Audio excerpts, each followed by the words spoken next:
Welcome, ladies and gentlemen, to LCK Summer 2023. I'm Atlas. I am joined by Chronicler here for today's games, the final ones of this week. Welcome back, Chronicler. It was great to have you back yesterday. Really glad that you're here. And now we're getting into a pretty important match, and one that I think T1 is sad is happening right now, as opposed to perhaps a little bit later after certain things may have been adjusted, because DK on a bit of a tear at the moment, and T1 not necessarily so much. Able to come off a 2-0 victory against Nongshim. This is a different beast. Yeah, and of course, D+ have had their fair shares of ups and downs throughout the split. We've seen this team look amazing in one series and then seemingly losing all coordination in the next one.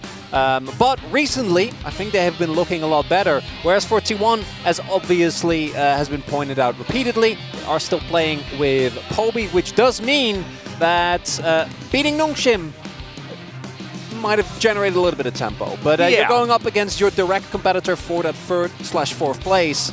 And it's tough. Let's have a look at the standings here and see what we're all fighting for. D+ confirm 3rd place with a victory here. T1 with a loss move down to 5th place, but everything changes if it's the other way around. This is very, very important because T1 and DK have exactly the same match score.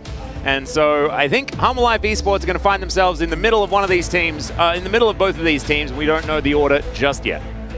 And for Humble Life, as you pointed out, they are also looking at this match. Humble Life fans, the opportunity for them to actually climb up another spot would be big. Humble Life obviously struggling yesterday against Brion, actually dropping a game against them after coming in like the clear favorites. And for D+, right now, both teams, as mentioned, 7 and 4. D+ have been losing against T1 since 2021 Worlds. That's how long.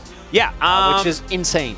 That was the year that D+ made it to the grand final. Yeah. I remember I was there. They were then unceremoniously destroyed by EDG in 3 games. Yeah.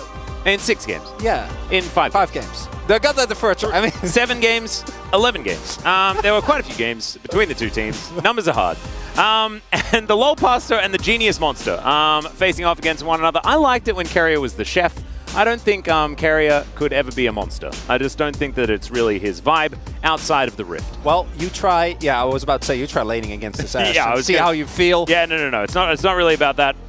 Bible though, it was so funny. Showmaker was pretty outspoken about Bible, saying that he definitely does make calls, and sometimes it's way too loud. My ears hurt. That was basically Showmaker's response. Canyon pretty close to hitting the 3,000 assist mark.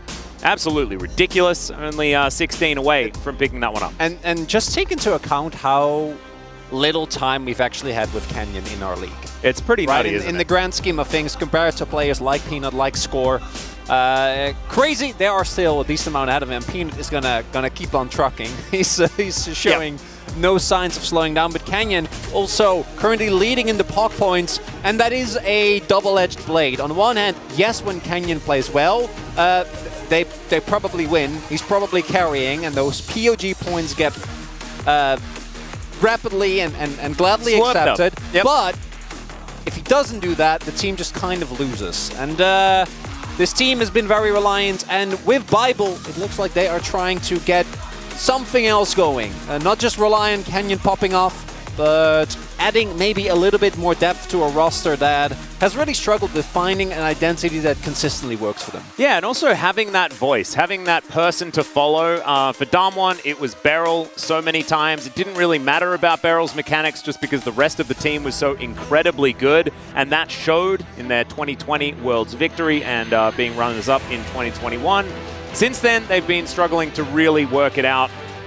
This team, though, in similar turmoil, because their guy that does tend to do a lot of the shot calling is currently taking a little bit of a break due to a hand injury. And so, without Faker in that mid lane, it is a very different-looking T1. But they look in pretty high spirits today, which is definitely good to see, trying to hide some giggles as they make their way out into Lopa.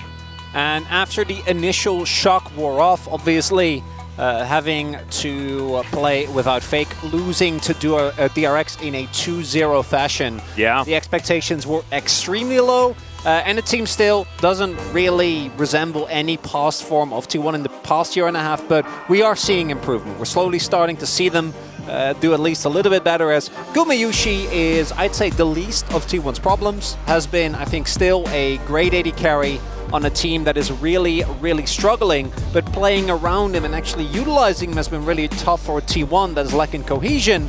Whereas with Deft, he's just really good, and he has been for the longest time. There's a big difference, though. Gumayushi takes a lot of resources and doesn't do a lot with them. Deft doesn't take very many resources and does everything. So it's an interesting situation here because Gumayushi, I agree with you. I think he has been playing well, but he's been struggling to do damage on this team for the last couple of weeks. And I think that it is also the reason why we currently see Gen G sitting at the top of the standings. It's actually utilizing your AD carry, actually being able to set up for him in fights, create space for him. And it's what happens when owner and carrier aren't necessarily playing so well, though, because they're in charge of the peel. They're in charge of making sure that their gun can shoot. And he hasn't necessarily been able to when they haven't been performing. And we'll see whether today is going to be a repeat of their match against Nongshim earlier this week, or whether it's going to be a repeat of last week, which I imagine T1 fans would prefer to forget.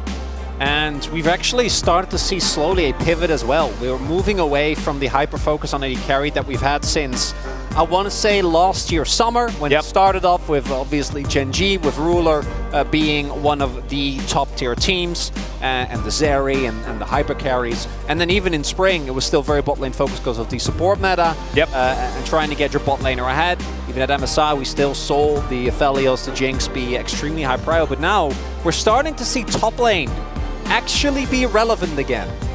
Well, especially if that Rumble comes in. Oh, yeah. I don't want to see Zayas do that again. It was just kind of ridiculous. Poor Dundun. Poor Dundun, Chronicler. Don't remind me, Atlas. He's still getting treatment for those burns. Oh, it's very difficult.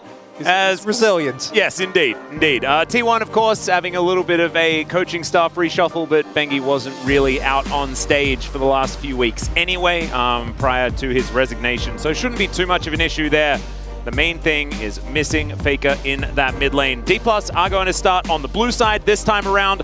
I don't even know that. Normally we know, but on my sheet of paper in front of me, it's got T1 versus T1. So it's a perplexing time here for everyone, as it also could be some foreshadowing, because of course T1 have kind of been their own worst enemies on the Rift. I think that goes for a lot of teams. It says a lot about the deeper underlying battle that every day we fight against ourselves.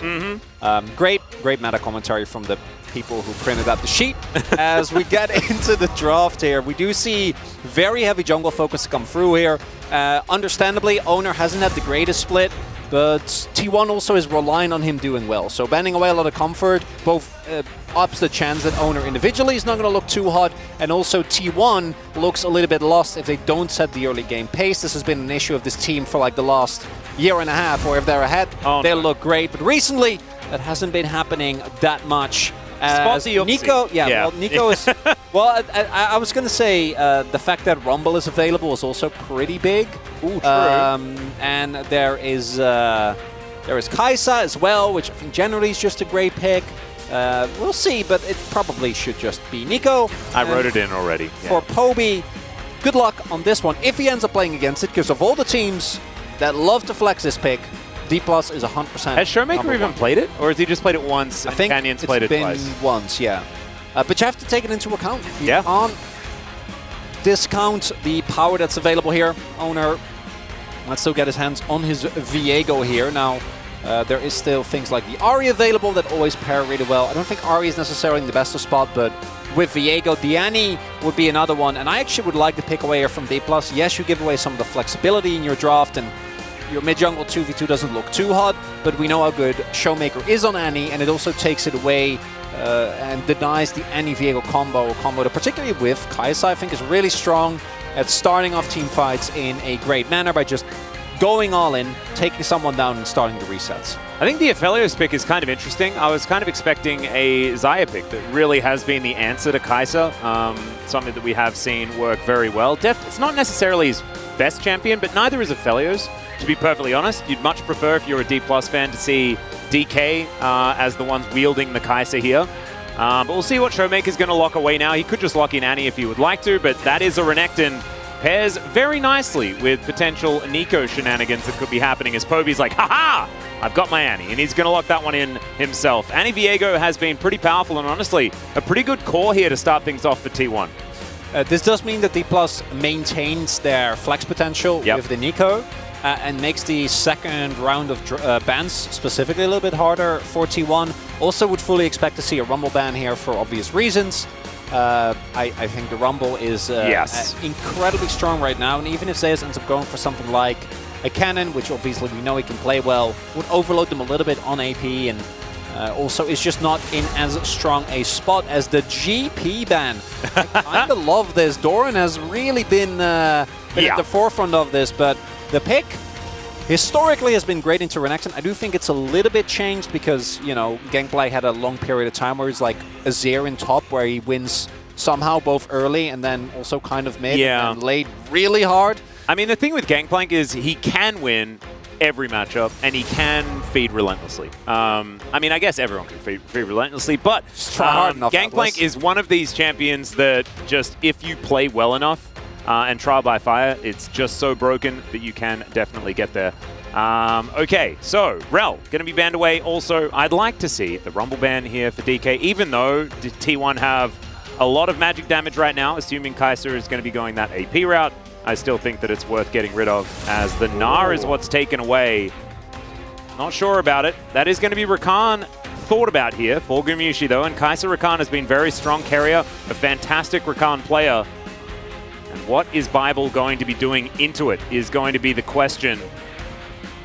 Leona is a Bible favorite. That is true. Would make a lot of sense as well, even though the matchup into Rakan is not nearly as good as it once was. Milio, not nearly as much agency for the support player from Challengers here, but does empower Deft to a much greater amount. Also provides a lot more laning pressure, because I do think that the Rakan-Kaiser combination when we get to mid to late is incredible, but there's also not been a lot of attempts at trying to punish this, because the 2v2 I think is pretty weak. You're very short range. Yeah. 3-6 in particular, you have a decent amount of sustain, but a very low amount of range, and you're really looking at only your all-in potential as Canyon. I'm always going to be happy about this. I don't really care about And there's the Rumble. That was a snap lock-in to come through. And we knew it was going to happen, right? So Canna opting in for this matchup. There is absolutely no way. Like, Acorn is here, right? Like, if anyone knows that Rumble was coming, it is a guy... They knew, 100%, yeah. He was in the depths of the Rumble metas of the past. So, Canna, we'll see how he's going to do here. But like you were saying, I mean, it was only very recently that I saw Kadril going back to the Canyon Lee Sin moment in top lane. Probably the best Lee Sin play that we've ever seen, mechanically executed in a professional game. And I just watched that. I think it was this morning, honestly. Like a short or something somewhere. Yeah, I got it on my timeline. Yeah, right? Well, yeah. I mean, weird how that works. I get ganked by Kadril all the time on my timeline, and I'm okay with it.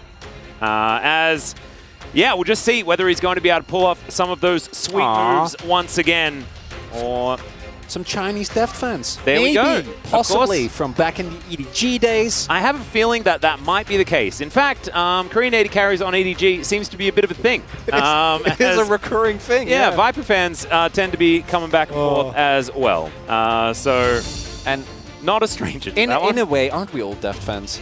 I mean, I definitely am. But yeah, well, I know you are. I'm not talking to you. I'm talking to our audience here, Atlas. If you can look inside yourself and see whether perhaps you are just a Deft fan. That is something that we all do need to peer in and check out sometimes. T1, not a lot of range, but they have so much power, especially in the mid game with a composition like this. Something that could be extremely explosive, and we saw it work already against Nongshim. Top onto the Rift, see if it can work.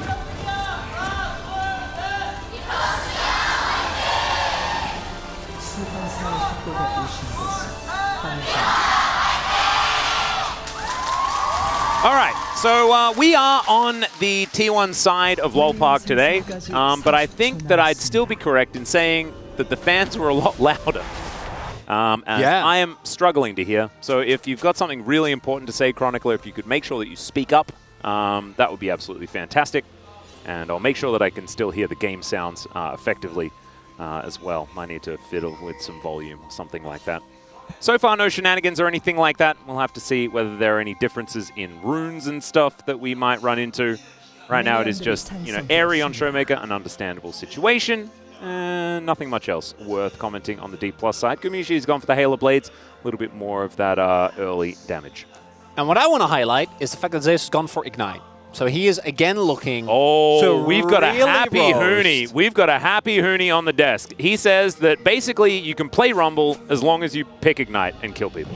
That is what you're supposed to do. That is how it works. So outside of Huni, obviously, would be your #1 answer. Who's your favorite Rumble player? Oh my goodness. That's a tough question. I mean, there's been a lot of Rumble metas. The obvious answer is definitely Marin, right? Because Marin, I feel like that's a default. Yeah. As Deft is going to sidestep here. Bible's going to have to flash, though, as he's taking so much damage. It could be first blood, and there it is. The flash forward from Carrier comes in, and Bible already getting a welcome here from the T1 bottom lane. And this is huge. Being able to get the level 1 against what normally can be a very punishing lane. Incredible start here for T1. And Deft and Bible really caught off guard there by the pressure to come through from that Xayah and Rakan. Carrier opening up with the grand entrance, actually getting it done. There we go. Yeah, they've been bringing it up a fair bit, this particular duo. And so Bible's going to make his way back. He's like, Deft, just ignore what just happened there. We're going to be totally fine. And we'll see whether they are going to be, because T1 getting early advantages in the bottom lane is definitely a bit of a win condition for this team. Yeah, the glass half full situation for D+ is that it is not Deft going down, it's Bible, and the kill went to Carrier. So it's still a very favorable trade to T1. Best case scenario for a really bad scenario. Well, that's my point, yeah. I'm trying to provide a little bit No, I like it. Because getting 2v2'd is generally just bad. And it is in this case. There's not a lot of pros. No. That is very true. As Showmaker I'd have an inkling. We do see the question mark pings going down, so I think he is very aware that Carrier might be in the vicinity. Carrier already heading down. Nice attempt at the roam timer. Didn't really have a particular reason to go back here. As we're going to take another look at the level 1 play. And yeah, Bible just doesn't flash the grand entrance and promptly dies. This is, I think, one of the few potential windows that you have as well. Once a few levels come down and you can use the range, it becomes a lot harder. But the level 1 Akai actually is quite strong, right? With the plasma stacks, as you saw there as well, there's so much upfront damage available. And T1 coming of a great start here in game number 1. Looking fantastic. Kobe here in the mid lane, able to get a bit of a shove towards Showmaker as well. Will mean that Showmaker will end up in a bit of a CS advantage, but nothing really to worry about. Showmaker hasn't necessarily found as much value on his Nico so far. He's on 1 loss out of the 3 games that D+ have played, and the 2 victories were from Canyon, throwing out a whole bunch of shenanigans from the jungle. So we'll see whether Showmaker is going to have a better performance this time around. As you can see, the top laners just duking it out, but so far Zeus is winning out on that one. He's going to overheat. There's the flash forward. He has the ignite, but he's going to get taken down so low, still survives, and as does Canna. I don't know how much health they were sitting on, but it's both got to be like sub 30. That was very close. Zeus and Kana fighting it out. They're in the top side. Now the upside here for Kana is that he does have the teleport available, so he will be able to catch this wave. But fortunately for Zeus, he had already built up a pretty sizable CS lead here. Will not get his back cancelled. That is absolutely crucial, because if he gets his back cancelled and he doesn't have TP, that provides an opportunity for Kana to like really come back. Yeah. And kind of stifle some of the bleeding that has been happening here in the top side of the map. But Zeus is fine. Does obviously have to use the summoners, but Kana will not really be able to generate that much of a lead. This wave is going to be mostly caught by Zeus, who's already halfway towards his lane, so he will maintain his lead. But it does mean that Kana now gets to back, spend his gold a little bit more efficiently, picks up a refillable as well, so is going to help him out a lot in the lane. And as long as there is no flash, there is actually an opportunity for Canyon. Now you would have to gank top lane, which I don't know if that's in your plan. You know, if that is part of your day routine. Does have a fair bit of setup CC, as Poby's going to get hit by the Blooming Burst a couple of times. Not exactly the most fun situation. He's just looking to continue shoving as best he can. Nico just, her Q does a lot of damage. Yeah. You know, feels a little bit unfun. As there is a bear, speaking of unfun, and Poby able to put on the pressure quite nicely. Only downside is it's not the first strike. That's my favorite. Yeah, first strike tip. Piggy bank bear. Instead, just going to provide a decent amount of laning pressure. Showmaker does, of course, not have his teleport available. Could be nice, as we do see Canyon with looking for some of those opportunities. Not actually on even level with Owner here. We'll be able to pick it up now, but still a little bit behind us. In we go! That is a flash on top of Showmaker, and he's going to have to try and get out of there. Does manage to land the snare as Canyon will turn up. And Owner not going to be able to find the Q. Man, this is very dangerous, and that was really cool from Poby. If Owner has his ultimate there, Showmaker is guaranteed that. And this early game going in a very different fashion. T1 had looked pretty all over the place, right? Unable as... Yeah, I think we just take the back and the information, because if Canyon actually does find you, you die. Well, he has flash, so he'll probably have to use it. But right now, T1's early game actually looking really, really good. Playing very aggressive, playing with a lot more confidence than we have seen of them. Even before Faker had to take a break, right? Let's not forget that even before that, they were struggling against a lot of the weaker teams. They were looking fairly uncoordinated, and we'll see if they can keep it up. I do think that once we get to the team fighting stage, the Nico, Aphelios, Milio shenanigans are going to be somewhat problematic, but T1 has so much upfront dive. We'll see if they're able to use it. Yeah, I think the biggest thing that D+ have is that there's not a lot of ways to deal with Pop Blossom, right? They don't have the Alistair, they don't have the Lee Sin kicks and things like this in order to make it work. But what T1 do have is a lot of fire and just a lot of upfront damage. So even if a big Pop Blossom does go down, I don't know whether it's necessarily going to be enough to stand up against Equalizer and Tibbers being so huge. in these potential team fights. Yeah. Very much looking forward to how it's going to go, as Deft is going to get interrupted and Carrier takes a whole bunch of damage. Well, particularly for a comp that really is looking to either burst on a single target or get resets, right? With Gumayushi being able to bolster any form of backline dive, and Owner just wanting to get an initial kill so he can start resetting on the Viego. The composition just has an incredible amount of upfront power, and we'll see to which extent T1 can pull it off, because I do think that a comp like this really relies on coordination. You need to be on the same page, you need to be ready to go in when either Carrier sees an angle, when Poby goes for a play like that Flash Tibbers. Once we get to the actual fights, as Canyon does hit 6, as does Bible here, crucially. Carrier not quite the same, and Deft won't be joining this fight. He won't, but Gumayushi is making his way up, Killer Instinct in hand. And T1 will be able to secure the first Rift Herald. Canna moving back up as well as Canyon gets down a control ward. Try and see what's going on. And it looks like it will just be the Rift Herald secured and no real kerfuffle here. Just trying to give Deft some space, keep things farmed out, as there is the Dominus. Equalizer comes down, good position there as Canyon tried to get some work done, but instead he's immediately punished. Bible will come up and try and help out. Canna with the Dominus, still trying to get the work done.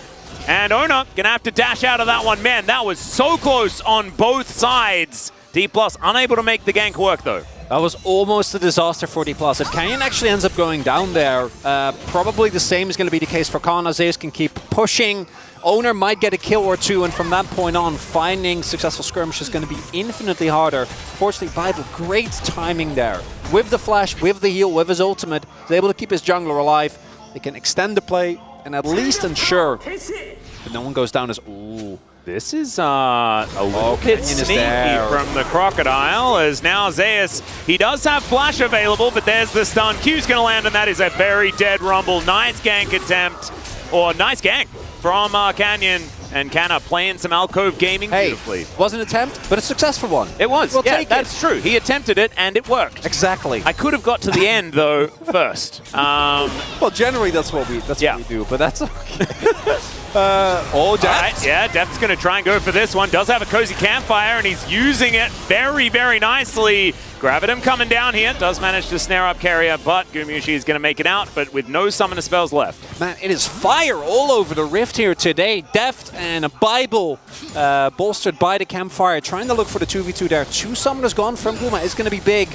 Guys, of course, there's a decent self-pull with the ultimate, but if you're using it defensively, it's already a really big win for D+, and the gold lead that T1 had has now been mostly equalized. They still have a Herald in the pocket, but looking at the turrets, it is looking like it's just going to be plates, right? There's no lane that is so far ahead that you can turn it into a guaranteed kill.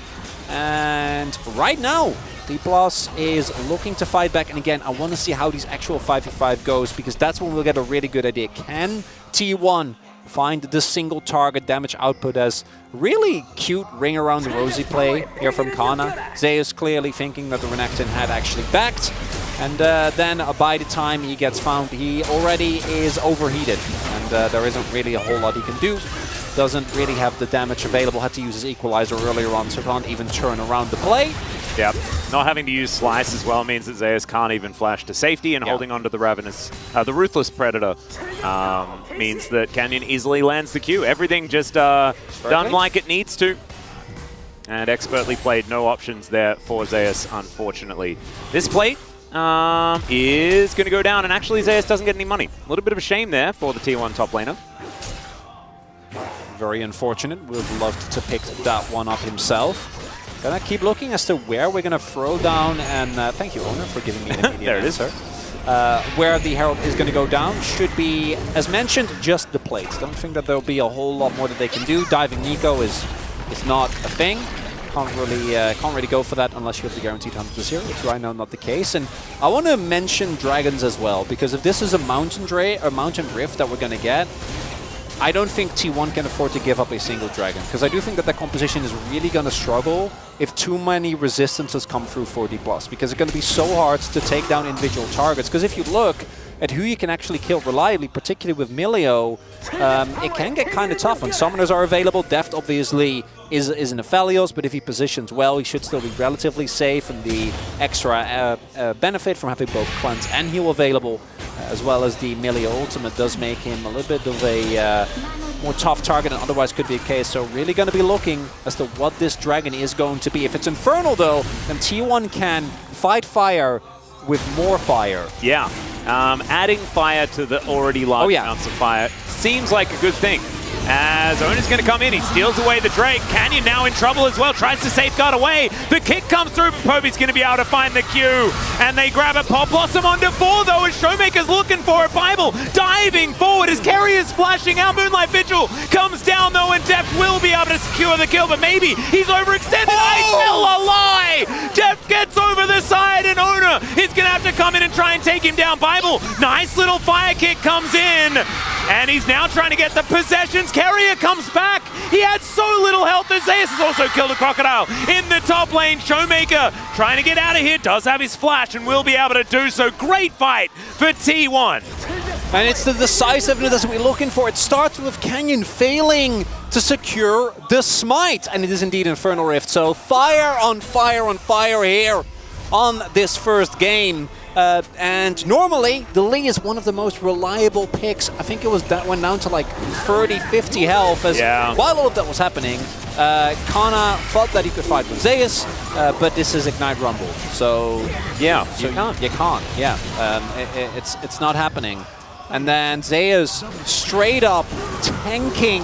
Oh man, that's right out of range of the Kuldamink as well. Here again, so we see 72 health. So Canyon just messes up the combo, and then he is standing right beside an Annie and a Viego, and this is where the trouble starts. Even with Showmaker getting a really good combo here, Deft attempts to kill Carrier but doesn't actually get him. Then the blue ult doesn't actually get enough damage down on Poby, and even though it does end up taking down Gumayushi, it extends the play, right? And that's where we see Owner with the flash actually gets the kill. And then the reset starts. Carrier's like, hey, guess what? I'm back. And T1 able to pick up a dragon, which denies D+ the opportunity to start stacking early, and a 1 fight while also getting the 1v1 in top. Yep, and also being able to grab some control over this Rift Herald as well. They should be able to use that in mid lane, continue the onslaught towards these turrets. And Carrier moving back towards this mid lane. Deft and Bible set up, try and help out.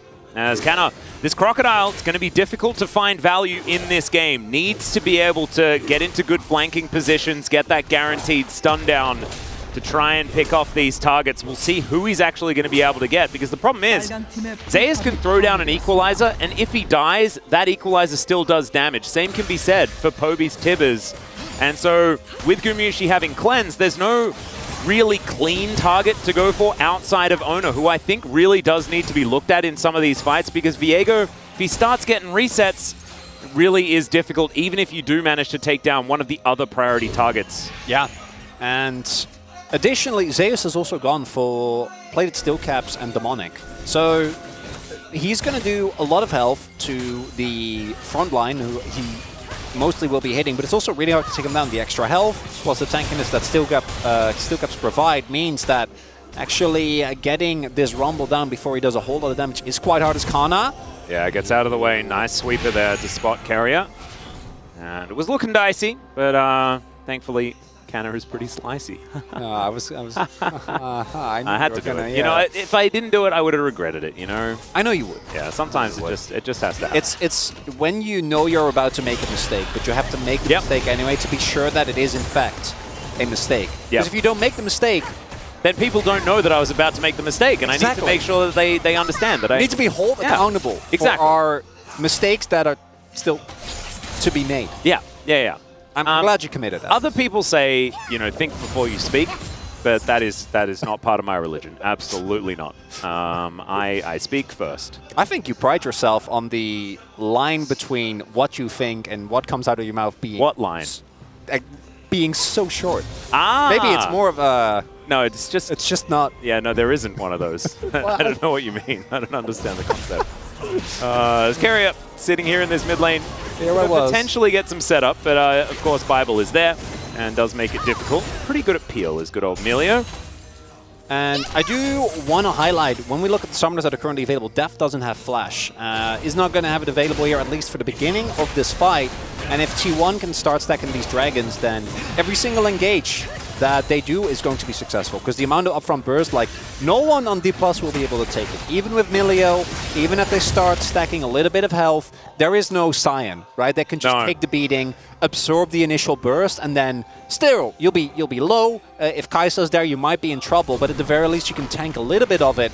So much is going to come down to can D+ actually enable Def to play the video game and or find a big Pop Blossom. Because outside of that, with some heroics from Canyon, I think they're in for a pretty tough fight here, but one they need to win. Absolutely. This tower barely surviving. T1 just need to breathe on it as this Drake going down extraordinarily quickly. Carrier on a great flank angle as Canner a little bit late to this one. D+ will be able to look for a fight, but they're not going to be able to look for a dragon. That will be secured by T1. Just one Infernal is not end of the world, but it's the beginning of the end.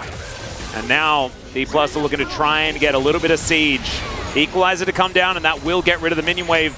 And it's such a great note button here for T1 to say, nah, sieging is not a thing that we're into these days. We'd prefer it if you left, and they had to.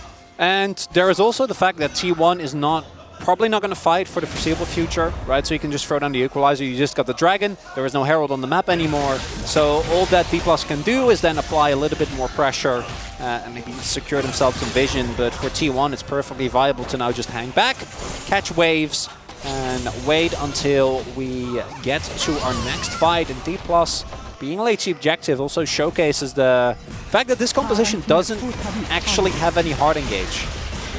You are really reliant on either finding a great flank angle with Canyon or Kana, and again, if Showmaker can somehow evade notice and find his way into the backline, that'll definitely work. But Bible being on this Milio, good for Deft, but does make the team comp a little bit rougher to play out. And D+ have struggled in the past when they have compositions that lack clear go buttons. Yeah, and I'm just a little bit... love that. Yeah. They don't have Equalizer. We're just going to walk at a Baron. T1 are going to spot exactly what's going on here, but DK, they're doing a lot of damage. Man, Owner right over the wall, does have the Heartbreaker available, flashes up as well. He dives in, but he's unable to secure it. There's the kick flash as well, as Owner does get out of the pit, but the Baron is taken. It's a heist, and it's successful. Kind of was a 50-50, to be perfectly honest, so if you're a D+ fan, I can understand if you're anxious, but still, it does work out. It is a 50-50, but it's a weighted coin, right? As mentioned previously, you should be able to win it with the lead when executed well. And with all of your teammates there. That helps. Yeah, you can obviously time up, synchronize the burst. And again, I actually think that if the Equalizer is there, they don't go for that play.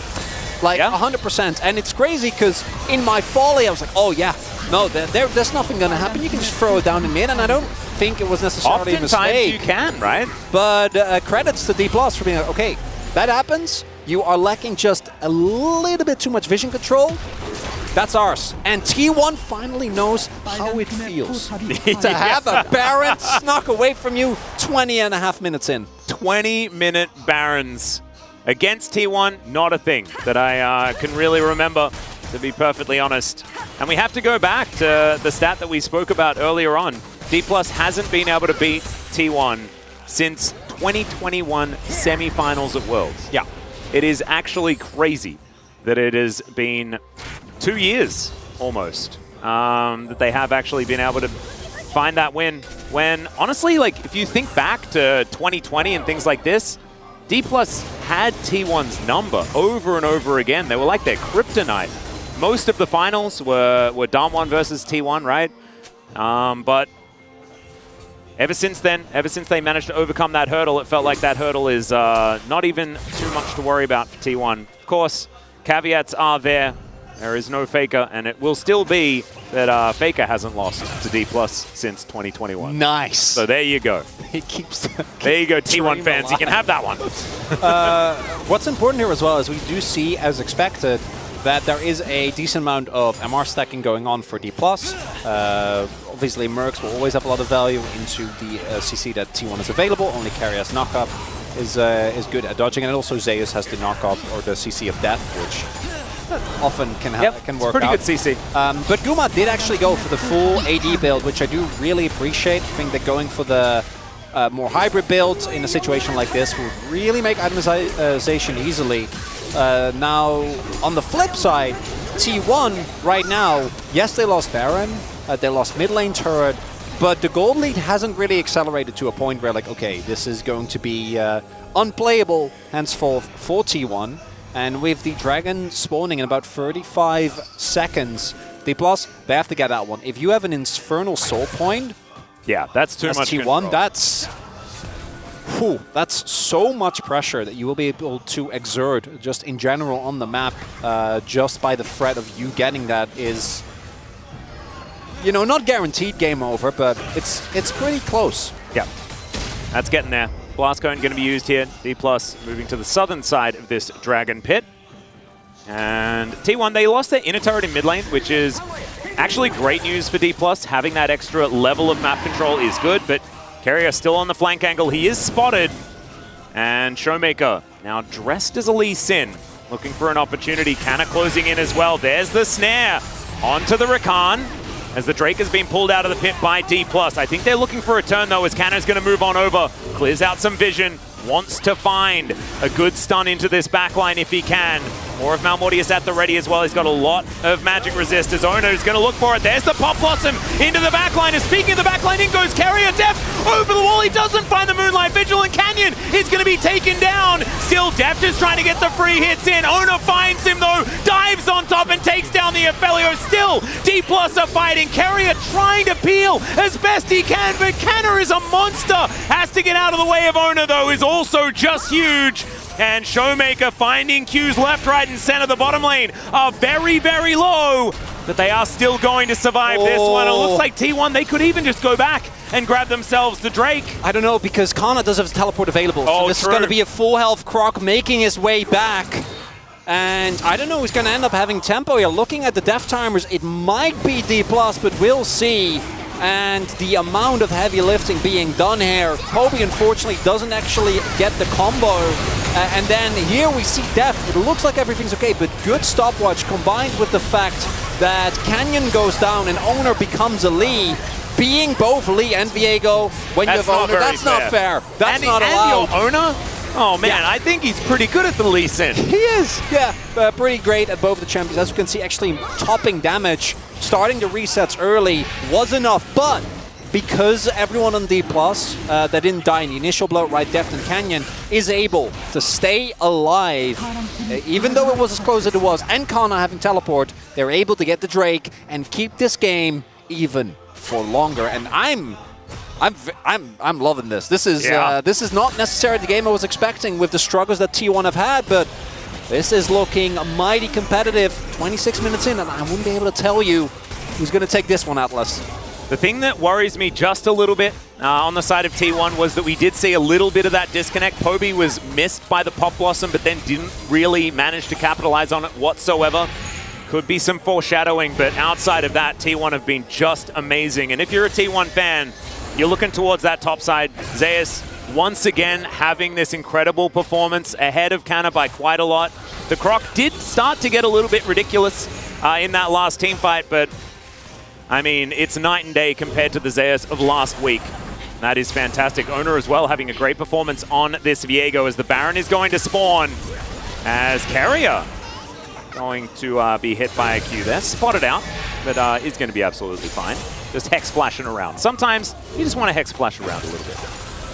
Particularly as Rakan, you have so much innate safety, and the hard CC from D+ is pretty lacking, right? Obviously, there is the Lee ultimate, but outside of that, it really is just Showmaker's route and Kana finding a stun, unless Deft is really looking for a purple angle, as we do have a large flanker from Carrier, but D+ retreat into more familiar territory and we'll be fine. And both teams are like, no, we're not letting this happen again. It couldn't be more even. Outside of the fact that there are a few extra turrets that have been taken here for D+, giving them a bit of map control, but also giving T1 that added standing gold. So if they are able to take a Baron, this game could snowball extraordinarily out of control.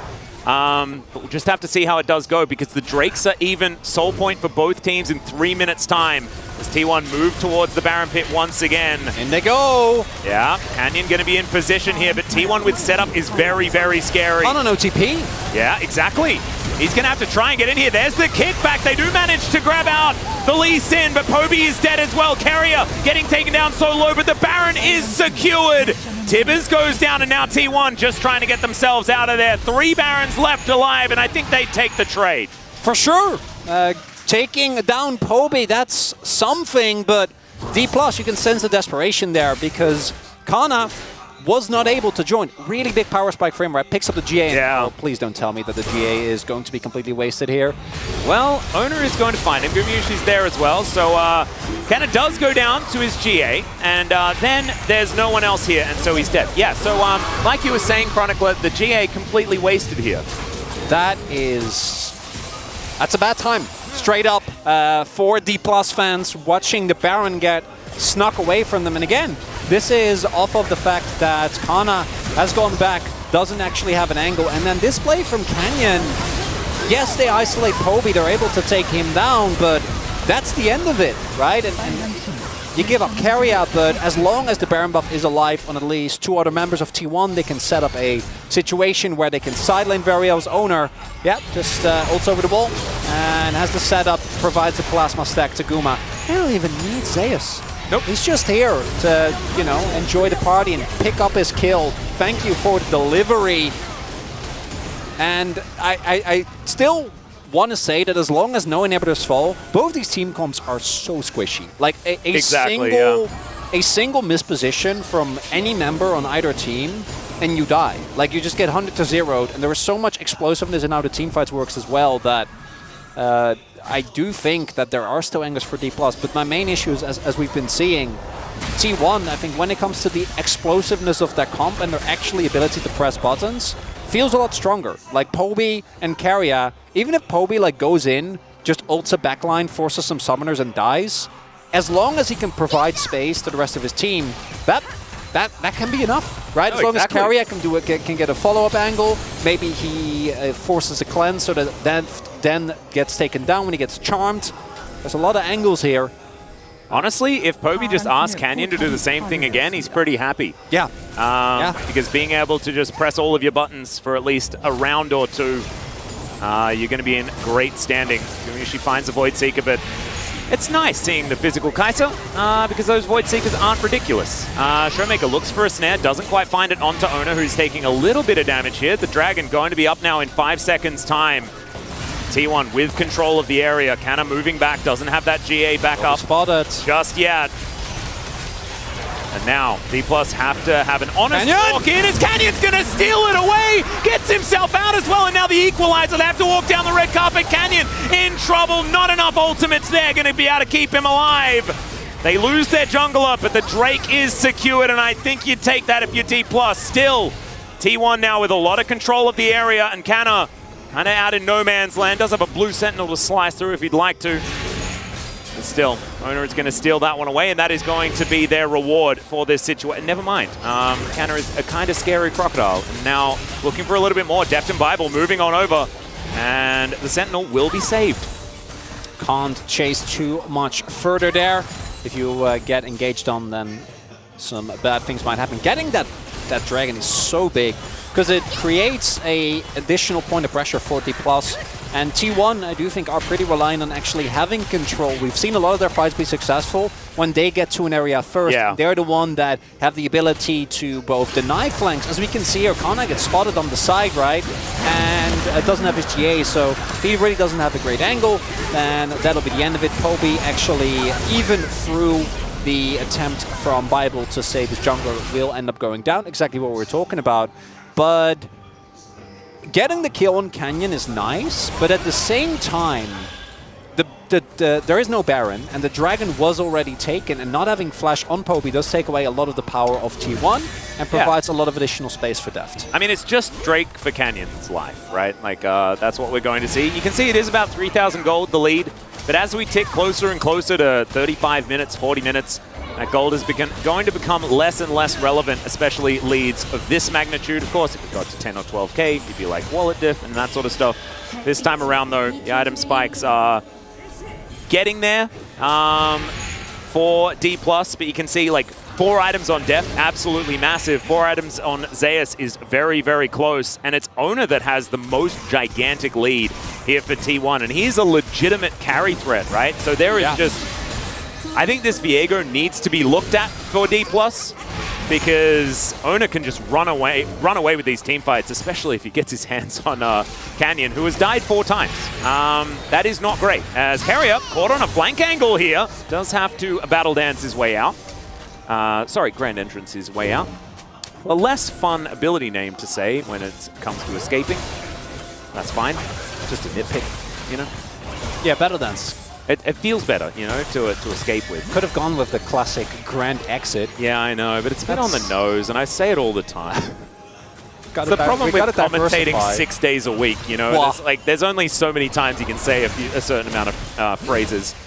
Hey, just there is. At least Challenger is different, right? I get to say things like "good Audi" and stuff like that, which is a lot more fun. There's a lot of creativity in that as well. That's "g'day" and "howdy" mixed together, by the way, if anyone was playing. I was actually wondering, because I've cast a lot of challenges with you, and I don't think I've ever heard that one. Dan, like Orcs didn't like it at all, and so that's why I did it every single time. Ah, yeah, that tracks. Yeah, that's how it goes. Coming up on the possible Baron fight here, where both teams have just been starting them, so I expect that will happen within like the next few minutes. Do want to highlight, GAs are available both for Kana, his is back up, as well as for Owner. Yep, in we go! Yeah, we've just started it off as D+. Canyon, the only one in the pit here. Deft has a gigantic shield, gets himself the cozy campfire. Kanna's going to be okay. There's the Pop Blossom, only onto 1, but it's a priority target. Owner not going to go down, though. They take down Carrier, and Tibbers running amok in the fight as well. Some low health bars, but not Deft's, and that is very scary here. Owner looking to try and heal himself back up on this Raptor camp. Ooh, Kana Showmaker, both with TP. Yeah. Now they're a member up. Well, Zeus is going to come on over. Yeah, Kana going to be interrupted here for the moment, but not going to be the same thing for Showmaker. He's just going to send Canyon in, running real fast here, as Zeus going to have to get out of the area. Voidseeker going to find Bible. And the Baron is aggroed yet again. Some big damage. There's the flash fire from Poby as Gumushi gets into the backline in depth, trying to keep himself alive. Gumushi goes golden. He's hunting for the Aphelios, and he finds him. They go 1 for 1, but Canyon's taken down as well. And that means Owner gets to be the Lee Sin, and he loves it. Showmaker trying to keep him at bay, but it's Poby that picks up the kill under Kanna. And now it's Showmaker that has to go golden. But it is only Bible left alive. Can he actually find it? He cannot, and Owner secures the kill. T1, they should be able to get a Baron, and they're in a great position to win this game. Not only that, they might be turning this into a straight-up Drake as well. The double whammy to come through, and there we see exactly what we were talking about. Poby, once he finds the backline, once anyone on T1 does, it opens up the opportunity for Guma to go in and assassinate a target. And we see here, it starts off, they are not able to get, this is actually insane. The fact that Owner doesn't get his GA procced here, that's game deciding. If he doesn't have his GA, they don't win that later skirmish, right? And now here, we have the back from Kana continuously cancelled. Poby goes in, and then Guma, as a result of that, actually gets to go on top of Def. Def tries to do damage, but at this point, Guma, it's so hard to lock down the Kai'Sa. The stealth coming up absolutely huge. No vision in the brush, and he gets the autos in. And that is Baron. That is the Dragon, and that might be what gets T1 the win here in this first game. Could be the case, and there is that soul point being picked up for T1 as well. 6 elemental drakes, and there is still no Elder yet to be spawned. But I think there will at least be another fight here, Chronicler. At least one more fight. Still, it's 5,000 gold the lead. We're heading towards territory where that kind of lead actually means something. And T1, with the amount of threats that they have on their team, I mean, it's only Carrier that doesn't do massive amounts of damage at this point in time. So they're looking to get this siege working out. Let's see what D+ is going to be able to do here to counteract this, as Kanna is looking for that flanking teleport. Just don't know whether it's actually going to work out. The inner turret, not worth fighting over. D+ going to give that one up for the moment. One remaining inner is going to be there. T1 just looking to stretch that advantage, moving towards a 2K Baron power play. and we are approaching full builds as well, right? The only one that I think really has been gold-starved, that you want to have a little bit more impact this game has been Canyon. Not Showmaker as well. Yeah, Canyon has been sitting on 2 items for like the last 20 minutes, and obviously a lot of gold gone into the pockets of Deft. Yeah. Most notably, he should be able to finish his last item sometime soon. Wonder if it'll be the BT or GA. We'll see what it ends up being. I wouldn't mind a GA at this point. There is a lot of burst damage. At the same time, you know, if your GA gets popped, do you ever win the fight? You can argue. I'm a GA. It depends. If they all have GA and you use Equalizer Tibbers, then once you come back up again, there's no Equalizer to worry about. I like it. There's sort of a theory there. Does rely on sort of everyone having a GA so that you can have your peel back as well. Well, so it's Emilio, no Sonyas, get to purchasing. See what he can do.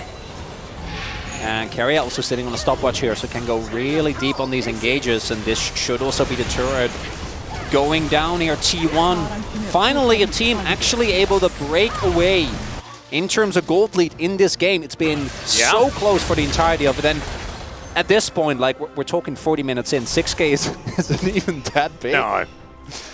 This is still kind of anyone's game, but T1 in great position. They have the GA now completed onto Gumayushi, who has just foregone any sort of armor penetration, but the Bloodthirster is now done for Deft as well. Opted out of that GA option. Of course, if you do have red-white and you get the lifeline as well as having your BT, then, you know, he should be able to lifesteal through a fair bit, but if he's CC'd and killed, it can be really rough. Oh, we're potted up. CC, though, there's Cleanse, there's Mikhail's, and there's ult from Milio, so hopefully Bible's going to be on point there. Deft can actually get some autos, and yeah, you're right. There's a lot of free money to be spent here for Gumayushi. Sitting on close to 50 CS above the clock here, 440 for both of these 80 carries. They are well and truly stocked up. So we look for this final fight. You got a Kempunk Chainsword on Owner as well. Barely has room to have wards. This is the most fed jungler we've seen in a very long time. He's a full item ahead of Canyon right now, who does now have his GA. Speaking of which, that is going to be reactivated on Canna in a few moments' time. And Void Stuff done for Showmaker, but still looking for a little bit more. 3 items, not exactly the carry Showmaker we have seen in the past. But still, he'll have that Pop Blossom, just may not do necessarily as much damage as some of the others. Want to highlight as well that right now there is 0 map control right here for D+. Look, it's Kana that has to try and regain some semblance of control, because if you don't have control, you don't get any setup, you're going to get run over. Like, Carrier is going to somehow get backline access, and Deft is going to get blown up in a matter of seconds. So D+ desperately trying to get mid lane prior, try and turn that into some sort of vision control. And Kobe? Yeah, Kobe looking for that flank angle. He just explodes. Deft just dives on top of him, and now they're looking to push forward because they have the minion wave together as well. It's 40 seconds until there's Drake, and D+ could break the base. Oh no! For the young player, that is the one big mistake, and at 41 minutes, it can mean the game. Oh, what a tragedy. Oh wait, look at Inip! Okay, Inip goes down to the final minion just before it gets taken down. Calculated. But crucially here, there is 20 seconds. I think that Drake is gone. But the fight he can still win. Kobe does have his teleport available, but this is going to be an Infernal Soul for D+. And if you thought Deft did a lot of damage before, it's about to get a whole lot worse.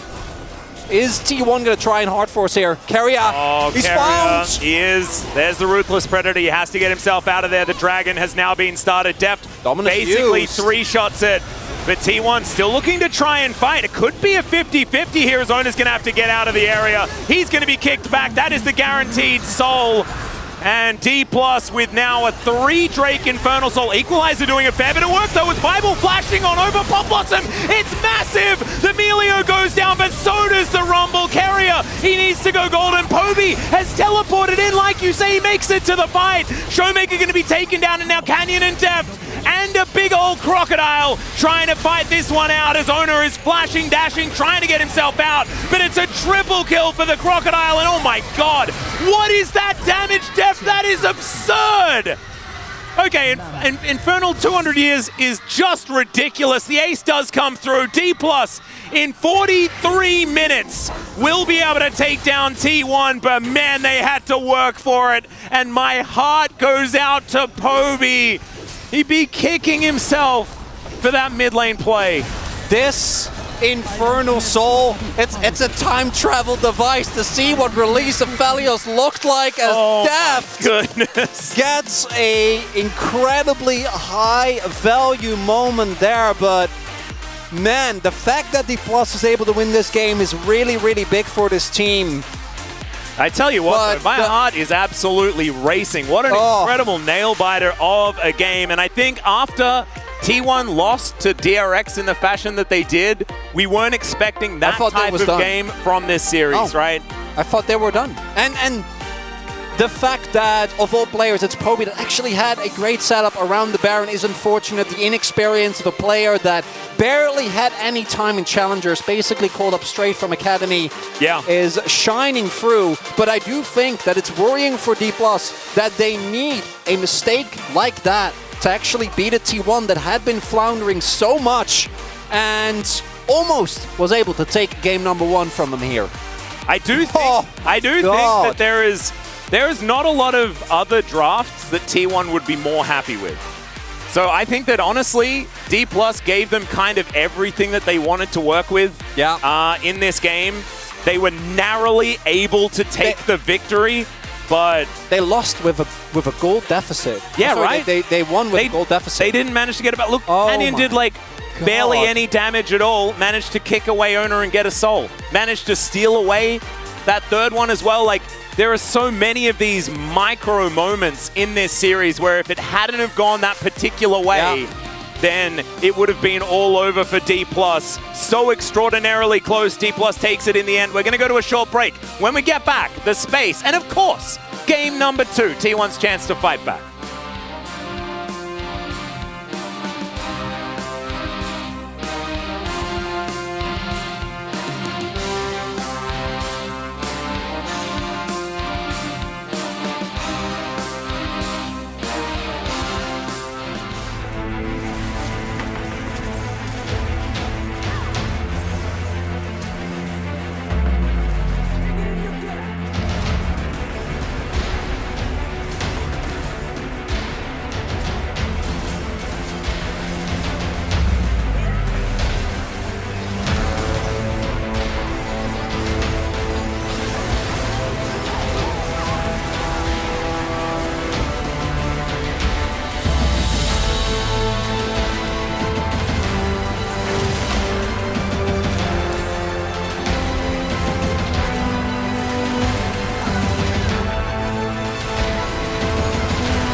유로 그냥 뚫어. 뽑아도 돼. 엔텐. 근데 우리 포지션 별로 안 좋다 여기. 지켜. 에 럼블 카이서. 나 죽긴 했어 비에고. 우리 앞에 제가 럼블 잡았어. 앞에 지켜. 아 우리 앞에 기가 좋아. 앞에 지금 카이서 공 없어. 카이서 왼쪽으로 빠져봐. 카이서 괜찮아. 왼쪽 빠질래요 형. 왼쪽 빠질래요. 천천히 비에고 노플이야. 카이사 비에고 이제다. 카이사 궁 있고. 카이사 막아. 카이사 궁 있고 노플이야. 오케이. 노플이야. 미드 끝내자. 아니 미안하다 이게. 이거 주워도 줄 수가 없구나. 아니야.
Hello and welcome to the space. I am Valdez. With me is Ox and Hooney today, and that one was a very big roller coaster ride that we had between DK and T1 in game number 1.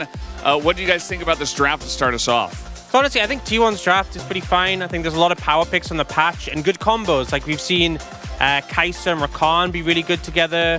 We've seen the Viego and the Annie be good together. They did let over the Nico, which is obviously a power pick, but altogether, like, I think T1 didn't have issues coming out of the draft phase. Yeah, I mean, like, overall, it was, like, pretty balanced it out. I mean, that's why the game was, like, really, you never know until you actually who wins, like, who actually just, you have to fight before, like, just to see, like, figure out who's actually just favored. Yeah, I will say they had a lot of AP, so we saw the Kai'Sa go the AD build. Maybe that's, like, my only criticism, but other than that, yeah, solid. Yeah, it was pretty interesting to see them slam lock down the Rumble with Ignite as well, although he did go Scorch, which Hooney was not happy with. Let's take a look at highlight number 1, which was 34 minutes into the game, by the way. This one was kind of a banger.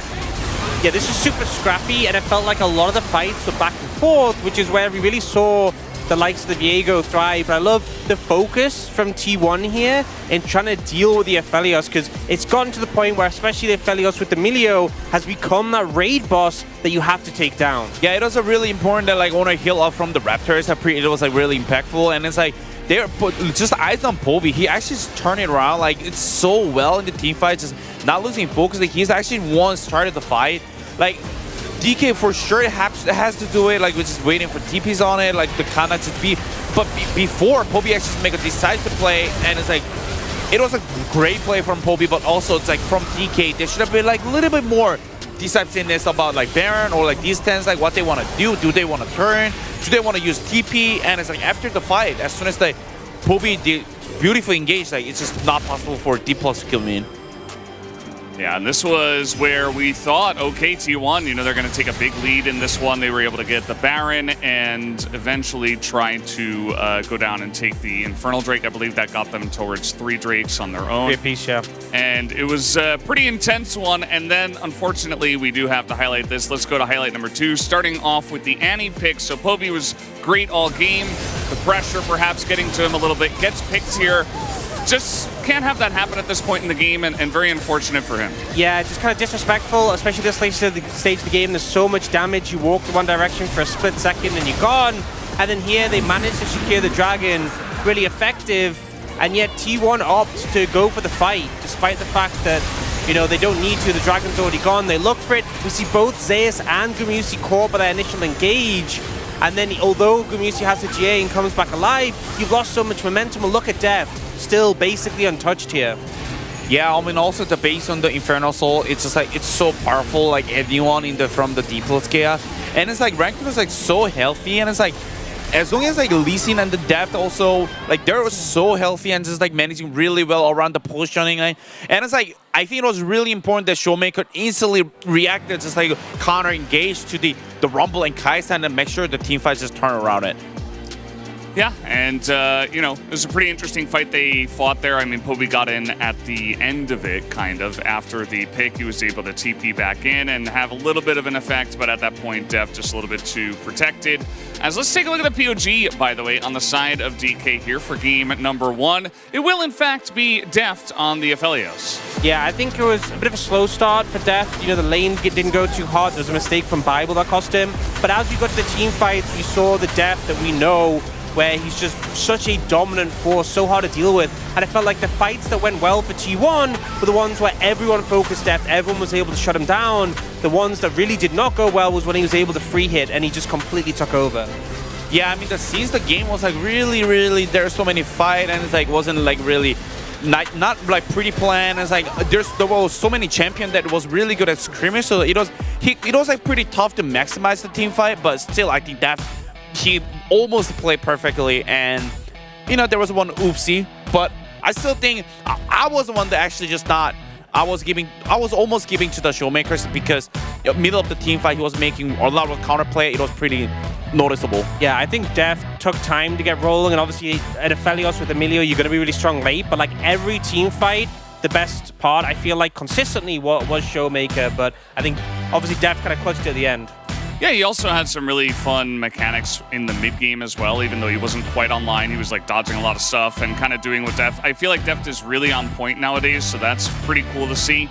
As you can see, there's a lot to discuss after that game number 1. It doesn't just come down to one mistake. There was a lot of back and forth between these teams. T1 easily could have clutched it at some point, but DK, at the end of the day, the more consistent squad. Yeah, I mean, it's important for T1. It's like, just you know, just take a deep breath and just forget what happened to game 1. And for D plus Kia, they got the edge on it, like, this series. Like, it's pretty good for them. Just keep going. Yeah, I think both teams will have a lot of takeaways from that one. And as much as that final mistake from Poby is what everyone will focus on, everyone will look at, it's always the last mistake that people focus on. But obviously there was so many before that that could have really changed and not even allowed that to be a potential mistake happening. Yeah, Poby had a lot of great plays before that as well. Just, you know, maybe just a rookie mistake and get back on his feet. That's the most important thing for the next one. Canyon, 6 assists away, by the way, from getting 3,000 as he got 10 assists in the first game. So it might happen here in game number 2. But we're done on the space, guys. Let's go back to the casters and see what lies in store for game number 2. Thank you so much, gentlemen, for the breakdown of game number 1. An intense back and forth between T1 and D+. Like they said, plenty of mistakes, but plenty of huge outplays there as well. Hats off to the guaranteed POG from the other side of T1 had have won. Owner had an incredible game in game 1, and he is a guy that has been copping a fair bit of flack here. And honestly, like, if he gets Viego again, if he gets another champion with that amount of skill expression again, it could be really scary here. And you can see there are still some smiles, like Carrier towards the back. You saw in the coach's booth that he was looking a bit serious, biting his nails. But now it looks like they have managed to shake it off. And hopefully the same can be said for the rookie in the mid lane. Poby going to be kicking himself for that mistake, but I remember the Flash Incinerate at the Baron Pit that actually won them the team fight. If that hadn't have happened, then that mistake wouldn't have even had a chance. And again, if you're Poby was called up after Bay was let go after a pretty middling summer. No Baselander. There's no Baselander on my team. Oh no, because after Bay left, they immediately lost. Yeah, things didn't look as good. No, they didn't. I was ramping up to that. Okay, good. But it really speaks. There are a ton of players and challengers that are exceptional that would still struggle being called into any LCK team. And then you have a player that is fresh out of academy, with almost no experience, that is called up to replace the best player of all time. Just yeah. There's not been a lot of players that have survived. I mean, I think Closer and EasyHoon probably did it the best. Pyrian certainly struggled back in the day. It's not an easy task here for Poby. For EasyHoon, because he's, you know, it's EasyHoon. So it's easy. Easy like there you go. Talking about look, there it is. Immediate Azir to come through I think here. obviously Garen is the counter pick here to the Azir. You love to see it. I'm actually very sad that we didn't. Like, there was a brief moment where Garen was kind of playable. But it just never happened. What, with Yuumi? Because, like, the thing is, like, people really struggle to get to the mechanical mastery level required to really utilize the Garen. Because the skill floor is so high. Yeah, that's the thing. Like, the skill floor is high, but then the ceiling is even higher. Monumental. Yeah. So they're not going to do it. They're not going to risk it because they just don't think anyone on the team is mechanically capable to play the Garen to the level required. There have been rumors that only if you are a true League of Legends AI, you can play Garen to his highest peak. As we do pick the Sejuani up, this time was banned. Last time around, not available as we get the Xayah and Kai'Sa Handshake. Now I do think that specifically the poke variety of Xayah, or Kai'Sa rather, I don't go poke Xayah, that's not a thing anymore, definitely has a better matchup and isn't as reliant, but if you are going for the AD variety, then that really changes a lot of things, as might be still a flex pick, although we haven't seen Cassandre mid in the longest time. He has actually been playing this, but obviously we're just going to wait and see what actually happens. And it might just be a Crocodile. Kana is very, very well acquainted with the pick. They have already shown that they're happy to not ban the Rumble, which I think frees up a little bit of matchups as well. And Kana just taking the hitter, saying, hey, I'm probably going to get counterpicked here, but it provides a lot more flexibility for my support pick and for the mid pick. Also, this is D+. So maybe there's some like crazy you flex Sejuani top and Renekton mid. I don't think that will happen at all, but it's D+, so I feel like I'm obliged to mention at least some crazy Hey, we're not draft on shenanigans. 13-13 yet, so Nidalee hasn't got her added 5% movement speed, and so therefore Renekton Nidalee isn't quite as likely on this patch, Chronicler. Thank you. Just for your information. Very happy to hear that. Yep. GP and the Jax going to both be banned away here to protect the Renekton pick. Still plenty of things for Zeus to play, namely his Gnar being there. Gnar Azir, something that T1 have really enjoyed playing in the past. Sylas going to be banned away here as well, setting up for that Gnar pick, but the Rel going to be coming through. And of course, Rel, when there's no opportunity to pick an Alistar, is a difficult one. And also, this is actually much better for Bible. He loves his engaged support. You saw him go like, oh yeah, he's a happy Also, why am I feeling like Showmaker's going to put like Kassadin? Yeah. I don't know where like Showmaker counter picks are never what you expect. It's always something weird. Like obviously the other one that we have actually seen it the come up. Swain angle? Oh God! I'm not even D+ No one's don't ready. play Swain anymore. No one's ready. As owner, again, going to get a pick with a lot of agency. I do think this draft leans itself a lot better to a Lee as opposed to Viego. This is not looking like a find target, kill target draft, so Viego loses a lot of his power. This is also, like, it's a bit rude because Poby's the odd man out because everyone else is red. There's the Yone picked up for Showmaker. A little bit of mixed damage. Okay. And, we've seen Yone's be very, very effective. I don't know whether Showmaker has necessarily played it so far this season. Let me have a quick little check, and no, hasn't actually tried his hand at the Yone so far, but of course has been one of our melee mid lane extraordinaires. Him, Zeka, and Chovy are definitely the ones that you think about. When it comes to Yone, PDD is in that conversation as well, but has been a pick into the Azir that we have seen work and horrendously not work. It depends on the day. Yeah, I was going to say depends on the player, but it doesn't. It depends on the day. It's like Zeka has either been incredible, has had some of the best moments I've ever seen on the champion this season, and then also... There's one guy you can trust, and that's Chovy. If Chovy locks Yone, I'm always a believer, and I was in Zeka until that one game. I do gotta say, I love the draft angle that T1 has there. The only thing I'm a bit worried about is that they are lacking a decent amount of pressure in lanes, right? Zyra Khan is all right in absorbing, but you're not expected to have mid lane prio, you're not expected to have top lane prio, and actually getting through the early game is going to be the main challenge, but this entire draft is very straightforward to play. It's as easy of a front to back as it gets, and I think it also takes away a lot of pressure of Poby. We saw in the previous game with the Annie, if you don't go for the big engages, pick doesn't really do a whole lot. Azir doesn't necessarily have the same burden, particularly when you have a high DPS carry like the Xayah, and it's dive. It's backline dive. Yes. It's very straightforward. This is something that they have been doing for 4 years. As an organization, something that they do relatively well. We'll see whether it works out. So we hop into the Rift here for Game 2.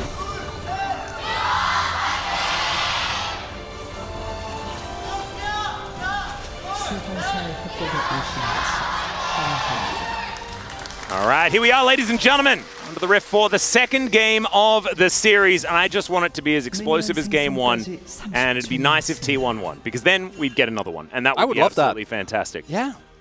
Because we may not get as much longevity out of our second series this evening. Oh no. Flash. I think he may be flashing here, yes. If there is ever an angle where you're like, I think I should flash, that is it. You kind of know. Yeah, you don't have a choice. Well, you do, but then you die. And then it was death or flash. You pick flash. Yes, you certainly. Well, I say that. Have you seen that Eddie Izzard skit, Keiko Death? No. Oh, it's so good. If If you guys have got a few moments after the series in the break, talking about, just show it to me afterwards. Yeah, I'll show it to you afterwards. Nice. And you can just pop it into Google. It's there with some Lego animations in the Death Star. It's absolutely fantastic. That sounds wonderful. Yep. Big recommend from me. As owner, going to be starting off on his Raptors.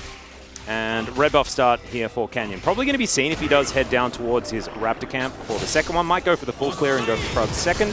Showmaker finds himself a knock-up onto Poby. Poby should be all right here, but he dodges the Sand Soldiers and you feel pretty good in a lot of these matchups these days into the Azir. Thankfully, we're not at the time where Azir wins mid, late, early, and everything in between. Yeah, that was an era that lasted like what, 5 years? Yeah, it was a long time. I think there might have been like some brief moments where Azir wasn't played every single game, but then we immediately got back to it. Well, as soon as we could, we went back to it because we like our comfort picks. You know, we wanna keep everything as it is. As level 2 is hit, but Bible's not gonna. Oh, he's not dead. Yeah, improvement. Definitely. As it turns out, Bible on engage reports is a little bit better. Who could have known? Well, most of us. Yeah, no, we did know. Yeah. If you're familiar with Bible from Challengers, or from the LCK last year. Yeah, he was there for a bit as well. Or even if you've just been watching every D+ game now. I also want to highlight something. I think that the Kai'Sa specifically, as a Owner is really good at Lee. He's quite good at Lee Sin, yes. This is not a new piece of information, but the Lee buffs have given a lot of our players, both internationally and here in the LCK, yet again an excuse to just pick Lee. We'll see if... is Canyon still here? Yes, he is. He gets found by the E. Yeah, seen by the Tempest, but the Permafrost comes in. There's the Arctic Assault to follow him, and Canyon should be able to find this. The Q doesn't work, and that is first blood. Canyon lurking in the jungle, and that's a 2 versus 1. Bristle and Sejuani, it's not fair at all. Yeah, because if he actually gets the Q, if the red buff isn't still leashed, then he might be able to get out. Although Canyon did still his flash, so it might be a tough situation nonetheless. But unfortunately for Owner, uses his skills on his buff. Unfortunately, I see what you said. Yeah. I see what you did there. That was cute. And that is a really big swing, because as you pointed out last game, Owner has really just had Canyon's number for as long as they've played against one another, right? Because obviously we did have Owner like come in at the end of 2021, but that wasn't really... You know, the roster was still very young at that point. Swapping around with LM as well. Exactly. At that point in time. Was Cuz also still there? It was like Cuz, Owner, and LM all playing at the same time at one point. Yeah, I don't want to. It was a weird time. It was experimental. But you know how you have like good experimental music and then some stuff where you're like, no, we've gone too far. Yeah, like there's like really like artsy, cool experimental music. Like, oh, and then I get there's the vibe. hitting a pot and pan. Yeah. Without any rhythm, and you're like, but it's music, you just don't understand. No, but it's like polyrhythmic. If you just no, I don't want to do math for my music. Yeah, no, thanks. Okay. As take another look here, Q already being used, and by the time the E comes out, Canyon is more than ready. And Sejuani this early on, like, gets the aftershock proc as well, is so deceptively strong. Canyon, again, also did have flash. Sejuani's cooldowns are pretty long early on, so I'm not 100% certain if he would have gotten the kills. Owner returning the favor! Okay, well, Canyon is gonna, that's double buff Sejuani, and that's a Q that's going to miss. So Owner is gonna get permanently frosted here. He's just dead again. And he's going to have a giggle in the player cam. As you can see, he kind of knew that he was caught out with nowhere to go. And this one has started a fair bit worse than Game 1, Chronicle. I'm going to go out on a limb, and I'll just say it. Yeah, so the T1 composition is really good if you don't fall behind in the early game, because it has an incredible amount of power. And Lee is kind of supposed to be your bridge. Because if you look at the 2v2, Sejuani, Yone, terrifying. Crocodile Boar combination... Also, don't want to get anywhere near that. No. And we just saw an example of that, actually. Well, I mean, it didn't even really need that's the worst part. It's really just the piggy getting the work done here, and it looked like they were looking for an opportunity or an angle on Kana, but there was so much vision in the river, so he actually just got spotted. And then, you don't win the 2v2 at all. Like, not even a little bit. So, unfortunately... does end up going down. Yeah, and D+ fans pretty elated seeing Canyon pop off. Of course, he does need 6 assists. Currently has 1, so 5 more to go until he hits that 3,000 assists milestone. Watch this be like a bloodthirsty Sejuani game. He actually doesn't he's going to take all the kills and 5 assists. That's what's going to happen this game. Oh, no. Yeah, we can see Why it would now. you say that? But, you know, he might make it to 1,000 POG points. That's something that Canyon has done most seasons of his career, which is just insane. Even when we're like, oh yeah, Canyon is not playing that well right now. Still finds himself accidentally with like at least 800. It's just the reality of D+, right? And you'd say Canyon, but he's only been on one team, so we don't really have any comparison. Since the beginning, it's been about enabling him, and that used to be really good in the carry meta back in 2020, and then we had some years where carry junglers were not necessarily as great, some years where he didn't really mesh with the meta, the Morgana Rumble days. Utility meta is not for Canyon. Even in herbivore, Spring, like farming meta, fantastic, and killing meta, fantastic. He's playing Sejuani in this one. No, that's killing meta. That's how that one goes. It actually is. And he's going to have a Sunfire Cape, so he's going to have like the biggest damage item possible. Ox is going to be so proud of him. No, exactly. Oh, we're not done. Maybe he wants to see if Scuttle's there and then realizes that it is in fact gone. No. No, don't tell me. No. Oh, no. Okay, Ornhorn going to be thrown out here as Canna is going to be denied. Manages to knock him away. Zeus, just an absolute pro as Canna going to have to get out of there. Showmaker moving over. Poby gets a ward down. It's spotted by D+. No. Oh, no, I would not go for that. No nerf. Okay, he did. Yeah. Woo! Okay, well, he didn't die again. So there we go. Yeah, so the problem still is you have no top lane pressure at all. You always focus on the negatives, Chronicler. Maybe bot lane pressure. Carrier, they do manage to get the ulti out from Bible. Carrier diving forward. Does have the ignite ticking, but not going to be doing too much there. Just pressing some R buttons for our supports. Enjoying it. They do get the flash out of Deft. That is certainly good news. Did you just say that I always focus on the negative? Yeah, I did. Isn't it funny? Yeah, it is. As Orna is diving in, manages to follow Showmaker there, but he just goes back to his soul. He's fine. The E button, pretty powerful here for Showmaker. He has pressed it before any sort of action. Yeah, if he doesn't get the Q there, though, he might have actually been taken down. Only did a flash available, so could have gone for a flash kick. And yeah, Bible going in there on the previous play was definitely a risky call because Def didn't have 6. So I think it was just trying to dissuade Carry and Guma. But Carry and Guma are actually smashing this lane. Yes. Like, we haven't really been talking about it yet, and it's time to focus on the positives. Hey, there we go. You know, I want to There's the Chronicler we know. I want to try and counteract, you know, all the negativity that I've been putting out.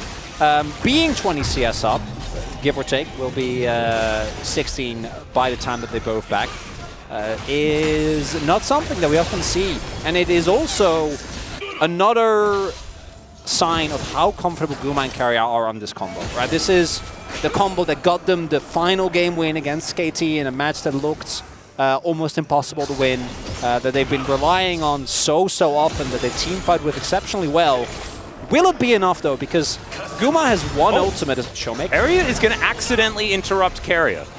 That was a thing that could happen. Huh. Well, cute little outcome there. Q going to miss from Ona. Because D+, their composition works on either Bible or Showmaker or Canyon or Kana goes in, and any combination of those will work as well, as long as it's in cohesion. Yep. And then whoever sets it up gets followed, and then Deft ults in, and then they kill someone. Yes. That's the... And it probably won't be Gumayushi because he has his R button. Yeah. If he doesn't have his R button, it's definitely Gumayushi. Well, yeah, there's also situations where if you are forced to like use it early, then you might still be the guy go. Because this is a composition that's lacking damage, particularly with Owner already being set on a pretty substantial deficit. Whoa. Well, there is an ultimate used by Showmaker, and Poby held his. Yeah, actually pretty cute from the young player, making sure that he has ult advantage in this lane. I think, yeah, Showmaker was trying to go for the buffer so that if he does get shuffled back, he exactly makes his way back over. Had to respect as well because Owner was there, so if he does get shuffled back, might not get the opportunity, but nicely done. And this is exactly the type of players that we want to see.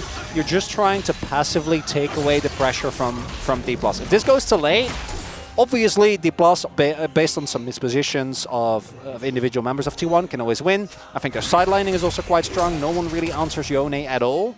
But outside of that, you know, if you get to late game, this comp. No, this is like wonderful. The quintessential teamfight comp. It's a Gen G comp in 2022. That's what it is. I mean, it could have been a Jinx, right? Yeah. Instead of a Xayah. Sure. And then you'd be pretty happy.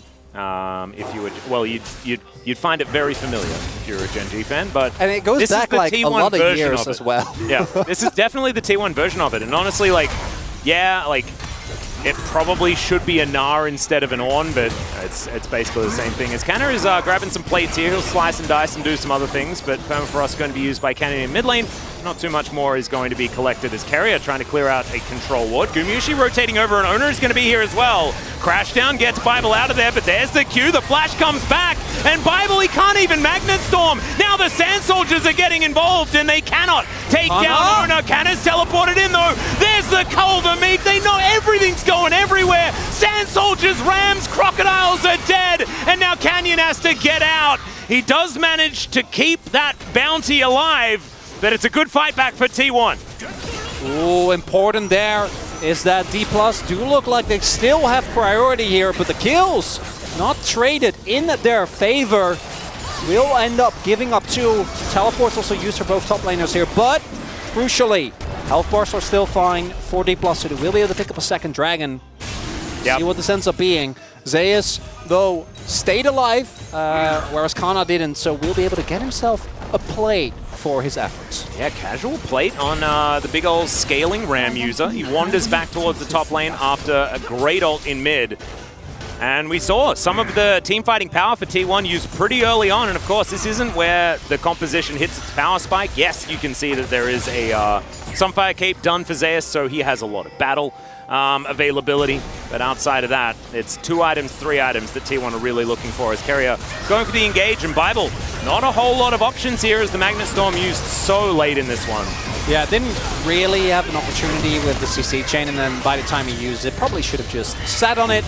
Really nice use here in particular of T1 of the early prior that they got. Gumayusi actually rotating way earlier gave him the confidence, because initially that looked a little bit dicey, right? Because you go in on a Rel, who generally not your #1 target, but while the kill trade works out for T1, when we look at the gain for DK in the end, I don't think it's the end of the world, and them getting 2 dragons could have been great if this was a really big soul. I actually think Ocean is probably the worst one that was still available, given how I expect a lot of the D+ fights to play out.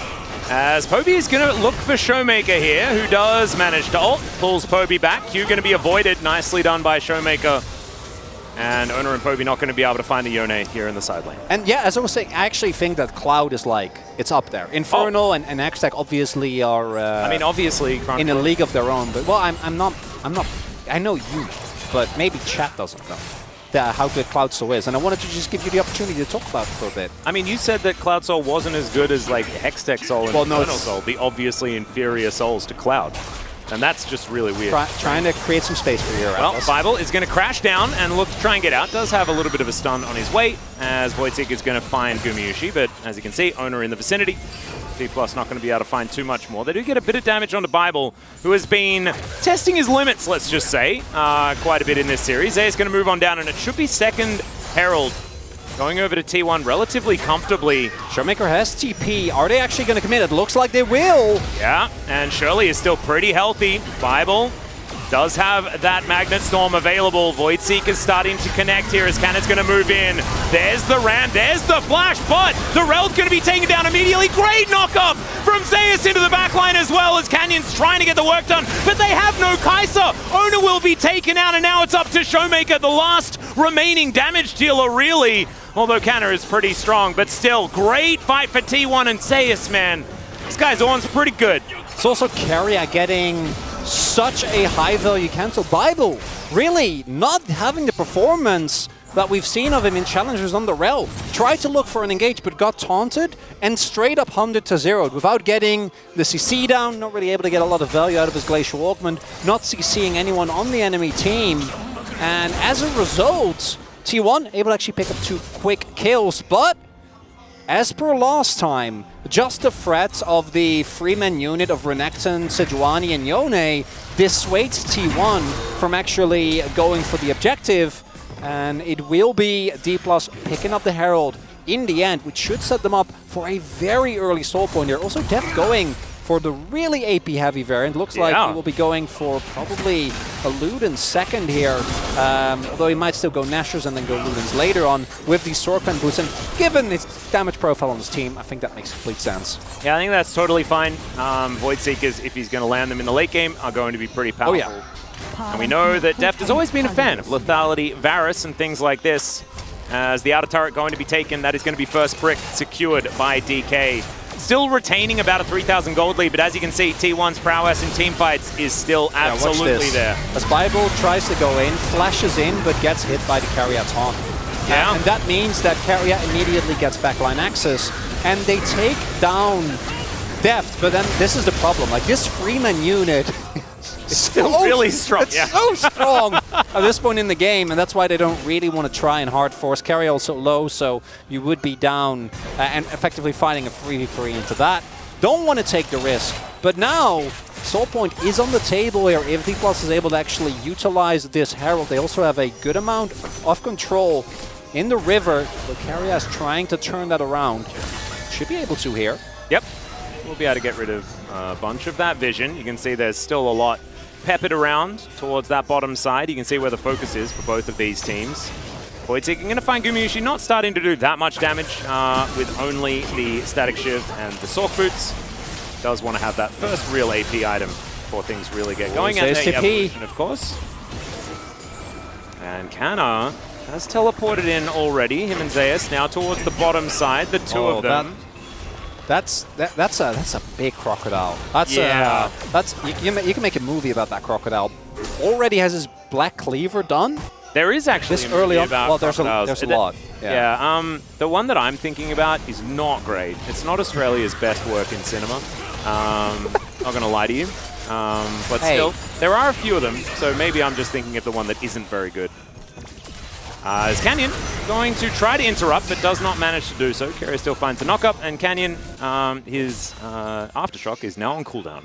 Yeah, Aftershock and Frost Armor both going to be down for a little bit here, as we will start up the Dragon. This time Owner is Lee Sin, but yeah, diving into this enemy team is very risky. Oh, Showmaker looks for it here as they do look for the ult, but they don't quite get there. Kana gets into the backline though as Poby's down so low. Deft dives in amongst everyone, and is going to be able to get these kills. Gumayusi now running for the hills, and it's not going to work out. D+, that's the sort of team fighting that we were waiting for. And this is just making me wonder why Showmaker doesn't pick Yone more often, Atlas, because man, that fight started off with Showmaker going in. Kana, as we get the free K assists here for Canyon.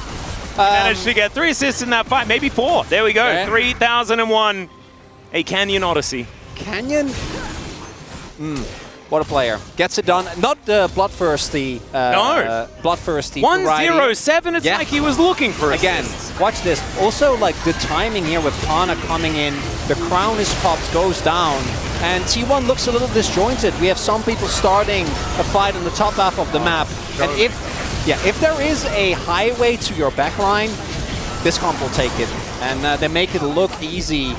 And you know, Canyon, cool that you get your 3,000 assists, but I think if you want to get the POG vote, you gotta work a little harder in this one. I mean, he killed Owner twice in the early game. I think he's still doing all right. Double invaded. He has 100% yeah, 100%. Might still get it. I know. I just... Yeah. And he's not 2,000 gold ahead, so that's... No, he's only 1k on Sejuani. It's a lead. How dare he? Also, Kana, you know... Just really? Casually doing really well, yeah. Yeah, but well, this is something that I think he did in spring so much as well, where it's like they just started, even Renekton wasn't mad, they just started banning it because this always happened. Yep. And he's actually very good at finding flanks. As now we've got a Baron. Oh, all or nothing here. Yeah, Zeus just got the call of Forge got back up and available. Showmaker rebinds his soul once again.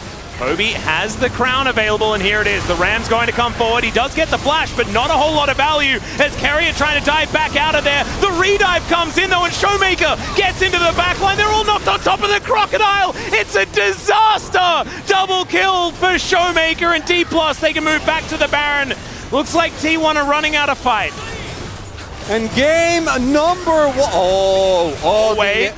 Wait. Oh no, he finds the Voidseeker! There's the immediate double! And D+ will take the Baron, like we were talking about. How did he know? Oh, they had a ward. Did they have a ward? No, I didn't see the ward. It was blind. It was blind. Even Jonas Strong, he's like looking around. It's like, where the heck is that ward? No, I think they didn't. They might have had an inkling. We might see a replay of that one. Game number 1 was close. was a lot of back and forth. Game number 2, not so much. Not anymore. There was some times where we were a little bit like waiting for something to happen, but this wasn't quite it for Zeus. Didn't quite find anyone with his Call of the Forge God, and then Showmaker, the access to the back line, even this kick with Canna coming in, and it's Gore Drinker and Q on top of 3 squishies, I think. Yeah, this comp with the lead it's really hard to play. They did have a ward like further down, so that might have been what spotted it. And to be fair, even without Deft getting that specific hit, they would have checked just to make sure. And now we're approaching a 9,000 gold. Yeah, lead. no, this is, well, you know, it's never over, but this is Sejuani as opposed to a Nidalee, so I think You think my hair would be safe this I think time? our scalps are okay this time around. Yeah, I'm not sure about that. I'm not betting. Although T1 fans probably want me to.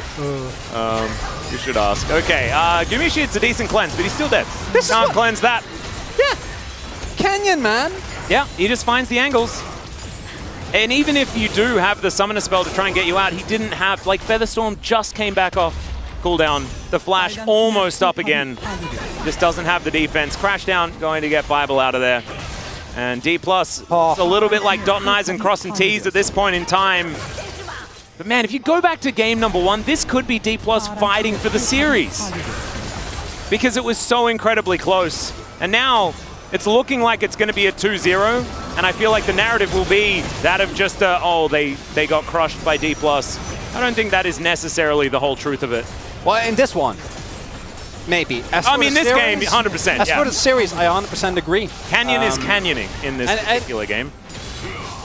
He is canyoning, really. It's just, this is, well, D+, when they look good, is just really satisfying to watch, because they actually play like a team. Is Kana? Kana is not part of the team right now. It's going to get kicked back. Does go golden right at the very end. Almost gets the health back, but it's Guma that locks down the kill onto the Crocodile. And now D+ kind of falling apart. The Rel going to be taken out. Canyon looking for a re-engage. There are some lower health bars, and Showmaker is lurking. He has the ultimate. And Canyon is basically immortal. He's by himself. There are 4 of you, T1. Canyon's just wandering in front. I am confused. But he gets out. Okay. Why did Canyon and Carrier just like stand still? No, you stand still. No, I stand still. My brain wasn't doing so well before this, and now it's really broken. A lot of mind gaming in that one. I'm going to chalk it up to that. As this starts off, obviously, a while back with a really nice player from Canyon. Crucially, even though you cleanse, the plasma stack's still there. Yeah. So easy cleanup for Deft. And then here, Zeus has been trying really hard. Oh, he's been so good. He's been really, really good this week. And here they get the damage, but so much is thrown into specifically killing Kana, which does mean that they do lack some of the ults. I think go even further on the offensive here. As this yeah, and also they didn't actually kill Showmaker, who has that's the mother lode. That's the bounty you really want and need if you want to come back in this game. Yeah. Canyon's got an Elixir of Iron. Yeah. He's looking to say goodnight to the game on the next engagement. They do have the Ocean Soul, which I think Canyon having that is relatively illegal. Canna as well. The SGA as well now. So extra ability to get health back and stuff is something that a Renekton and a Sejuani can utilize relatively effectively. I believe Yone as well, to a certain extent, who does have the Shield Bow and Gale Force, both now built together. If you were coming from the past, you might be a bit confused. Not to be the case, though. Sundisk has been put up to just try and pretend that it's a turret. Not going to work quite as effectively as now. Canyon could be the one caught out, but no. Carrier finds a knock-up, but I don't think that there's going to be an engagement onto what feels like a battle tank. He traded in Bristle. Bristle is now just chilling, and we have just a tank. It is a tank. You can see made of metal. Are we going to have the Rel conversation again? Don't need to have that one. Not quite as metal is Bible. As Canyon just walking around this game, trying to put this this Balmy Cinder to work. The only one who could maybe kill him would be Poby, but Poby has gone for Crown, which I think Crown is good into the D+ comp. Like, obviously, feels a little bit that. Also, Deft actually going for Ginsu's, which makes me a little sad. Was really hoping we'd go full AP, but will... I think Ginsu's is still really strong, and then you can just go... I know. Like, I mean, I guess you just go full AP afterwards anyway, but Def likes auto-attacking, as you know.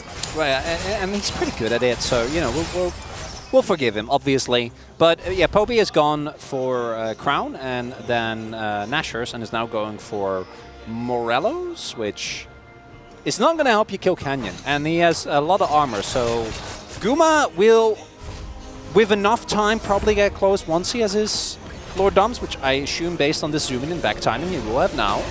And that is a big moment. You know, that's something that they really need, and it's still... Yeah. He's waiting for it, waiting, Oh. and we're ticking. 10 more. Just a little bit more. So close, just gonna wait. There it is. Might lose Baron, it's okay. There we go! Nailed it!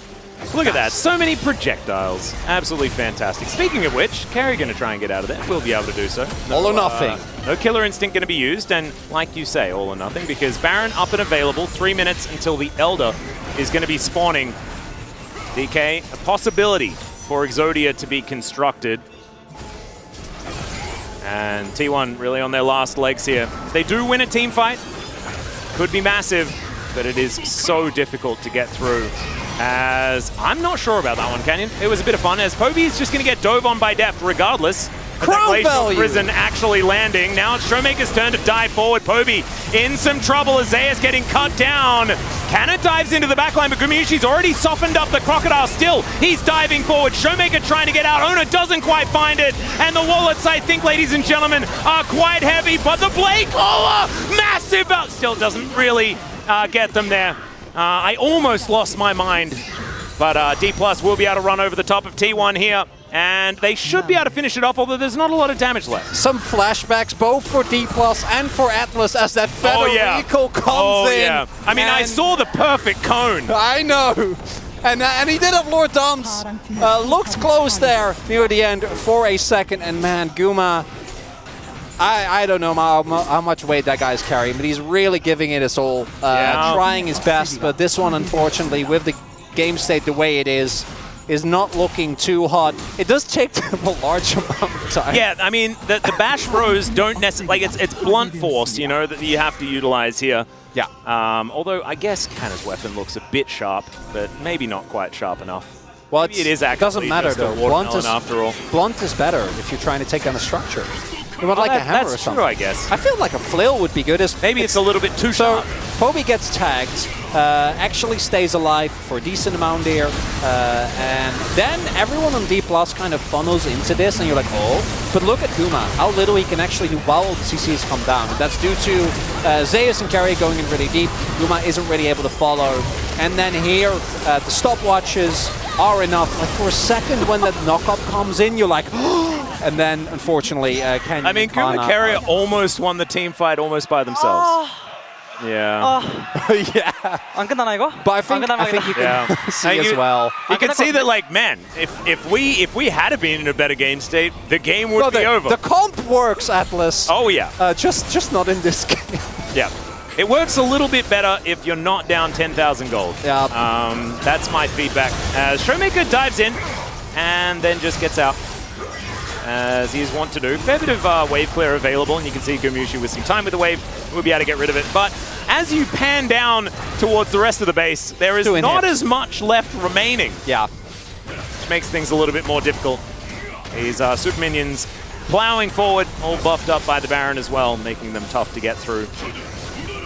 And so, feeling a little bit like it's inevitable, but D+ gonna have to win at least another fight as Gumiushi. He's down extraordinarily low. Featherstorm comes in, and Showmaker gonna get pushed away from Poby, but Canna, he's still in there, just running amok in the backline, slicing and dicing around. Zeus will get stunned up for a moment, and D+ just pushing them away. It's a big Q from the Crocodile. Showmaker getting taken down extraordinarily low. The knockup doesn't land, but the Yone is still gonna be taken out. Bible gets into that backline, and now it's a gigantic Crocodile that's getting the work done. The Rel gonna be taken out, and Def, he cannot get back into the fight, and I think T1 may have held on. There's the Elder. The Elder is alive. The amount of base left for T1 is not very large. No, they wouldn't be able to, right? What was that cannon minion doing? Okay, that is just going to be carried out of position. They had to try and go for it. They had to try and get there, but of course the map is so dark. As now Owner... Run, Owner! Yeah, he's going to find a Q, but being hunted down by a Sejuani has kind of been what's happened this game. They're going to flash for it. It's a great kickback, actually, to deny depth, but it's still not going to quite be enough as they're picking off the stragglers one by one. Get him! Zaya, he can't get him. He wishes he had Ghost. Actually, no, he doesn't, because the cleanse has been pretty useful. No, he wishes he had 3 Summoner Split. There we go. Now, though, D+ have Elder, and you can't lose with Elder, so everything is okay. And really the key thing here is it looks a little disjointed. They feel like they've already won the fight. As mentioned, we do see them get Elder in the picture-in-picture. And the one thing that T1 Comp does well is if they have enough time, because like both Poby and Guma have so much consistent DPS output, and as we can see here, it's more than enough. Again, the amount of damage that Zeus is tanking is really pivotal in allowing them to like kind of win this, but then as you point out, they have 0 map control, and they need to go in, because if they don't go in and they lose the Elder, then they also lose, right? So you kind of are forced to try and... Deft was relatively low, by the way, Ocean Soul. You're right. Yeah. Ocean, I mean, Ocean value. Kenyon and Kana also using it pretty well. I do want to say this 6-2-11 Crocodile has been absolutely terrifying this game. Hats off to Kana and his performance. I think in the previous series was actually kind of all right too on the Crocodile, despite that one being much closer and Zeus being very, very strong on the Rumble. But I just want to say, you know, sometimes Kana doesn't get quite enough recognition for his good stuff. I want to give it to him. As he's now here towards the bottom side. Elixir in hand, he's got his Phage as well, as Showmaker looking to get rid of this last remaining inhibitor. Canyon, kind of by himself. He'll go back and Ocean Soul himself back up to full health as we have a minute left on this Elder Drake. And D+ just trying to get all of these super minions to crash in. Top lane inhibitor going to be taken down, so it's going to take a little while for those supers to get there. But T1, this is going to be, it's going to have to be one heck of a defense if they want to keep this one working. Inhibs coming back up, immediately going back down.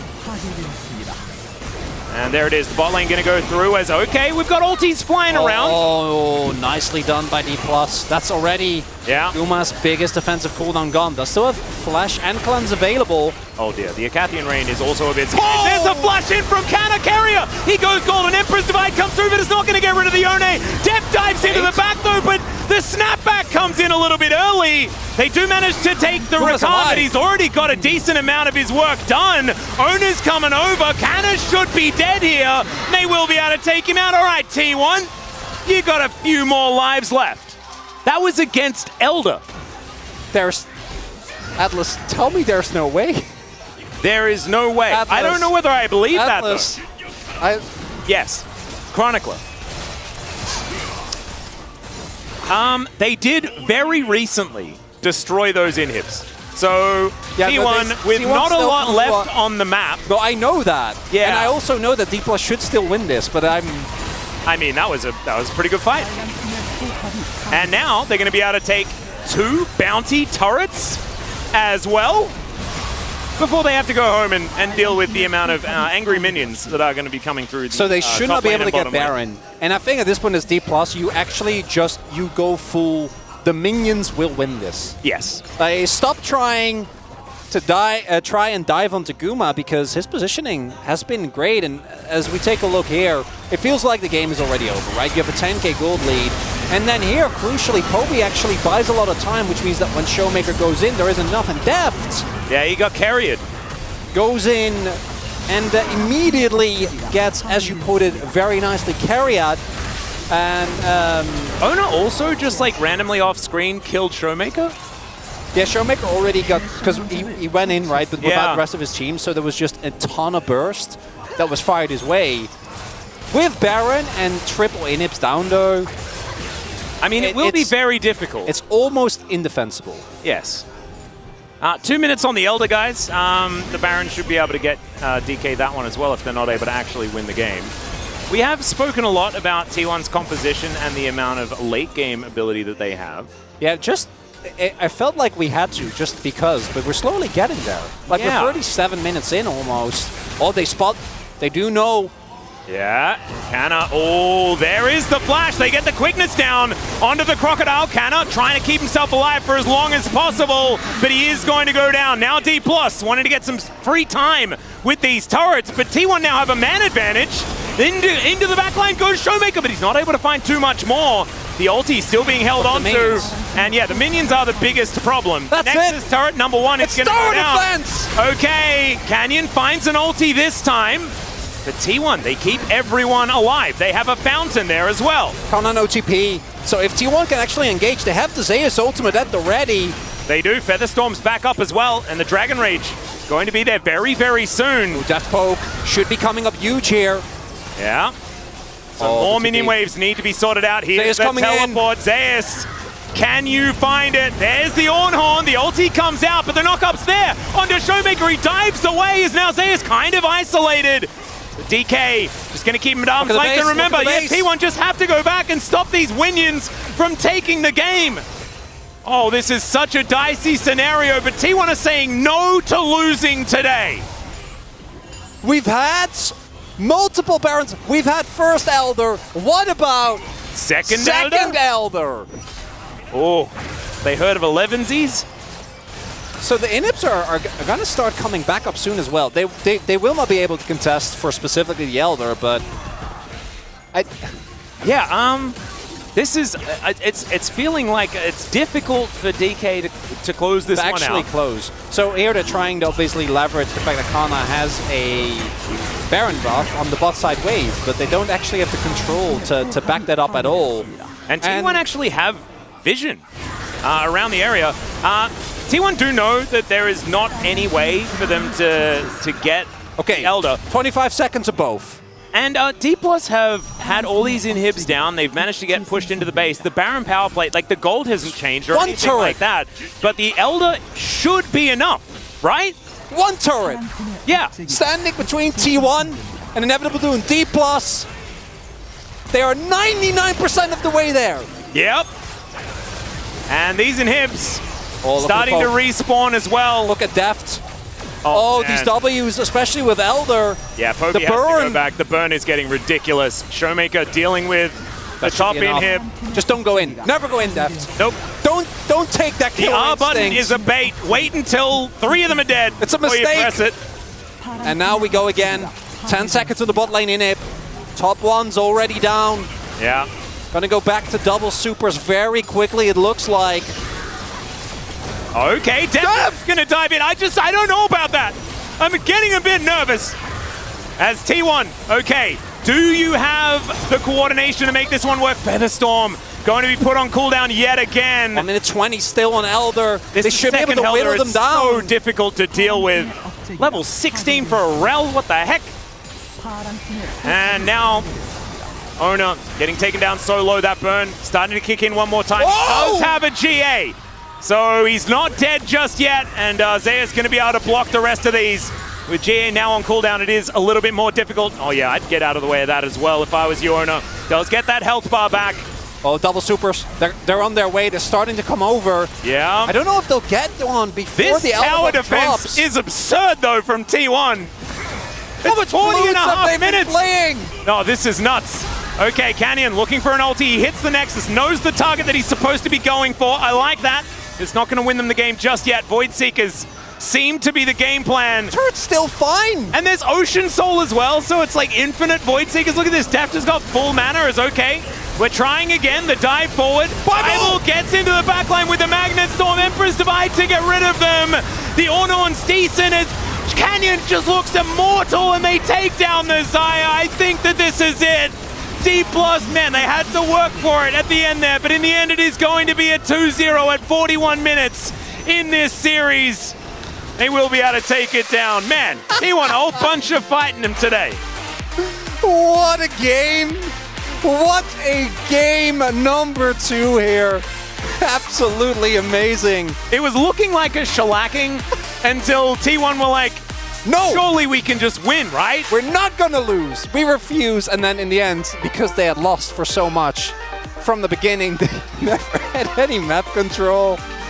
Oh, you see as well, D+, it took them until the third try to be like, okay, Def just don't go in. Yeah. Just press W. Just press W Just over press and over W. again. We have 0 range. We're a hard engage comp into a front to back Azir and Ornn and Xayah.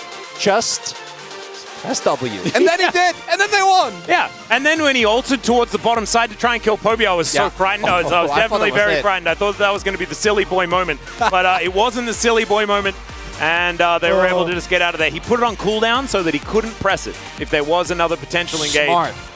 Absolutely. Who was the POG vote for that one? Was it our boy? Was it the Canyon? I did end up going for Canyon. Because I think that as we got, obviously with Yone, I think into the enemy comp, you're going to struggle a little bit as you get later into the game, as there's more ways to deal with you. There's a lot more attention towards you. But I'm pretty sure Canyon also had a perfect game. Yeah. And like he, you know, monster stomped the early games. Oh my God! Bible! Taking names here on the LoL Park stage. What bravado! Okay. All right. Well, I don't know whether he's going to pick up POG for this one. He will not. But definitely was able to find that last Magnet Storm. A bit of the decisive play definitely necessary. We know, of course, Kellen is still here. They can swap between the two players at any moment. We're going to have a look at where the game really became difficult for T1 as Canyon just kind of ran the jungle, as he just sometimes does. Oh, and this game had about as cookie cutter of a beginning as you can imagine, given the comps, right? Early topside dominance, Sejuani with 2 melee characters really gets to push their leads extremely hard, wins every single early skirmish, and the scaling front-to-back teamfight comp gets completely run over this early in on the game. And it feels like that's it, but then we get the twists, which, you know, didn't end up being the twist that they really committed to, but it was a fun twist nonetheless. It wasn't even necessarily a twist, because a twist is generally a quick action. This was very, very slow. Have you watched those, like, the hydraulic press video where it's like in super ultra slow motion? Yeah, and you keep waiting, and it keeps going like... Yeah, like, when is the phone book going to explode? Eventually that's the nexus. But it was definitely in well and truly slow motion, as we had some like strange ultimates from Canyon from the mid to late game, things like that. This team fight, look at Gumayusi's Featherstorm. Like, and the angle, the knock-up from Carrier. I mean, if this was like a game state that was even just a little bit better for T1, everyone on D+ is dead in that moment.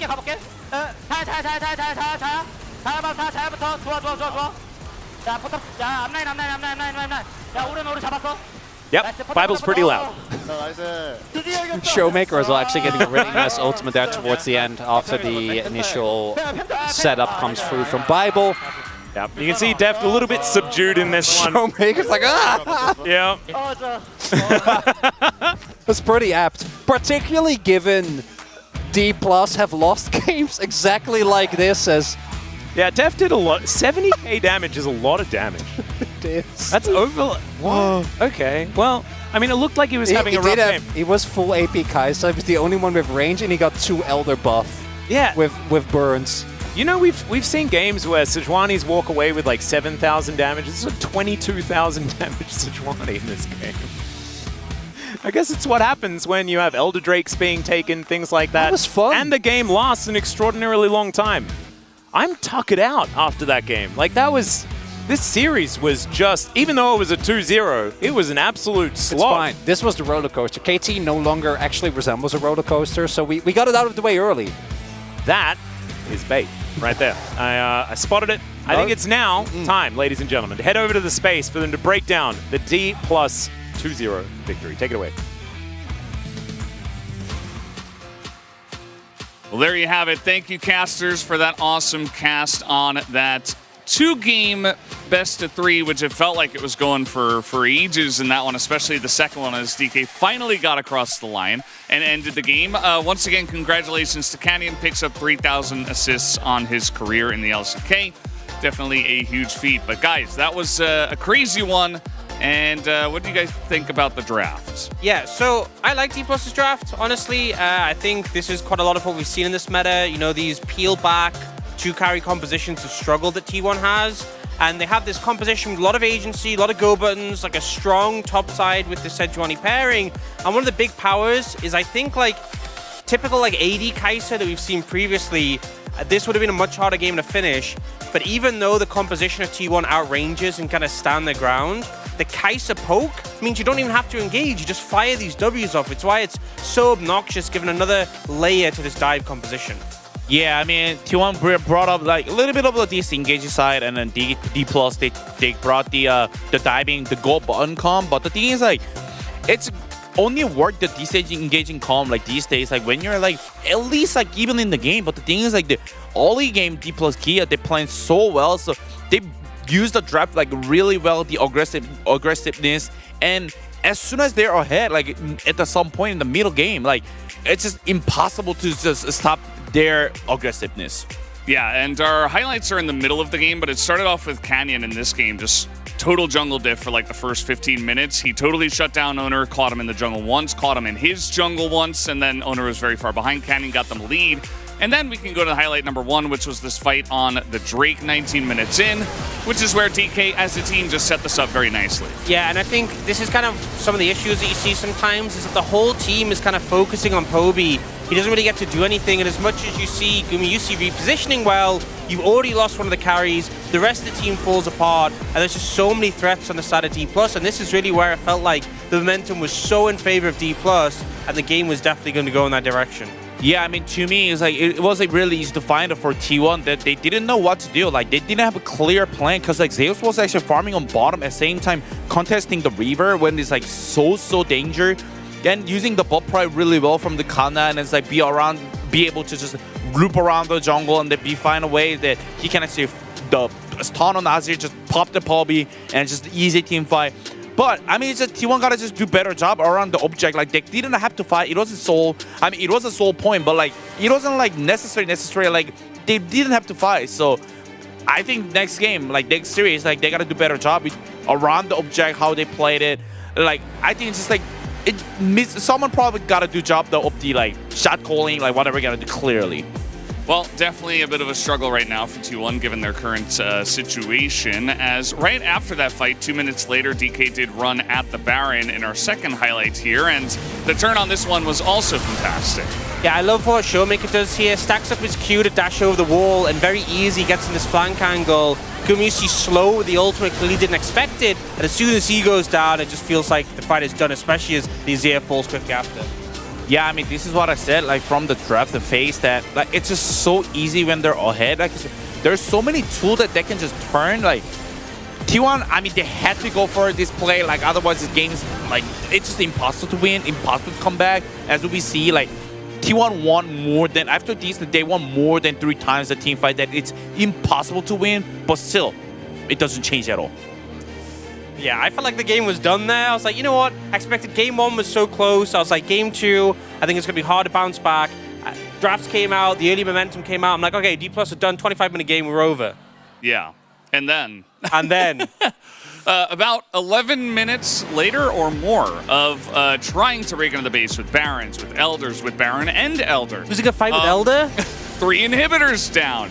DK, finally, they had a rough time with the Siege with this composition, but you just gotta press your go buttons, and they eventually did. Yeah, I mean, I was like saying, like, D+ Kia just played not good, like more than 3 times, and still, like, they did alright team fight just 1 time. It's how easy to end the game.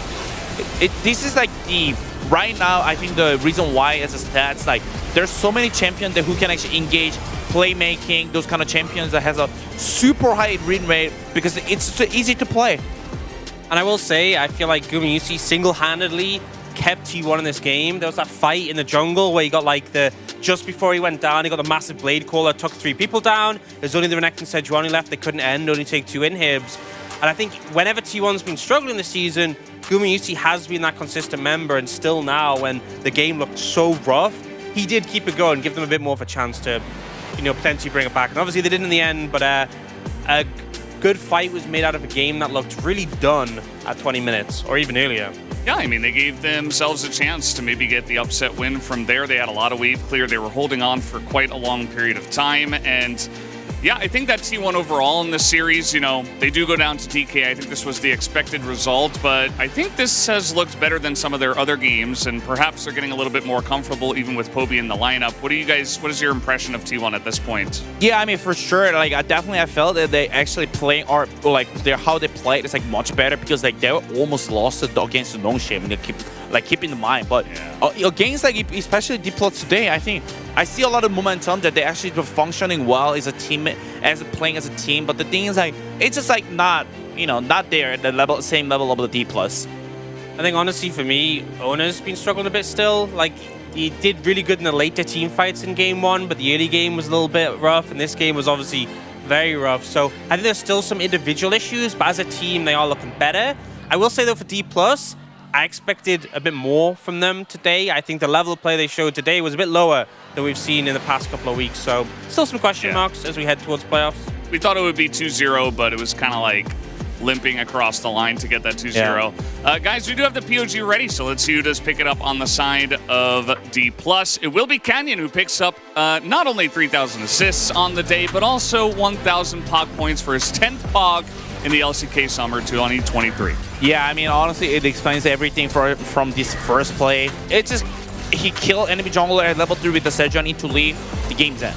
Like, you can't come back. And then you have perfect team comp with, especially you're playing Renok on top and the mid Yone. It's just so easy it just makes so easy everything.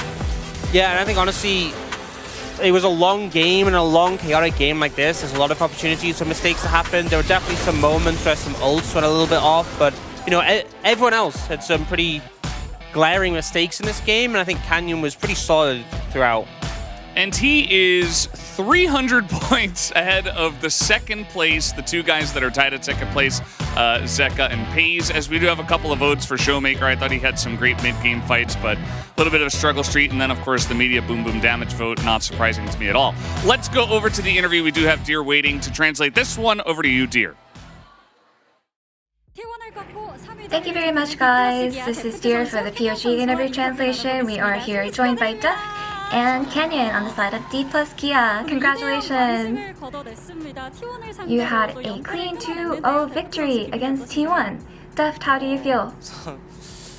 물론 이제 주전 멤버들이 이제 5명이 Of 온전치 course. 않은 T1이긴 했지만 저희가 T1 doesn't have their usual main roster right now. 오랜만에 꺾게 돼서 너무 기쁘고 또 I'm really glad and happy that we were able to win against them. And even with their 4 main members, they're definitely really strong, so I'm really happy that we were able to pull through. And Canyon, you are the first to reach 1,000 POG points this summer. How do you feel? I didn't expect that I would get so many POGs this summer, but I'm always happy to get them. I hope that my other teammates get to experience getting POGs. And this is actually your 8th champion that you got POG with, and you said that you would keep getting POGs with different champions. Yeah, I didn't realize that this would be my 8th, but it makes me happy that it's my 8 different unique champions that I got POG points with, and I'll keep on continuing being more diverse with my POGs. And you must have wanted to end the losing streak against T1, so what mindset did you come in with today? I don't think I came in with a different mindset. It's always we walk in with the mindset to win. And I feel like we told ourselves maybe we can win because they don't have their usual 5 members. I'm glad that we picked up this win. Theft with Aphelios, you got your POG in Game 1. And in an intense Game 1 going over 40 minutes, there was a brilliant moment where you caught an enemy out. So let's take a look at the replay. So how did you end up catching this kill angle? Just based on our comp, we are a lot stronger when we're together as a team. So my teammates told me that they would protect me and pocket me really well. So when I saw the angle, I was able to catch that out. And Canyon, in game 2, so your Sejuani got a solo kill and you bullied the Lee Sin. You didn't even decide to recall and you even went top afterwards for a successful counter gank and absolutely dominated the game. So given how strong Sejuani is early game, I tried to get prio early and I was able to get a smooth start of the game actually. Yeah, your third Sejuani from this point was definitely a handful to deal with. And in game 2, you reached 3,000 total LCK assists. A huge milestone. Following Score and Peanut, you're the third to achieve this record. So what does this record mean to you? I didn't realize I would be the third person. And it makes me realize maybe I have been in this scene for a very long time. I've been playing for a long time, I guess. And that, how do you feel about that? 3,000 assists, that's an excellent record. And in the second half of the game, in game 2, the enemy blocked your attempt to break the base multiple times. And so with T1's strong determination to defend the base, it must have been crucial to maintain your focus. So how did you make a breakthrough? I feel like we just kind of overheated every time, and we just got picked off one by one. And because of their Azir and Zaya, it was really hard to sort of break through them. And I thought we just told ourselves we need to just wait until Kaisa hits her W and then poke a little bit before we actually go ahead and end the game. And Deft. So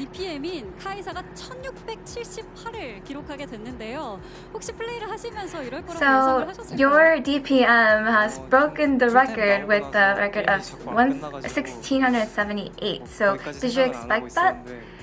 Yeah, I did finish my items, but and I didn't really imagine that I would do so much damage, but I guess that's a big number. And despite the win in game 1 and 2, your team may not exactly have been satisfied. So what kind of feedback was there?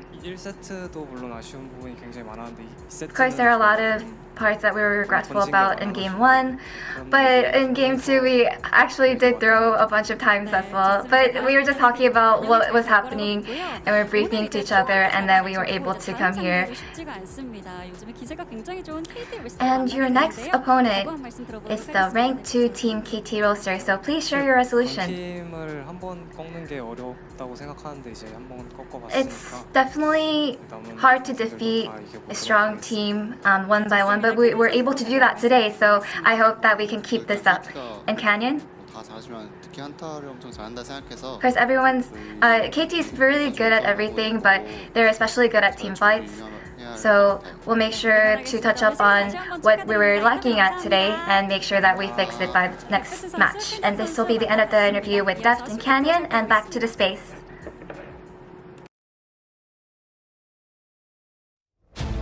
Thank you, dear, as always, for that awesome translation. As Deft and Canyon, as humble as always, but some big milestones and a big win tonight over T1 here for both of those players and the rest of the team. But guys, let's take a look at the standings now and see who is where, as DK pretty comfortably in that third place spot.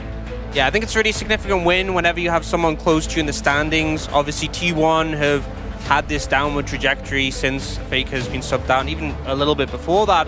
But D+ are on a big tear right now. Don't think it's realistic that they'll catch up with KT or Gen G, but that third place spot looks pretty secure for them. Yeah, I mean, also for T1, just making sure, you know, like, order to get the playoff to get secure, like, they need, like, 2 more wins. Like, even though they lost against D+, it's not a big deal.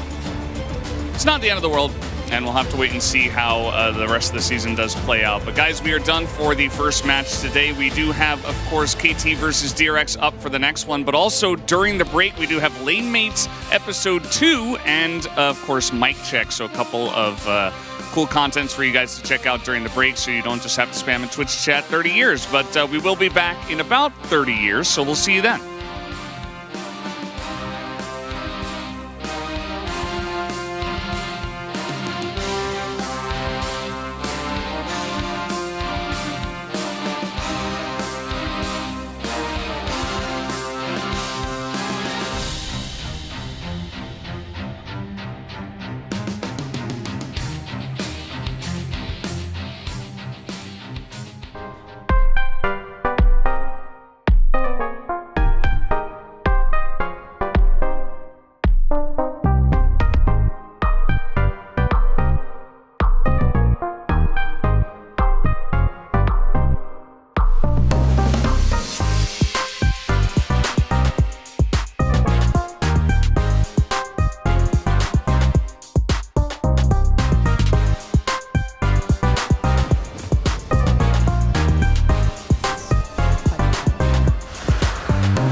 연합대 바로 합편이 준비되어 있습니다. 우!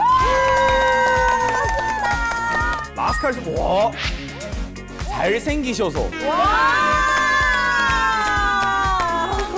탑 챔피언이지만 그래도 그 상태는 아직 좀 근본이 되게 연차가 좀 아직 적지 않나. 불안 선수 덕분에 생긴 인연이 불안 선수로 인해 깨진 위계초였어요. 왜 그러셨어요? 근데 남자친구가 좀 이해해줘야 하는 부분 아닌가?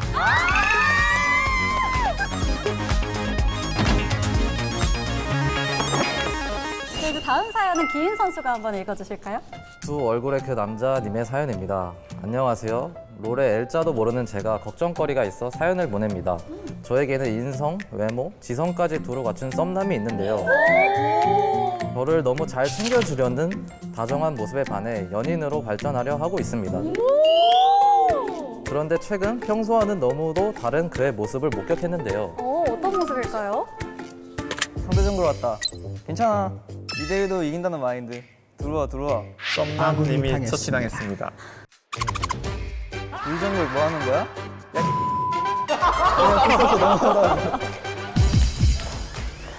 친구들과 같이 게임을 하는데 엄청 소리를 지르고 욕까지 하더라고요. 처음 보는 그의 모습에 너무 당황했습니다.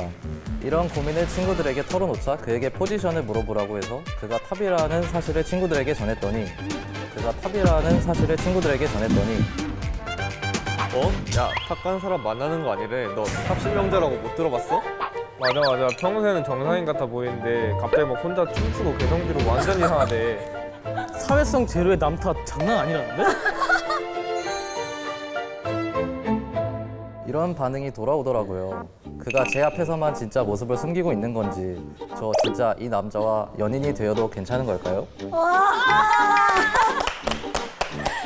사이 너무하네요. 이렇게 되면 탑라인들 뭐 어떻게 연애 어떻게 해요? 사연에도 적혀 있었는데 사실 탑 신병자 이거 진짜 많이 들었는데 선수분들은 어떻게 생각하세요?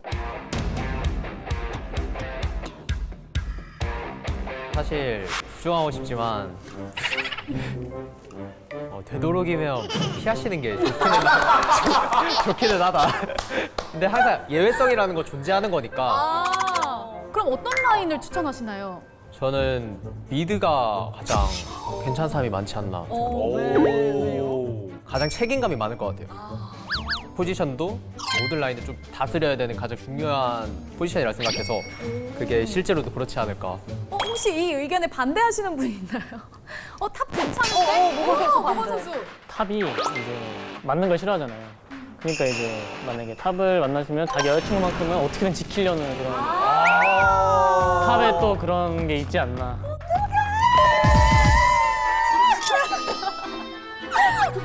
너무 재밌다.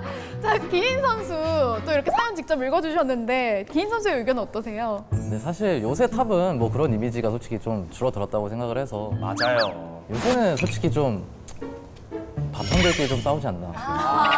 오히려 바텀을 조심해야 된다. 맞아요. 네. 요즘 탑이 또 희생하는 그런 플레이도 되게 많고. 후니님은 요즘 탑이 아니시잖아요. 제가 옛날에 루시안도 하긴 했는데 여기까지 하겠습니다. 예. 후니님은 요즘 탑이 아니시잖아요. 근데 지금 이렇게 사연을 보면요, 뭐 인성에 외모에 뭐 지성까지 두루 갖춘 탑이 있다고 하는데 이거 실존할 수 있는 건지도 좀 궁금한데요. 선수분들 어떻게 생각하시나요? 그럼 여기서 잘생긴 투표를 많이 받은 라스칼 선수가 한번 해보겠습니다. 혹시 이게 자체가 나다 뭐 이런 생각하실 수? 저 지성이랑 인성이 안 돼서. 외모는 된다. 그거는 뭐 괜찮아. 근데 킹겐 선수가 또 질 수 없잖아요. 몸까지. 그러니까요. 제가 아까 말씀드렸던 예외성은 또 있는 거니까. 내 사연인 줄 알았다. 제가 예외다. 본인 어필 뭐야? 와, 좋습니다. 자, 그렇다면 선수분들은 이 썸남과 사귀는 거 찬성인지 반대인지 이렇게 한번 표현해 주시기 바랄게요. 하나, 둘, 셋. 오가 되게 많아요. 네? 여긴 다 뭐예요? 아니 잠깐만 근데 잠깐만, 근데 라스칼 선수가 혼자서 또 다른 길을 택하셨거든요. 왜요? 근데 저는 그냥 일단 롤 하는 사람 안만 왜요? 탑신병자 이런 말 있잖아요. 근데 저는 그게 다 그냥 롤 하는 사람 다 포함이라고 생각해요. 롤 하는 사람 안만. 근데 킹기 선수는 아까 미드 만나라고 하시더니 왜 오를 들으셨어요? 이걸로 섣불리 판단하기보다는 오를 드렸지만 남자친구분이 사실 챔피언을 잘 받지 않나. 올라프, 트린다며 이런 거 하고 있으면 전 X. 챔프폭에 따른 OX가 갈리네요. 수가 있군요. 너무 싫어. 올라프 트린다며 너무 싫어. 아니 근데 저는 이게 아까 저희가 첫 번째 이제 답을 본 거에서도 좀 연결이 되는 질문이라고 생각하는데 근거리 탑 대 원거리 탑 중에 이제 원거리 탑을 쓰는 건 좀 졸렬한 행동이다. 이런 의견도 있거든요. 혹시 OX로 한번 대답을 해봐 주실까요? 질문이 뭐라고요? 졸렬한 행동이다. 원거리 탑을 쓰는 건. 일단 버들 선수랑 모건 선수가 졸렬하다 원거리 딜러 졸렬하다. 탑은. 아지르나 뭐 제이스 같은 거 할 때 그러니까요. 근접 챔피언 만나면은 상대가 되게 싫어하는데 저도 하면서 뭔가 제가 졸렬하다는 게 느껴져가지고 맞는 입장에서는 이제 끌어오르죠. 맞는 입장에서. 칸나 선수는 혹시 또 어떻게 생각하세요? 제가 할 때는 졸렬하지 않다고 생각하고 맞아, 이게 맞아. 만나면은 졸렬하고. 정글 부르고. 네, 좀 기분이 좀 그렇죠. 아무래도 구두 선수는 어떻게 생각하세요? 사실 저도 할 때는 재밌어가지고 때릴 때는 즐기는 편입니다. 솔직히 안 좋게 말해서 졸렬이지. 똑똑하게 하는 플레이예요 사실. 그런 그렇죠. 게. 난이도도 그만큼 올라가고 목숨도 적고 그렇기 때문에 졸렬하지 않은 걸로 결론을 내리고 마무리하겠습니다. 좋습니다. 자, 이번 코너는 LCK 랭킹 쇼입니다. LCK 선수들의 설문조사를 토대로 만들어진 랭킹을 저희가 준비를 좀 해왔는데요. 게임 중 선수들이 가장 많이 하는 말은 뭘까요? 다 바빠지는데? 빼. 열심히 맞춰서 벌칙을 수행하지 않도록 해주시기 바랍니다. 이거 오래 남아요, 영상. 그렇죠. 이거 진짜 성공이었는데 잠깐만. 자 그럼 본격적으로 LCK 랭킹 쇼 주제 공개하겠습니다. 탑으로 포지션을 변경했을 때 가장 어울릴 것 같은 선수는?인데요. 그냥 손 들고 이야기해 주시면 돼요. 오. 가장 먼저 들었어요, 라스칼 선수. 소비 선수요. 소비 선수. 이유는요? 제가 1등일 것 같아요. 1등일 것 같다. 어떻게 이렇게 잘 맞췄지? 어떻게 이렇게 잘 맞췄지? 근데 사실 초비 선수가 네. 압도적인 표로 네. 총 20표를 받았어요. 네. 남은 2, 3, 4, 5위까지 한번 맞춰봐 주세요. 네, 킹기 선수. 캐년 선수. 캐니언 선수? 왜요? 몇 위라고 생각하세요, 혹시? 2위라고 생각합니다. 와. 제 거 보신 거 아니에요? 아유, 저 여기 탑라인들이 지금 좀 컨닝쟁이들인 것 컨닝하신 같은데 거 아니죠? 아니 전혀 아니에요. 정확하게도 2위 캐년 선수. 아니 여기에 대해서는 또 버돌 선수가 캐니언 선수가 탑에 관심이 많고 제이스를 잘하신다고. 작년에 같이 있을 때 옆자리에서 계속 많이 보고 제이스를 또 잘하더라고요, 보는데 그래서 변경하면 잘할 것 같아서 그렇게 뽑았던 것 같아요.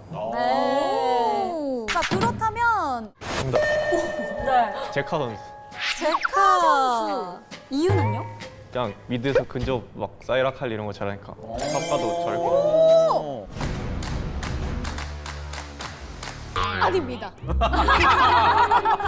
정답. 리엔즈 선수? 왜요? 신지드 장인이니까. 몇 위, 몇 위? 4위? 땡. 리은 선수. 몇 위, 몇 위? 3위. 정답입니다. 기인 선수.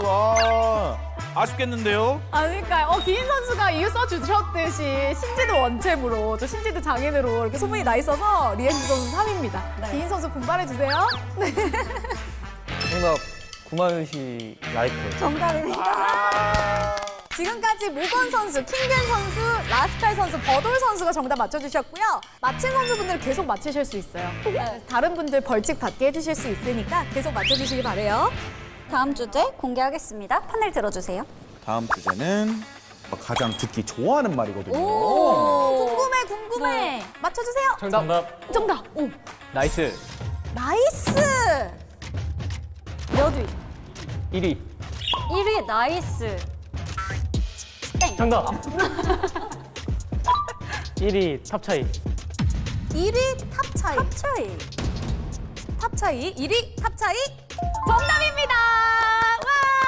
와! 아니 너무 잘 맞추시니까 그러니까요. 이게 단합이 너무 잘 되고 있죠 지금. 자, 그럼 다음 순위 한번 맞춰볼까요? 네, 라스카 선수. 정답. 다이브 갈게. 어? 다이브 갈게. 몇 위?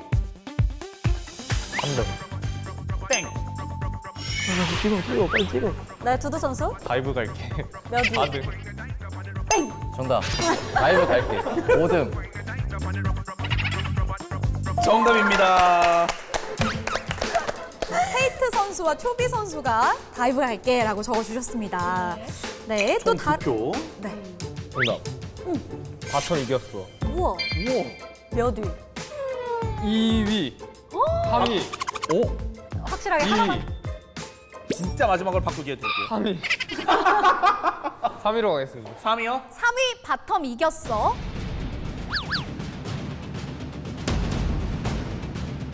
정답. 땡.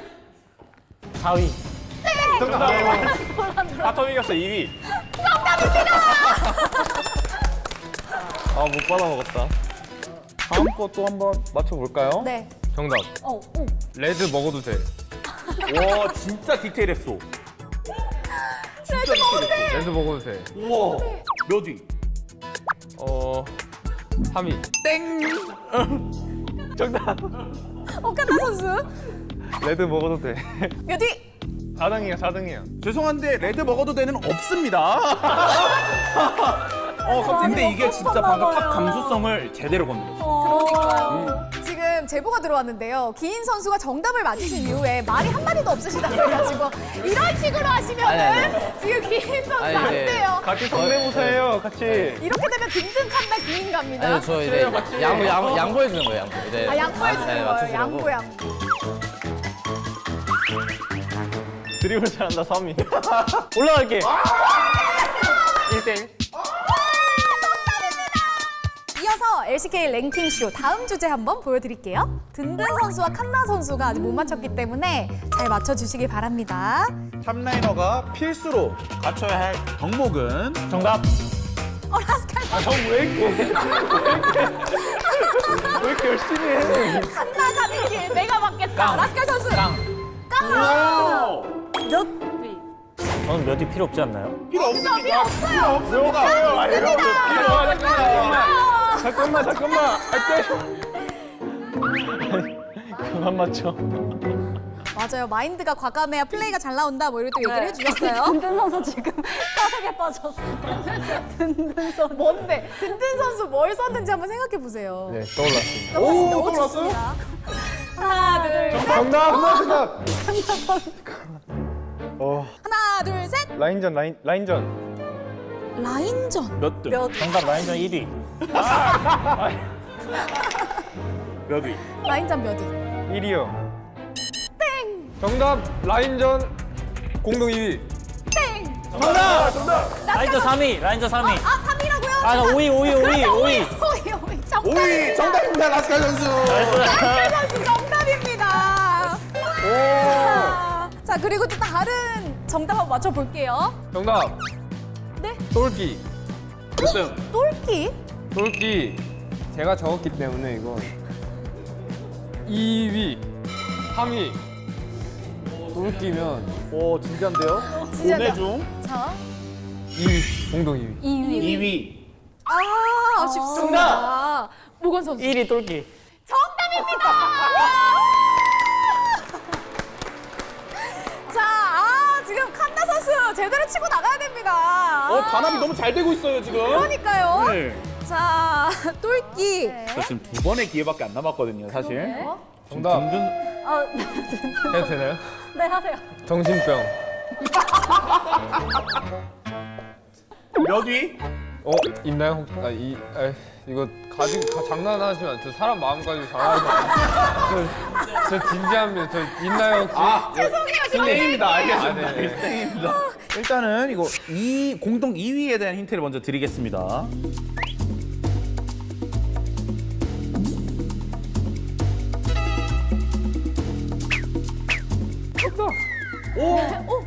우직함. 우직함. 정답입니다. 아, 제카 선수가 팀원들이 다 죽어도 사이드 밀어야 함이라고 얘기하면서 또 해주셨고, 쿼드 선수가 초반에 밀려도 끝까지 탑을 미는 우직함 이렇게 또 써주셨어요. 이렇게 해서 LCK 랭킹 쇼를 모두 만나봤는데 마지막까지 랭킹을 못 맞춰주신 분이 딱 한 분 계십니다.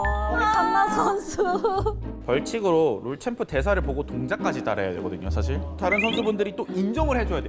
인정이 안 되면은 계속 해야 돼요. 계속 해야 돼요. 저희 이게 단합대회가 그런 식이에요. 말파이트, 나르, 티모, 오른, 가렌 정도로 저희가 준비했죠, 드렸는데요. 진짜 아닌데. 진짜 아닌데.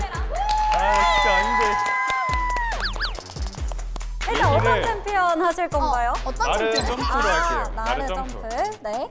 이런 점프 되나 이거? 하나, 둘, 셋. 하나, 둘, 셋.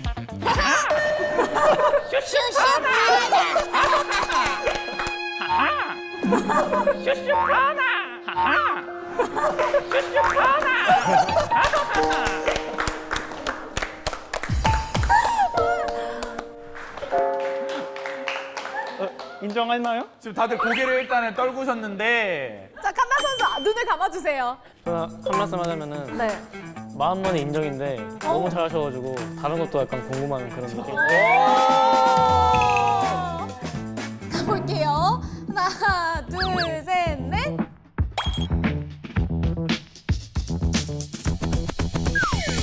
출동 준비 완료!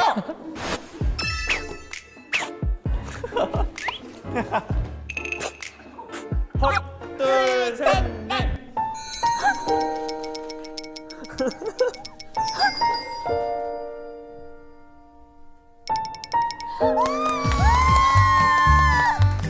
아, 이렇게 열심히 해주시다니 진짜 너무 잘해요. 진짜 너무 잘해요. 둘, 셋, 넷! 그럼 이제 빠르게 투표 가볼게요. 눈 감아주시고. 단합이 됐을지 궁금하네요. 자, 하나, 둘, 셋. 와, 축하드립니다. 칸나 선수 통과해요. 한나 선수 폼 미쳤다. 뭐 미쳤다. 이렇게 선수분들이랑 제가 지금 목이 다 쉬었어요. 말이 안 나올 정도로 너무 재밌었어요. 굉장히 많이 웃고 이렇게 즐기다 보니까 어느덧 이제 타편 마무리를 할 시간이 됐는데요. 단합대회를 함께한 소감과 함께 팬분들께 마지막 한마디를 부탁드리도록 하겠습니다. 다 같이 만날 수 있어서 재밌었고 오늘 하루 너무 재밌는 자리였던 것 같고 못 오신 제우스 선수님도 저희를 대표해서 멋있는 모습 보여주셨으면 좋겠습니다. 멋있어, 멋있어. 사실 너덜너덜해지긴 했는데요. 사실 따로 만나기 쉽지 않고 좀 친해지기 쉽지 않은데 1대1이 아닌 다 같이 만나는 거라 재밌었습니다. 너무 고생하셨어요. 다 같이 웃고 떠들 수 있어서 너무 좋았고 오늘 좀 많이 웃은 것 같아서 좋습니다. 저희가 다 항상 적으로 만나다가 오늘은 한 팀이 된 느낌이어서 너무 재밌었고 저희가 말은 안 해도 다들 통하는 게 있구나라는 생각을 하면서 유대감을 많이 얻어가는 것 같습니다. 통하는 것도 많고 되게 재밌게 이제 한 것 같아서 오늘 되게 좋았던 것 같습니다. 이렇게 다 같이 모이기 쉽지 않은데 다들 얼굴 보니 좋네요. 앞으로 경기장에 봤을 때 또 웃으면서 얘기할 수 있었으면 좋겠습니다. 다들 탑이라 그런지 각자만의 개성이 넘쳐서 다 보기 좋았던 것 같습니다. 네, 마지막 벌칙을 보니까 그 벌칙을 안 하게 된 게 너무 행복했고요. 또 저희 LCK랑 농심 레드포스 많이 응원해 주시면 감사하겠습니다. 네, 이제 LCK 단합대회 탑편 마지막으로 다 같이 저희가 구호 한번 외치면서 마무리를 해볼까 하는데요. 어떤 구호가 좋을까요? 모임장이신 라스칼 선수의 의견을 한번 들어볼까요? 저희도 그러면 정글 차이로 갈까요? 좋습니다. 정글 차이. 하나, 둘, 셋. 정글 차이.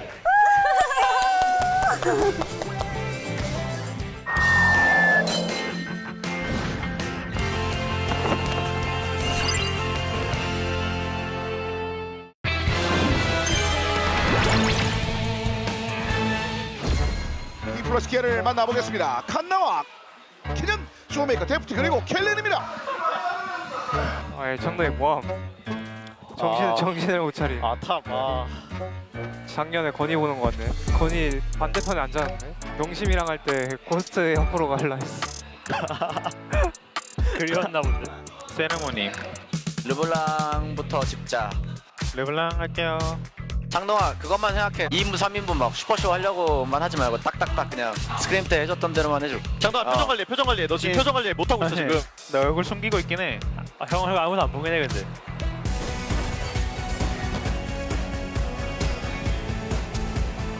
오케이 이득. 오케이. 좋다. 이번에 우리 수비턴. 클리어하면 좋긴 해. 아씨. 너 스킬 하나도 못 맞춰. 비에고 풀 빼보자. 여기 봐줘봐. 난 탐미. 여기 비에고. 나밴드 파이팅. 여기까지 먹게. 파이팅. 내가 필요가 없구나. 헌터가 좀 오네. 오케이 나이스. 건부 700점. 건부는 근데 7개 챔피언으로 피우지 않냐? 건부는 그럼 매판 다 다른 챔피언으로 한다. 하나인 거 뭐 남았어. 케인 할게요. 알리부터 몰래 건보야. 서웅대. 잡아라. 뺏게다. 나왔어. 천천히 가줄래 이거? 다 없어. 천천히. 알리부터 빨리지 마. 빨리 좀. 나 한 볼게. 한 볼게. 가자. 한번 해봐. 나 죽을 듯.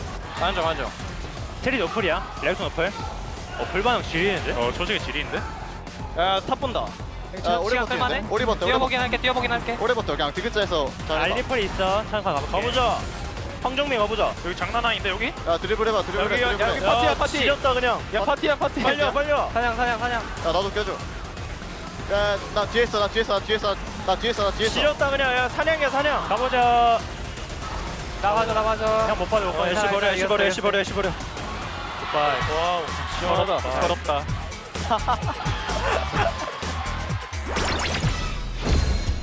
오늘 1승 한번 챙겨보자. 네. 오케이? 얘들아 나도 첫 승이야. 너 첫 승이야? 아 그래? 우리 2대0 한 번만 해보자. 첫 승인가? 한 번만 해보자 2대0. 오늘이 첫 승인가 그럼? 일단 때려봐. 나 비에고 날릴 거야. 일단 먹어봐. 버터. 먹었어. 먹고 빠져. 버려. 제발 빠져. 버려. 멈춰.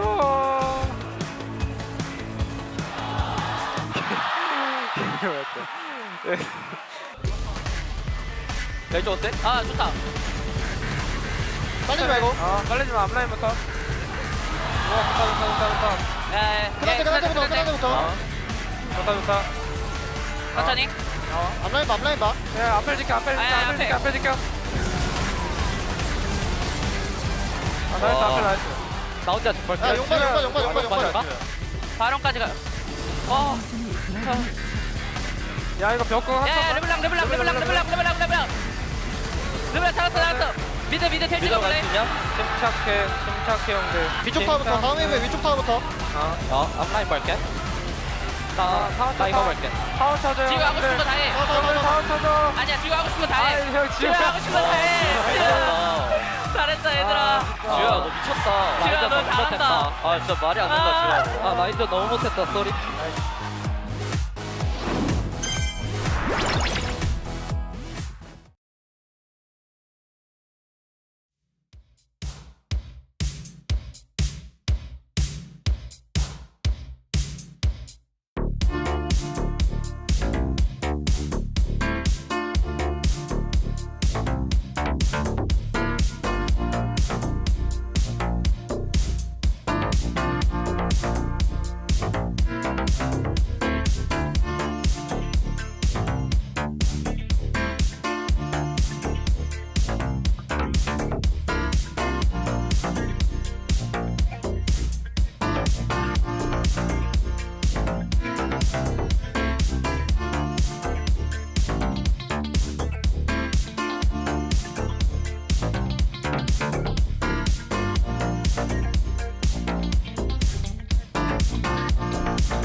Welcome back, ladies and gentlemen, to LCK Summer 2023. I'm Atlas, joined by Chronicler here for the second series of the evening. KT taking on DRX. And this is one that on paper does not look very close. However, you know, DRX have had a bit of a rough go of it. They faced off against D+ and Gen G last week. Prior to that, they got that 2-0 over T1, although they did have a struggling roster at the time, only just calling up Poby, and were then punished. And hey, KT also has looked not as perfect as games in the first 4 weeks of summer. Like, Lahens has died like maybe 2 times. You know, Cuz has had some early games that he didn't win. So they lost the game. They lost the game. I think we're setting up we're trying to find angles. KT is still an incredible team, and I still expect that match against Gen G to be the highlight of round 2. 100%. That's going to happen next week. And DRX, they've got to really pull out some peak form of all their respective players if they want to get even close to fronting KT in this one. See what they can do it. Let's have a look at the standings here before we jump into the series. Gen G, of course, locked playoffs alongside KT as well. After the Kwangdong Freaks loss, I believe that was when KT were locked into playoffs as well.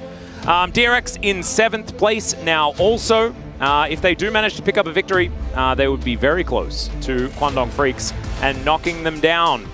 But not quite there, as KT, as we mentioned before, have just qualified for playoffs.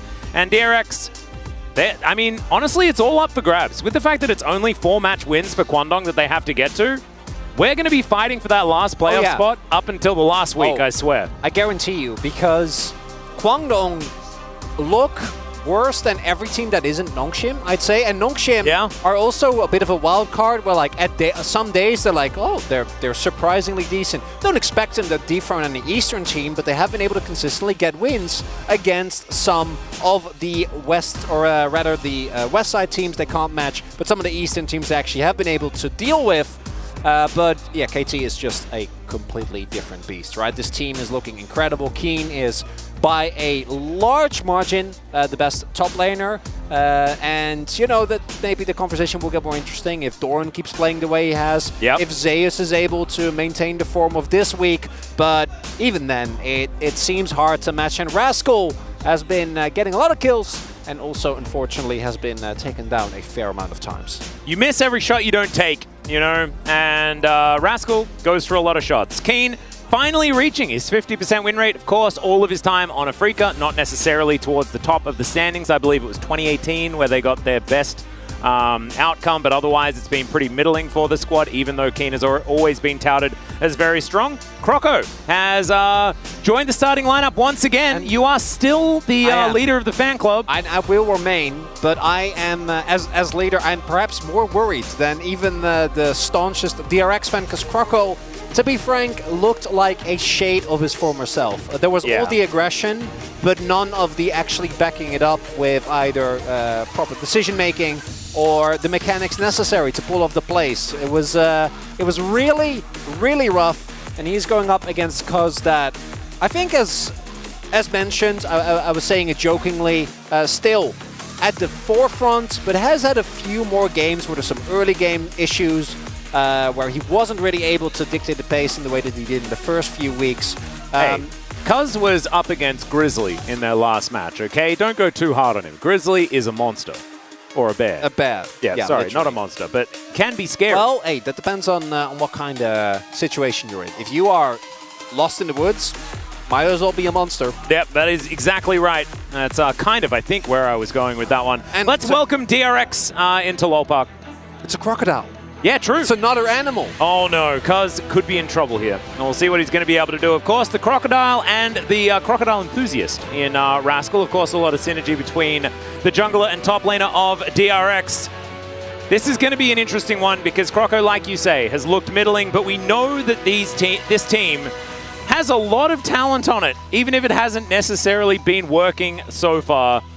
Beryl, of course, really took T1 to task in their 2-0 victory, but T1 kind of all over the place in that particular one, and up against both D+ and Gen G, they just kind of crumbled like a house of cards. Yeah, and it's D+, which is a team that has never had issues dispatching of weaker teams unless they're named Brion, and obviously Gen G speaks for itself as, keen. Yeah. And I would argue that him being as low as he is in solo kills is good because the really big one is the stat right above. Yeah, the isolated deaths is a little bit telling, isn't it? I do think that for Rascal specifically, with the way that the DRX roster currently work, he needs to take risks. So, like, I'm not trying to slam Rascal here, but Keen, the fact that he's been able to play things like the Queen, to play so many carries this split, still have that many low deaths. I don't care if Keen picks up like multiple solo kills. I care about Keen winning his lane, applying pressure so that they win the top side of the map. And then from there, the team always knows how to snowball. The man has been playing incredibly clean League of Legends. And we'll see if Rascal can draw out the beast that we know is hiding in every top laner. Yeah, because of course if you go back to those, Genji versus Kwandong matchups and DRX versus Afrika matchups of old, right? It's always been Rascal that's got the edge over Keen. We saw it in the matchup head-to-head. It wasn't even close between the two. But the strength of roster is really what has changed. And Keen, having this team around him, it must feel so weird for the guy because he's only ever played in the LCK with teams that have been struggling while he's been hard winning the top lane. Yeah. And we saw the way they kind of put on him, because I think last year Keen was one of the years where you could really see the fatigue kind of set in. Oh, yeah. Being on underperforming rosters, he himself lost a lot of his shine, and we were worried, and clearly those worries were completely fine. We were not in any issue. I think they're on TV, by the way. They were getting a little bit frightened about it. He's covering it up. No, doesn't want to show it anymore. Well, it was nice. I don't know what happened there, but it was very cute. All right, Supreme here, just standing behind KT. We'll see what kind of draft surprises he has for us. Of course, Micro still here, looking to see what he can do for DRX, who will be on our red side. KT on blue to start things off. And I honestly think that side selection has become a whole lot less important. It feels like red side has some clear advantages, blue side has some clear advantages, especially when it comes to bans. Red side, when it comes to getting Kai'Sa, is generally the thing. KT is one of the teams that really started first picking Kai'Sa. It's what they did in the final game against Home Life Esports in order to grab that victory. And we'll see whether that is still going to be part of their game plan here as we hop into the draft. So Poppy, already taken away from Croco, and there is the obligatory Nico ban and a whole bunch of other of those that DRX will have to put out. And I wouldn't be surprised if it's just B1 Kai'Sa to come through here from KT again. Aiming has been playing exceptional this split. A lot of his issues and the reason why we had reservations about him playing Kai'Sa in the past have kind of gone by the wayside as he's really leveled up this split. Even the smallest of aiming enjoyers, to which I would count myself last year, have been convinced. The man has just been playing very, very well. And we'll see if KT actually do end up going for that, because interestingly enough, it also is one of the picks where you can leave aiming by himself, and then you can free up Lahens. And we all know how much KT benefits from that, as the Annie also taken off the board here. No real surprises as there it is. Straight up, Kai'Sa to come through. Xayah is an obvious one, and then what is Croco? Is it just Xayah Rakan? Do you just lock them both away? Because of course you like picking the Rakan alongside Kai'Sa as well. I like it a lot. Now Beryl of course has been hot or cold Mostly cold, unfortunately, in recent times. Okay, it's going to be Croco's Vi. And this is a pick where if it was a pick last year or in 2021, you'd be like, nice. Yeah. But we've seen Croco unfortunately struggle even on picks that in the past were very good for him, as Cuz gets, KT is getting everything they want. They get the Kai'Sa and Rakan combo. They get Viego for Cuz, which has been one of his best champions outside of the Sejuani. And I would be a little bit scared if I was a DRX fan. This is looking like a wonderful opener to the draft for KT. Now, we have seen teams not be able to actually stick the landing, but KT, after a spring where they had like the Kassadin incident, for example, they really cleaned up their drafting. They really have. Things are kind of working out, as well as being able to now guarantee counterpick for either mid or top. I kind of like how this is shaped up. I think you either pick both of your solo lanes or none of them in the first few rounds.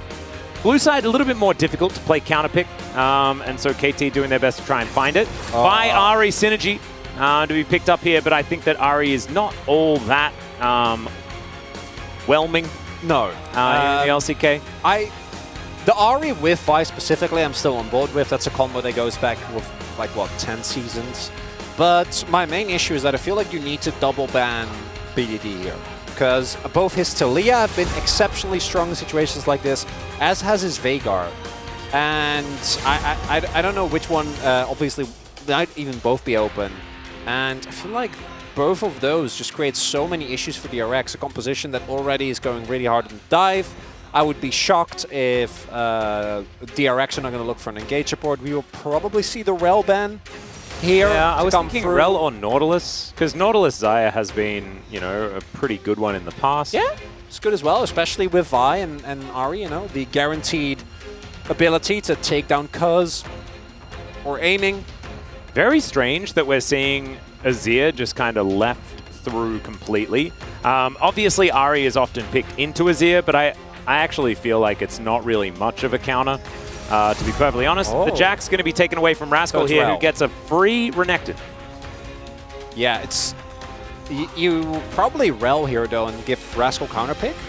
I guess. I guess, okay. Never no. mind. They just... You don't. If it's Rascal, you don't. Well, yeah, I know, but this is into Keen, who can just play Quinn, and we have seen what happens if he does. The reason why, I mean, we might still see BDD go for the Azir as opposed to Talia, which he picked mostly into Azir specifically, is that I don't think it works that well with specifically Viego, right? Azir Viego is like, it's alright, but I don't think it really has the aggressive pressure that maybe you're looking for from BDD. Or we'll see what they end up going, though, because obviously never going to complain about BDD playing Azir for obvious reasons, and it does look like Comfort is going to triumph in that regard. Yep, I'd like some physical damage from Keen. I know Cuz is already there, but I like Kai'Sa to be able to build the attack speed AP type variant. It's really, really good. It is. But we'll see what Keen is going to decide on. Could be Quinn. I'd like GP. I'd like GP the most. That would be my favorite. That'd be so fun. GP Renekton is a fun matchup as well, because it can go either way. Instead, it's going to be K'Sante.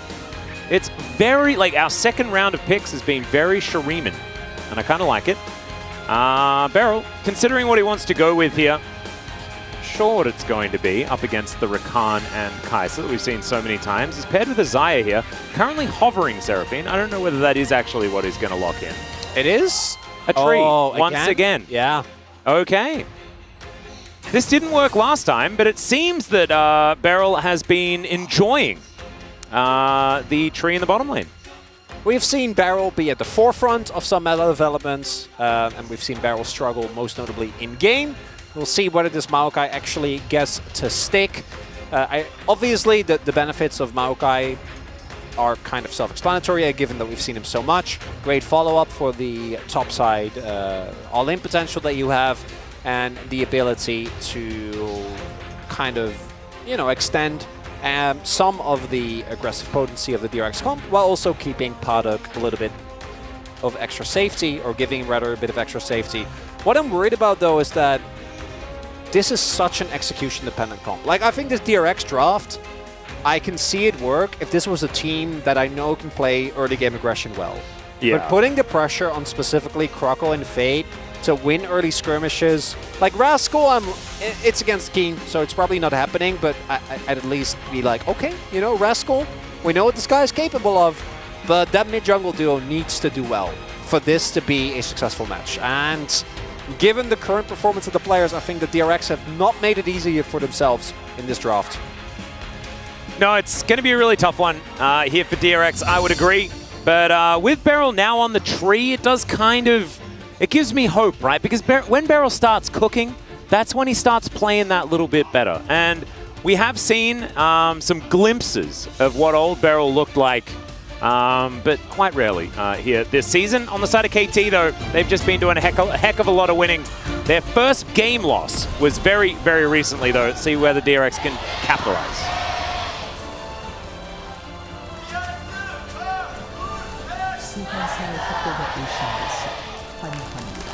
And here we are, onto the Rift for our first game of our second series of the evening. KT should be, I mean, should definitely be the favorites. Yeah.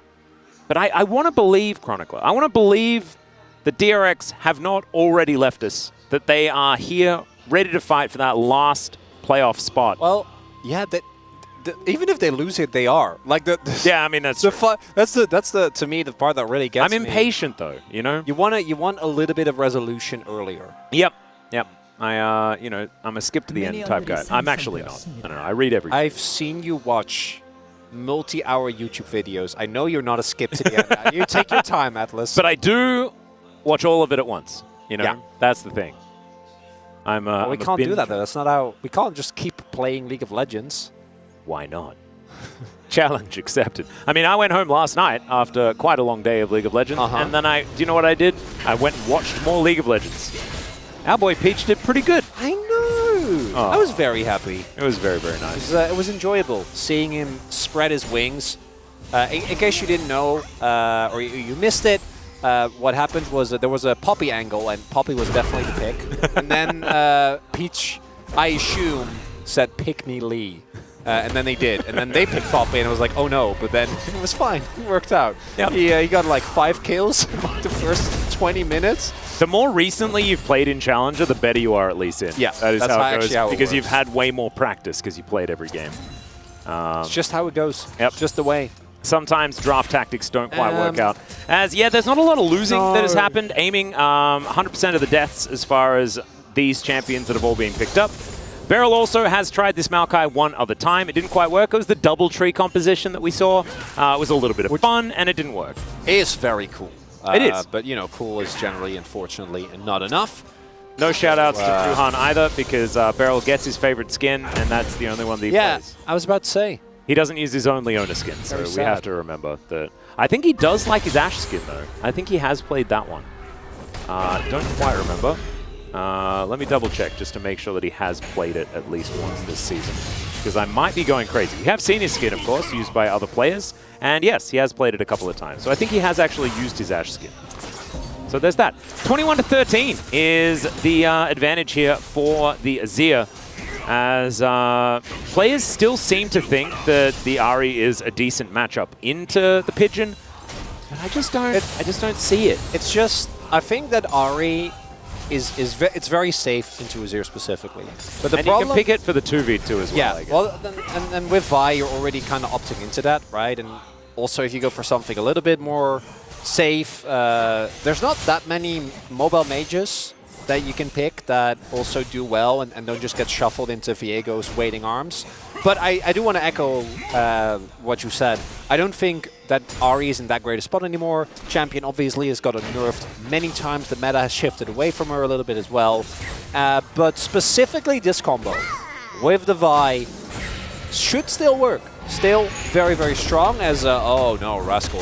Oh dear, Rascal takes a turret shot as Cuz is on his way up. Flash is available, and he's gonna have to use it here. We're all flashing on top of this one, as it's gonna be first blood going to Cuz. And it's about that easy. Even gets to use all of the Renekton abilities to help clear the wave. Cool, and that's a rough one here. They had pretty decent knowledge that Cuz was on the top half of the map. Right, we were looking at Croco going for an invade, getting the bot side scuttle as well, so shouldn't have come as a surprise. But unfortunately, Even if he doesn't tank the third shot, I'm fairly certain that he's dead there. That was just an insult to injury. Nice setup as well from Keen to ensure that they actually are able to get the CC down. Does have teleport. He'll went over the Cuz, so it's mostly unfortunate for Croco and the rest of the map. Won't really change the 1v1 too much, but Rascal, another isolated death that we're gonna throw in there. Yep, he has been targeted a lot by a lot of teams as well. Of course, Rascal, at a lot of instances this year, in fact, has been the one player that's kind of a threat, which is sad to say for DRX, of course. But focusing Rascal does seem to be a pretty comfortable avenue for victory. And so that means that he will be suffering quite a few, because the enemy jungler kind of realizes that it's a pretty good place to set up a tent. And that is kind of what's started to happen so far this game. Croco gonna utilize it by starting off this first Drake. As far as individual Drakes, really like Infernal. So it's high value here for DRX very early on. Also, as mentioned, really want to try and look. Oh no. And Snow, yeah, no, I'm a bit worried. But Rascal should respect. He gets the crash. Yeah, so he should respect. They now spot Cuz. And so far, so good. Where is a bit of the damage jump? down? Not gonna happen. And Cuz should be able to just clear this one out. I'm not sure why we went for the extended trade there, but doesn't end up being to Fade's detriment, as in we go. Okay, we're gonna block the grand entrance. Really nicely done. Lahen's in trouble. There's the flash after him. Paddock gonna pick up the kill. And now aiming, looking to try and run away. Beautifully played here, especially from Beryl to interrupt the grand entrance. Really big moment there. And even though the results haven't always shown it, this Kai'Sa and Rakan can be a bit of a risky bot lane. Once you get out of lane, absolutely incredible combo, but the early 2v2 here going the way of Paddock and Beryl, it's not something that has happened a whole lot in DRX games. Not to be expected. And I can hear Orcs, he's like, oh, that's the aiming that I was used to. Because, of course, hasn't been the biggest fan. Has had to relinquish that, though, for this season where aiming has been performing very, very well. This, going back to old times just a little bit, although it's mainly Lahen's that kind of gets caught out. False sense of security, maybe. Maybe Lahen's hasn't played against that many Maokais. It's a double cancel as well, and you can see why Beryl was like, this is going to work. He cancels the grand entrance. Nice. And then cancels the battle dance? Yeah, with his bramble smash. Oh, yeah. Really nicely done. And I was like, I went in on aiming there. Aiming he didn't really do anything. Lahen's just kind of ran around and died. So, well, you use this as an opportunity to talk about how much aiming has improved. That is true. There we go. And remember when I said earlier at the top of the day, yeah, you know, Lahen's has died a bunch of times? That's one of the times. That is one of the times. This has been happening. And actually, this wasn't one of the times you were referring to, because it's a new time that has now happened now to solidify your point. It fits in the trend, exactly. Yeah. It's sometimes you just need to have it actually happen to prove your point. Make you look cool on the broadcast, and it's worked out very nicely here. It's great. Very happy about it. What or rather, what DRX should still be a little bit worried about is that we're looking at the gold. We are still feeling pretty good here for KT. They are about 500 gold up. We're of course got the first blood gold, but it's mostly the lead that Cuz has been able to pick up over Croco. Yep. Been getting around the jungle. And, you know, we're talking about the fact that Lahen's goes in and dies there. It doesn't mean a whole lot for how the map state is going, as DRX, I think, have enough safety taking this Beryl. What do you think, Chronicler? Do you think that maybe they'll see when KT comes on over? I think that if you have a guy come over right now to see if you can certify this as safe for Herald, I'd say that you go for it. I think he's signing on the dotted line. Yeah, really cute here as well is that they actually pick up the blue buff, knowing that they have full control of the enemy jungle, to both actually use the timers and also deny to Cuz in case he does go for invade, right? Because they are playing weak side right now, so there could be an angle where they get invaded and aren't really able to do anything. So double blue buff, some nice early game here for DRX. Yeah, maybe a face check from Cuz as well, who's going to be spotted on this pink ward. I think knows, but he wants Shellfish first. Fate is there as well. Yeah, we got fighting on the top side of the map at the same time as BDD looking for an angle, but Croco is just going to say, I will take this. Thank you for the leash. And Rascal has now dominance on cooldown. All Out also was utilized by Keen. So not a lot of ultimates remaining there in the top lane as BDD Might need to be a little careful. Actually is going to go home by the looks. This wave is going to be shoved in. He might be canceling here. See whether any sort of dive is possible. Looks like with no Vi, it shouldn't happen. And he is actually going to finish off the back as Beryl going to go aggressive one more time as Lahan's trying to run away. The Nature's Grasp. Not going to be enough. And the Ignite was ticking down. Now Fate looking for that angle. There's the Spirit Rush, and Lahan's is just going to die. He's looking now to try and take down Aiming, whose Killer Instinct is decent. The cleanse was okay, but it's a double kill for Fate. And now Rascal slice and dice and trying to get out of there. And that is going to be the Heartbreaker. A little bit heartbreaking, but he'll just look towards the bottom side of the map for a bit of a heart repair. Yeah, you won't care. They just got a double kill on bot side as DRX coming up huge here as we see Ruler's autograph. The gold going to Padak. 2 kills from Fate, actually utilizing the roaming power of this Ahri. Now they do give up a sizable amount. Obviously, top side, Rascal does end up going down. Flash is also forced. And then BDD was able to generate some gold in mid lane by shoving in the wave, picking himself up some plates. But that's a trade you'll take any time as DRX, putting this KT bot lane further and further behind. This is amazing play out of really Padak well. and Beryl. And that is, like, even if DRX lose this series, I don't care. I'm already so proud of them. This is amazingly well done. And Beryl just showing that, yeah, this Maokai support pick, it works. By the way, everyone. Oh man, Lahan's actually getting double Maokai there. Feels so rough. Stays alive, but doesn't really matter. Beryl actually drops the aggro using his W, and then they're able to get it going as, okay, when... Yeah, I you wonder... go for the proxy and it's not the right So idea. I'm kind of wondering, it might have been... I'm giving it the benefit of the doubt here, because otherwise it was just a really big mistake, because literally your team is diving bot side, so there was zero reason for you to be proxying. You don't have any pressure on the map. But it might have been a situation where like he had to kind of walk away from the turret because Cassante was threatening like a Q3 or something. I don't know, we didn't really see out of that, or he just had a pretty big mistake and cost DRX some potential gold. And also just cost because his Heartbreaker as well as Beryl. Twisted advance for an R button. You'll take that trade any day of the week. Man.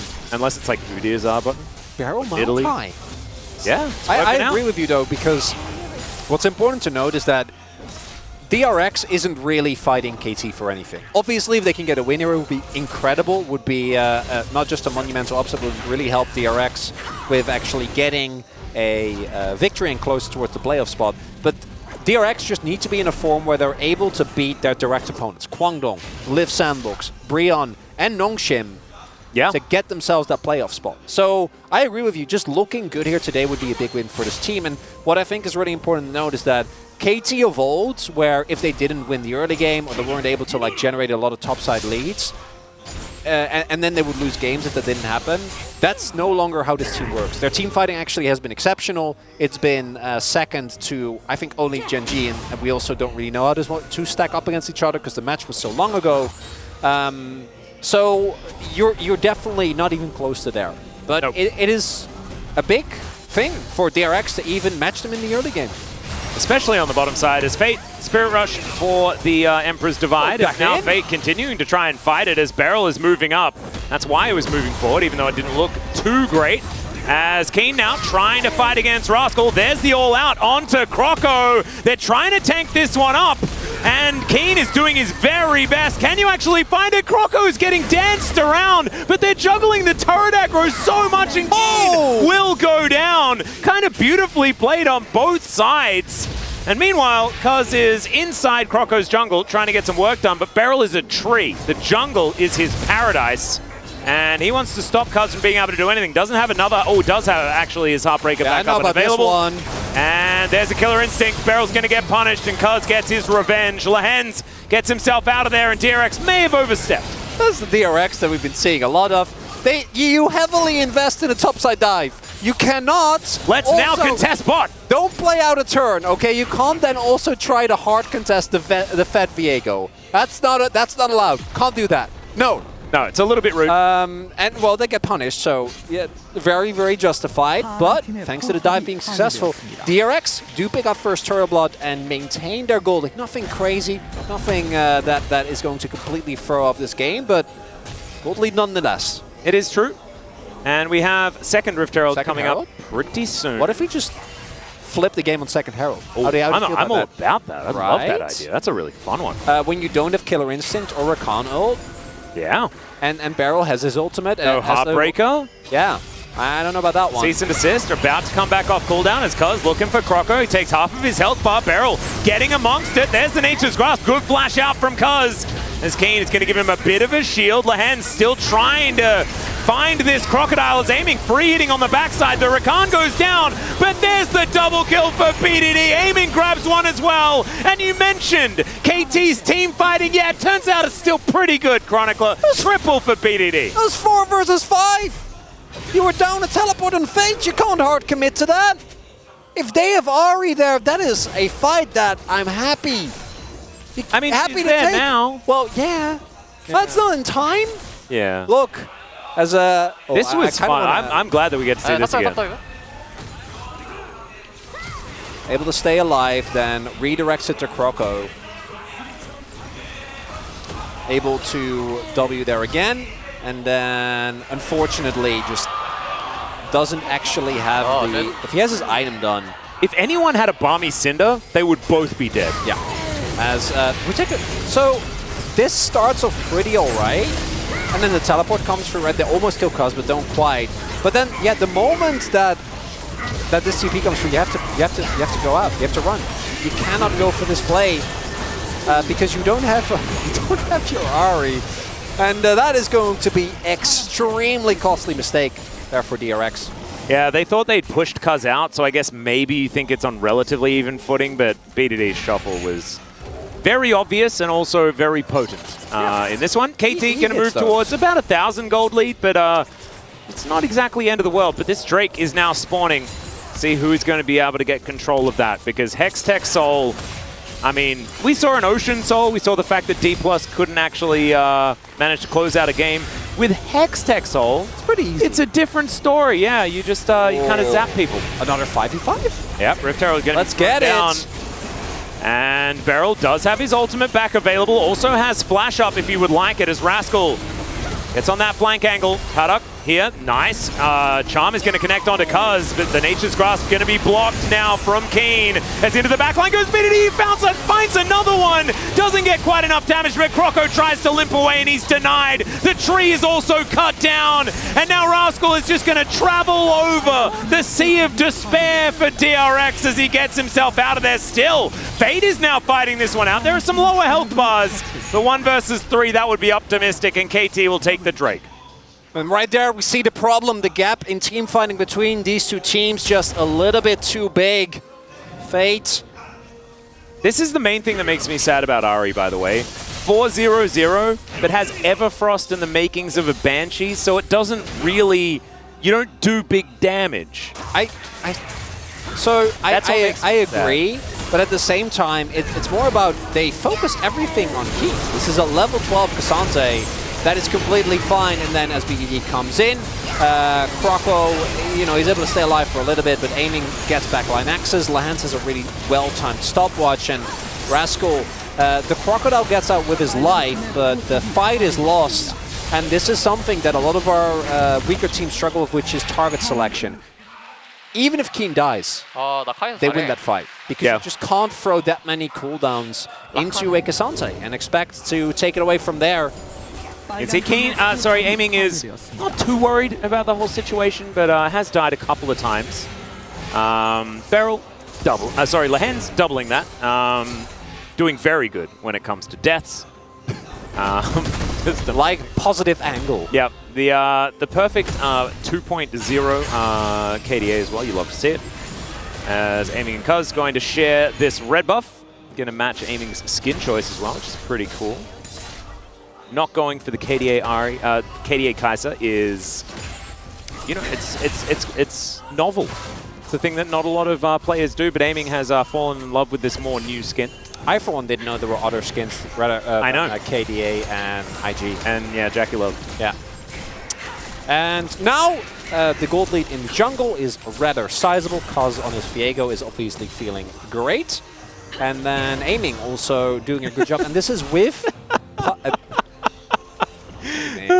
The popcorn chicken's really outplayed aiming. It's there. fine. They'll wasted a fair bit of despawn time. now. It's okay. They changed Yeah. it. You know, just He's they'll be gone. sorry, in a little cuz I bit. denied your camps, and cuz is like, that No, doesn't they're happen gone. anymore, Yeah, so it's fine. It's okay. He didn't mess up my timers. I'm a Yeah. little sad, but whatever. That's actually what they said. We have, you know. Yeah. Yeah. Yeah. I think that was a direct translation, and I appreciate you. No, for no. it. They actually said whatever. Oh. Yeah. Huh. I was surprised as well. Oh wow. You know, you think you know a player. You do. And then they surprise you. Like, we thought that Beryl was underperforming, and then has a great early game. Crazy. Early game is key. Fighting. I mean, honestly, you get any part of it, and it's working out well, and I'm Yeah. psyched. You know, that's where I'm at. The team fighting, not quite there yet for DRX, but the early laning phase, that is a pretty pivotal part. As Kane just wants some honey fruit, and DRX is going to let him have it. Kane is scary, man. This is a guy that is like, oh, I'm the best carry player in the LCK. That was close. Yeah, very much so. But you can, I'll play Cassante, it's fine. Has like 90% kill participation. Like been the focal point of a lot of plays. Almost outplayed the 1v2. Yeah. Man, that 1v2 is actually really fun to watch as well. Sometimes I look at those plays and I'm like, oh, Cassante. But this was a bit of an Arcane type situation, as they look to clear some vision out around this Baron. It has been around for only a minute's time, as Beryl getting some Tribrush vision. Does get the ward over. Just to try and see whether they're doing this Baron. Looks like with the control ward in there, it's not giving them a whole lot of value right now. And looking at DRX their comp, my main issue is that right now they still have a semblance of control, right? It's not, they're not in a great spot. It's 3k gold deficit, but it is still pretty surmountable. As we get into the late game, if they actually lose control of the jungle completely, if they're unable to set up anything, you can't dive. Like, you can't just hard force, you know, like press your Vi button into aiming and kind of expect it to work. As thank you, minion. Much appreciated. Yep. As Rascal is just standing on a ward. Yep. And a little bit of an EDG back there from Cuz.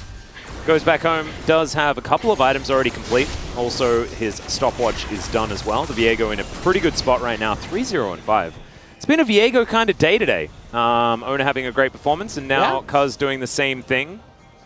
We did see it banned most of the rest of the week and last week as well. It has been a very high priority jungler, and we're starting to see, or continuing to see exactly why. DRX, we have two options. Oh, I guess this is the third one, which is give up Dragon and don't make a move on Baron.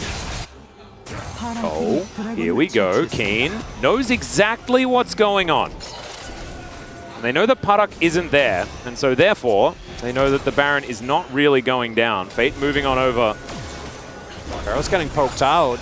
And that was just a free Drake, Chronicler, free soul point. And like you say, Beryl can't afford to take this much damage over and over again. That was just living ward Cassante working out here, as now Parak is going to have to Feather Storm, but in goes Lahens. Will he be able to find the backline? Yes, he can. Killer Instinct from aiming there as well, as this team fight is super one-sided. Yes, the Rakan goes down. Rascal is going to go golden though, and then will fall. That is another kill for this Kai'Sa, who, yeah, has died a few times. It doesn't seem to matter. Good charm lands from Fate, as now Vault Breaker comes forward, and Croco's like, no, thanks. Actually, that is not what I'm going for. A Cathian Rain, not going to quite rain down far enough as Void Seeker. Okay, never mind. Thank you, Jonas Strong, for keeping us interested, as Fate vacates via a different direction. And KT is going to completely take over control of this game. When your dive composition, which it doesn't really dive because there's a Xayah, right, but gets out-dove, you know that things are not looking too hot. And it's also showcasing why the priority on Kai'Sa is this high. There's no other AD carry, well, except Zeri when she was good, can assist plays like this, right? Aiming immediately repositions, finds his way into the backline, and without the damage on Padak, there just isn't enough to do here for DRX. Fate is obviously not able to get a whole lot done, but it feels again like DRX is just a little bit disjointed, not really ready for what is to come. Padak with some typical challenger positioning, I would like to call it. Unfortunately, not in the right place. I mean, it is quicker to say mispositioning, but I do appreciate the added words. Yeah, my commitment to the to the bit. Yeah, I like but I kind of want to echo what you were saying earlier. KT winning this game, it kind of felt like that was going to be the outcome no matter what.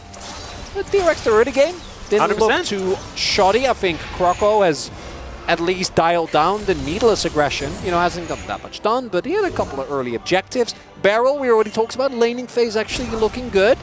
Those are the nice parts, and then we just ignore the rest and we say congratulations to KT. I think that's a beautiful way. Who are clearly showcasing why they're 10-1. And you know, we're having the conversation of, are they going to break Gen G's winning streak, and how likely is it that they're going to do so? Is this actually the best performing team in the LCK? Like, these are the kind of conversations that we're having right now. So they're miles ahead of everyone that isn't Gen G. Yeah, and DRX are not. So, like you say, you got to temper expectations. I like it. We have to say that they've already surpassed it. Glass half full. Oh yeah, Maybe you die. I'd say 2/3 full. Let's love it. As okay, Fate with his Banshees, we did TP. wanders in. That did happen. Yeah, but it didn't amount to a whole lot. Unfortunately, he didn't even get his crown crossed. No, he didn't. But he did use his Sun Disc. So there's that. Barrel. Okay, Barrel. Nature is grasping as they look for their opportunity. It's a decent flank angle, but the damage is just too large. The disengage, so good. Croco gonna get stabbed to death on the backside, and BDD, he survives. He has to flash out of the way, but he will be all right. And Paddock, the last man to fall. KT somehow basically perfect. Oh, never mind. Lahen's decided to die. But that was what he decided to do. Croco is also going to live, but he is on the wrong side of the map as KT will usher these minions towards the Nexus turrets and look to try and finish this one off. It's a 10,000 gold lead. It is only 26.5 minutes, but it looks like KT will be able to put an end to game number 1. And we'll see whether DRX can have a better time in game 2 and whether once again the early game is going to look better, because there are some positives here for this squad. As KT, yeah, they have a little bit of fun, but eventually the Nexus will go down. That is a 1-0 lead. KT Rolster. KT take the expected win. There were some bumps in the road, but as we mentioned, this KT is not reliant on winning the early game, not reliant on winning side lanes. Their team fight, their coordination, their macro has been one of the strong points of this roster, so they are fortunately okay, as it just keeps going up, baby. It's the infinite roller coaster. That's what we're talking about. And I agree. I think that it is well and truly, like, the air is getting thin at the moment for KT. Oh, we are strapped in with oxygen masks. The spacesuits are on. I was going to say, like, spacesuits are going to need to definitely come out. And if KT, for their next match, the one against Gen G, if they all turn up in spacesuits, oh my, could you imagine? Oh, that would just be the coolest. However, they still need to win another game against DRX. And if there is ever a time, where KT are going to lose, it is like right now. So this is the beauty of, I am not burdened as I'm not an old school KT fan. I don't have these years and years of conditioning of expecting this team to collapse. So I'm just sitting here like, man, they're so good. And I don't expect it. I don't expect curse. But this is the beautiful thing about it, Chronicler. It's the fact that if it does happen, it's just ultimately KT. And you just get to, like, nod along and say, ah, yes, now I get KT's it. back. There we go. They're still the same team. Beautiful, beautiful. We are going to go to a short break, ladies and gentlemen. When we get back, it is the Space game number 2. See you there.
마오공. 야 마오공. 맞을게. 야 쌈보자. 빠지게. 야 안 죽어. 안 죽어. 야 나 봐줄래? 풀스케. 야 나 가자. 넘어가자. 나 넘어갈게. 탑 가면 끝나겠다. 야 내 킬. 나이스. 나 죽어? 얘 왜 이렇게 못해? 쫓아가. 야 미드 왔다. 나 하나봐. 잡아 쟤는.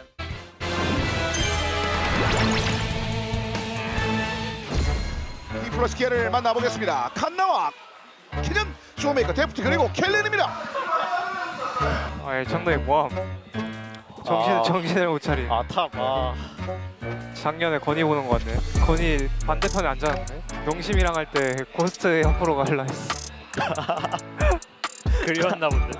세레모니. 르블랑부터 집자. 르블랑 할게요. 장동아 그것만 생각해. 2인분 3인분 막 슈퍼쇼 하려고만 하지 말고 딱딱딱 그냥 스크림 때 해줬던 대로만 해줘. 장동아 표정 관리해. 너 지금 표정 관리 못하고 있어 지금. 나 얼굴 숨기고 있긴 해. 형 아무도 안 보긴 해 근데.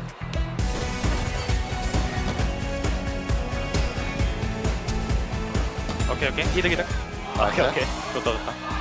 이번에 우리 서비턴. 클리어만 하면 좋긴 해. 아씨. 너 스킬 하나도 못 맞춰. 비에고 풀 빼보자. 여기 봐줘봐. 난 탐면 여기 비에고. 4밴드. 파이팅. 여기까지 먹냐? 파이팅. 내가 필요가 없구나. 현타가 좀 오네. 오케이 나이스. 건부 700점. 건부는 근데 7개 챔피언으로 피우지 않냐? 건부는 거는 매판 다 다른 챔피언으로 한다. 하나인 거 뭐 남았어? 케인 할게요. 알리부터 몰래 건보야. 허웅대. 잡아라. 뺄게 나. 나왔어. 천천히 가줄래 이거? 다 없어. 천천히. 알리부터 빨리 좀. 야, 나 한 볼게. 한 볼게. 가자. 다음 라인 봐. 나 죽을 듯. 앉아. 테리 노플이야. 렉스 노플. 풀 반응 지리는데? 조직이 지리는데? 야, 탑 본다. 오리버터. 뛰어보긴 할게. 오리버터 그냥 디귿자에서 알리플 있어. 잠깐 가보자. 황정민 가보자. 여기 장난 아닌데 여기? 야 드리블 해봐. 여기 파티야 파티. 지렸다 그냥. 야 파티야 파티. 빨려. 사냥. 야 나도 껴줘. 야 나 뒤에 있어. 지렸다 그냥. 야 사냥. 가보자. 나가죠. 형 못 빠져. 애쉬 버려. 굿바이. 와우. 시원하다. 서럽다.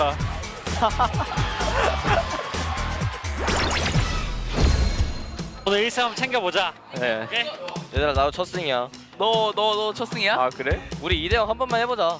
첫 승인가? 한 번만 해보자 2대0. 오늘이 첫 승인가 그럼? 일단 때려봐. 나 비에고 날릴 거야. 일단 먹어봐. 버스. 먹었어. 먹고 빠져. 버려.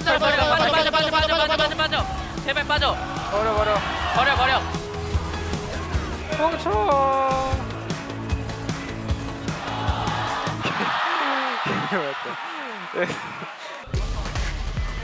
벨트 어때? 아 좋다. 빨리지 말고. 빨리지 마. 앞라인부터. 좋다. 끝났부터. 좋다. 천천히. 앞라인 봐. 야, 앞을 지켜. 앞을 지켜. 나이스. 나 혼자 죽벌. 야 용발. 바론까지 가. 야, 이거 벽공 한 야 르블랑 살았어. 미드 텔지가 볼래? 침착해 형들. 위쪽 타워부터. 다음에 위쪽 타워부터. 앞라인 볼게. 나 이거 볼게. 타워 찾아. 지금 하고 싶은 거 다 해. 타워 찾아. 아니야 지금 하고 싶은 거 다 해. 형 지금 하고 싶은 거 다 해. 잘했어 얘들아. 지우야 너 미쳤다. 지우야 너 잘한다. 아 진짜 말이 안 된다 지우야. 나 인도 너무 못했다 쏘리.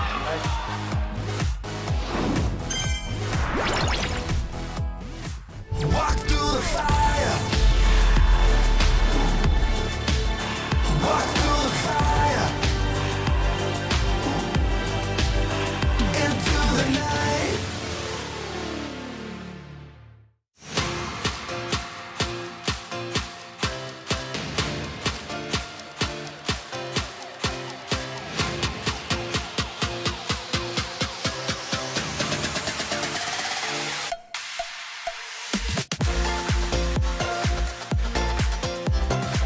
Hello and welcome back to the space. I am still Valdez, that is still Ox, and I think that's still Huni. Might have been replaced, but I'm not sure.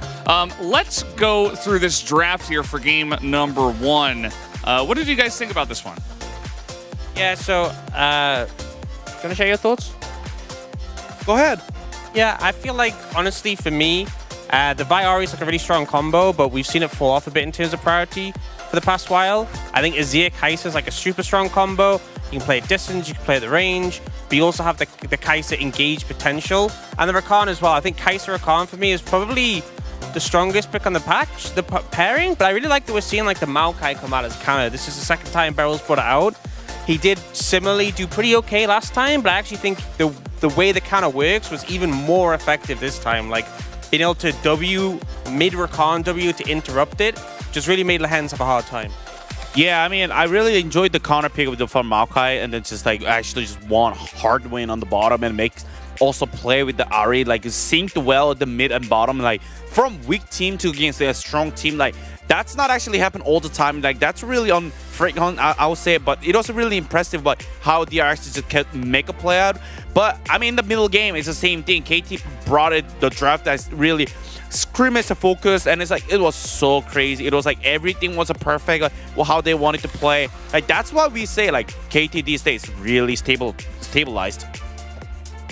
Yeah, absolutely. Let's jump into our first highlight here, 14 minutes into this one. This was on the Herald, and we had some fighting down in the bottom lane, which actually was going the way of DRX, so they were in a decent spot at this point in time, but unfortunately for them, the team fighting did not work out on this fight. I think it's part of the problem. Like again, it was a good start to the game from DRX. It looked like they'd actually be able to match KT, but when it comes to those skirmishes, those team fights, I really think that's where we saw KT's strength show up, and particularly BDD with a massive Empress Divide in this fight.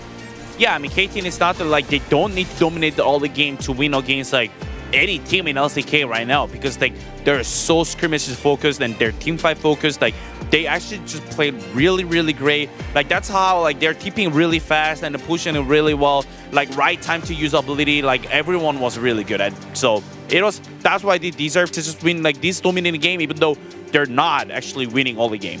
Yeah, you know, KT's starting off a little bit sleepy, but then they had that fight, and we go straight into Highlight 2, which was the fight on the Drake that happened right after this. So DRX, even though they lost on the Herald, they're like, okay, we gotta fight for this Hextech Drake. And again, KT were able to win in the team fight. Yeah, and I think here, again, big Emperor's Divide coming in from the Azir, really making a lot of impact. I just feel like you can see how so many pieces are working so well together in this fight. And aiming, really playing fantastically at the edge there, just to be able to solo out Desire. Yeah, I mean, honestly, it's crazy like how the BDD also perform every single time well, that he can actually just find a way that angle the, you know, he can actually just be decided, and it's just like he find always the angle that he can actually always flip the people around it. Yeah, the side, like we saw the side lane there a little bit, you know, just to show your point. Just try to give like some extra context. I think it was very poignant. We'll have to wait and see who the POG is. Not sure if it's ready just yet, but I think I have one bird in mind who I think should probably pick it up. And we do have the PG ready right now. Let's see who it is on the side of KT Rolster. And it's not a bird, it is Cuz actually on the Viego. Well, I mean, Cuz is also really well deserved. Like he actually he was basically everywhere, and then he can be he was impacting top. Like this matchup, especially if K'Sante not getting help early game, it's pretty rough, but Gin was be able to find a way that he can 1v1 easily because from Cuz game really early. I think we've seen quite a bit of a resurgence from the Viego with some of the other junglers being toned down, like Wukong being out of the meta, and a lot of these like good setup picks, like engage picks in the support role, picks like Annie in mid that can set you up for that reset. But it really separates like the good from the great Viegos when you see players like Cuz piloting it in team fights, very efficient use of those resets, of those extra kits, and just finding so much value in those extended fights.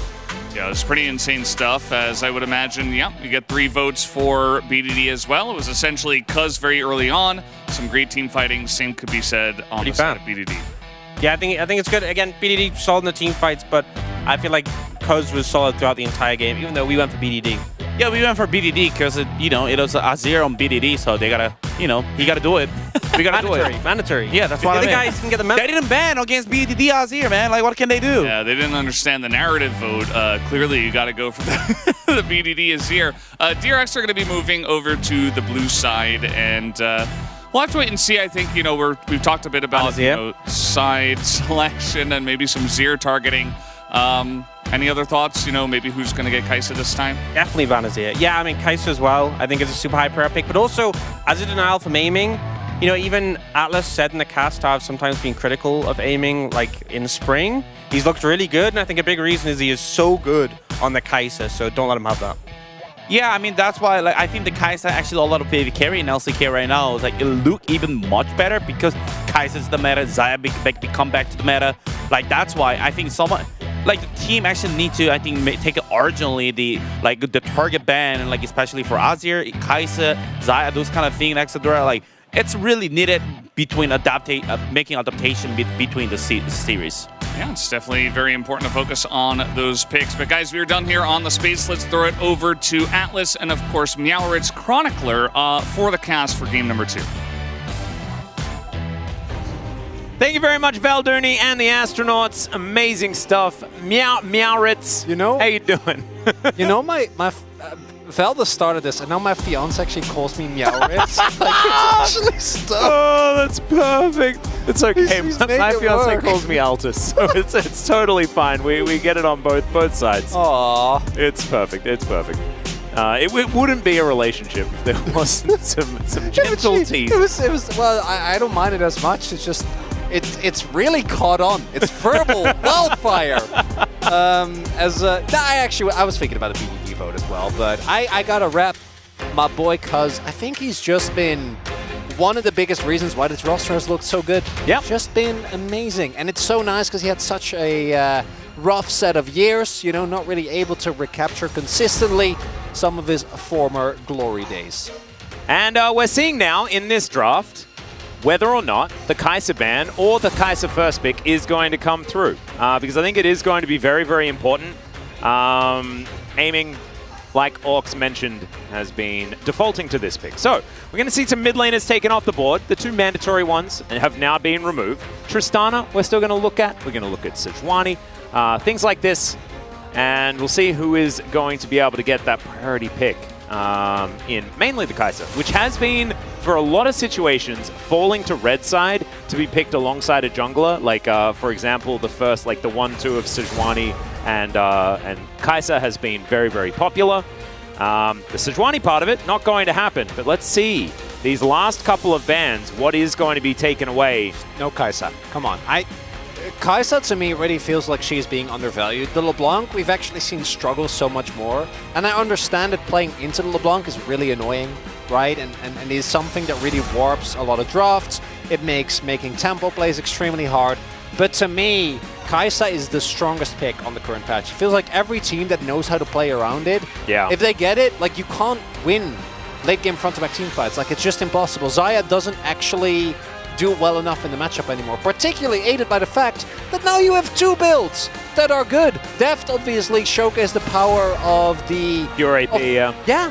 And we had Guma earlier today, was, I think, who went full AD, and that still looked amazing. And it's going to be Annie instead, and yes, I know. Oh no, Kai'Sa Viego, they get Kai'Sa Viego Chronicler? Again! That is not fair!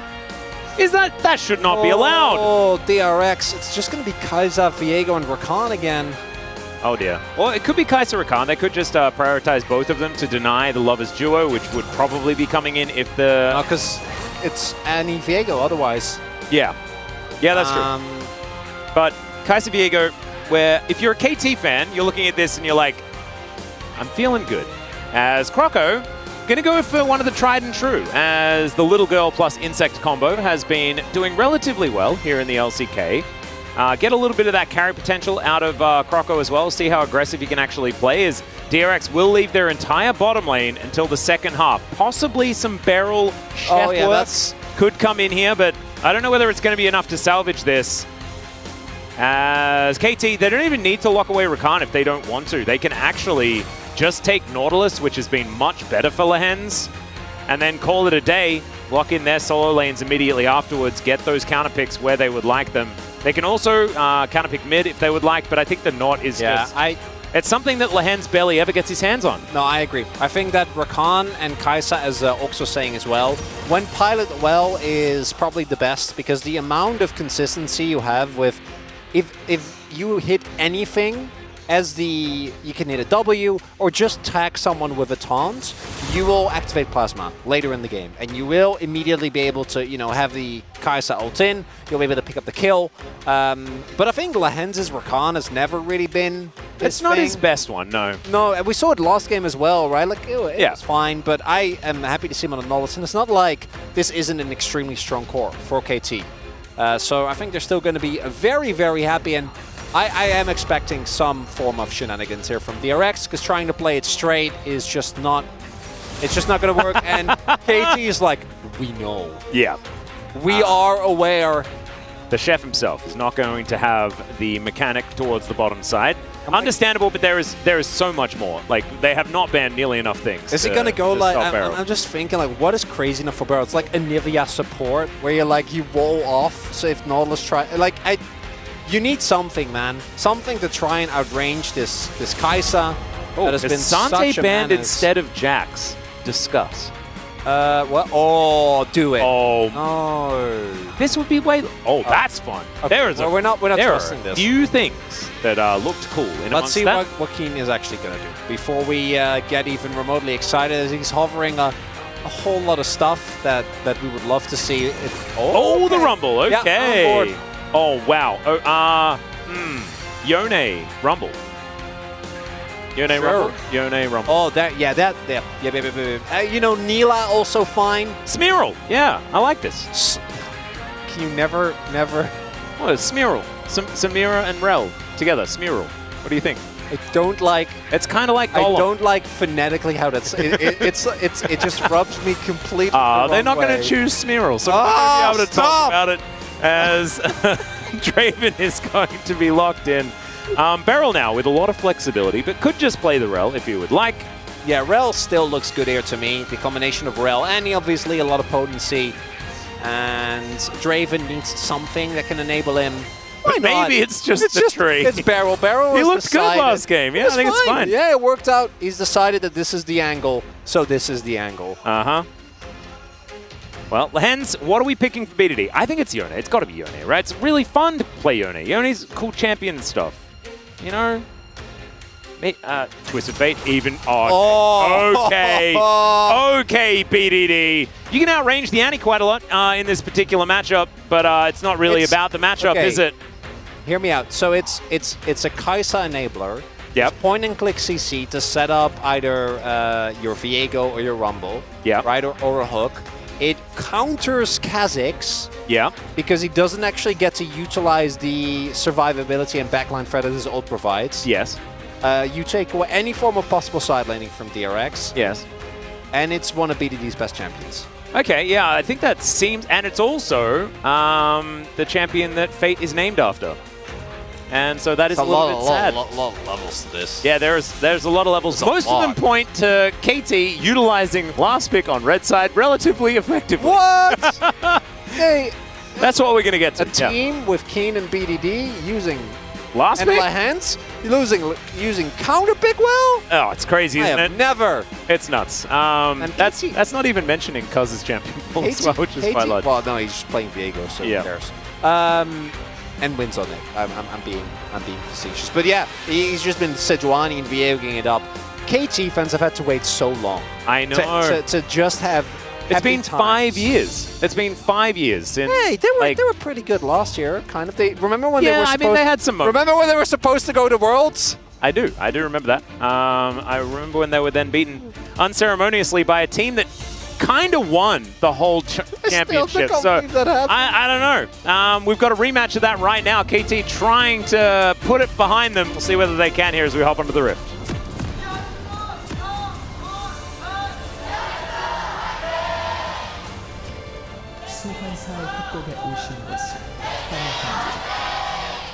Oh, KT fans getting louder as we do have the Chandelure skin. Absolutely fantastic. It's once again Super Galaxy Rumble.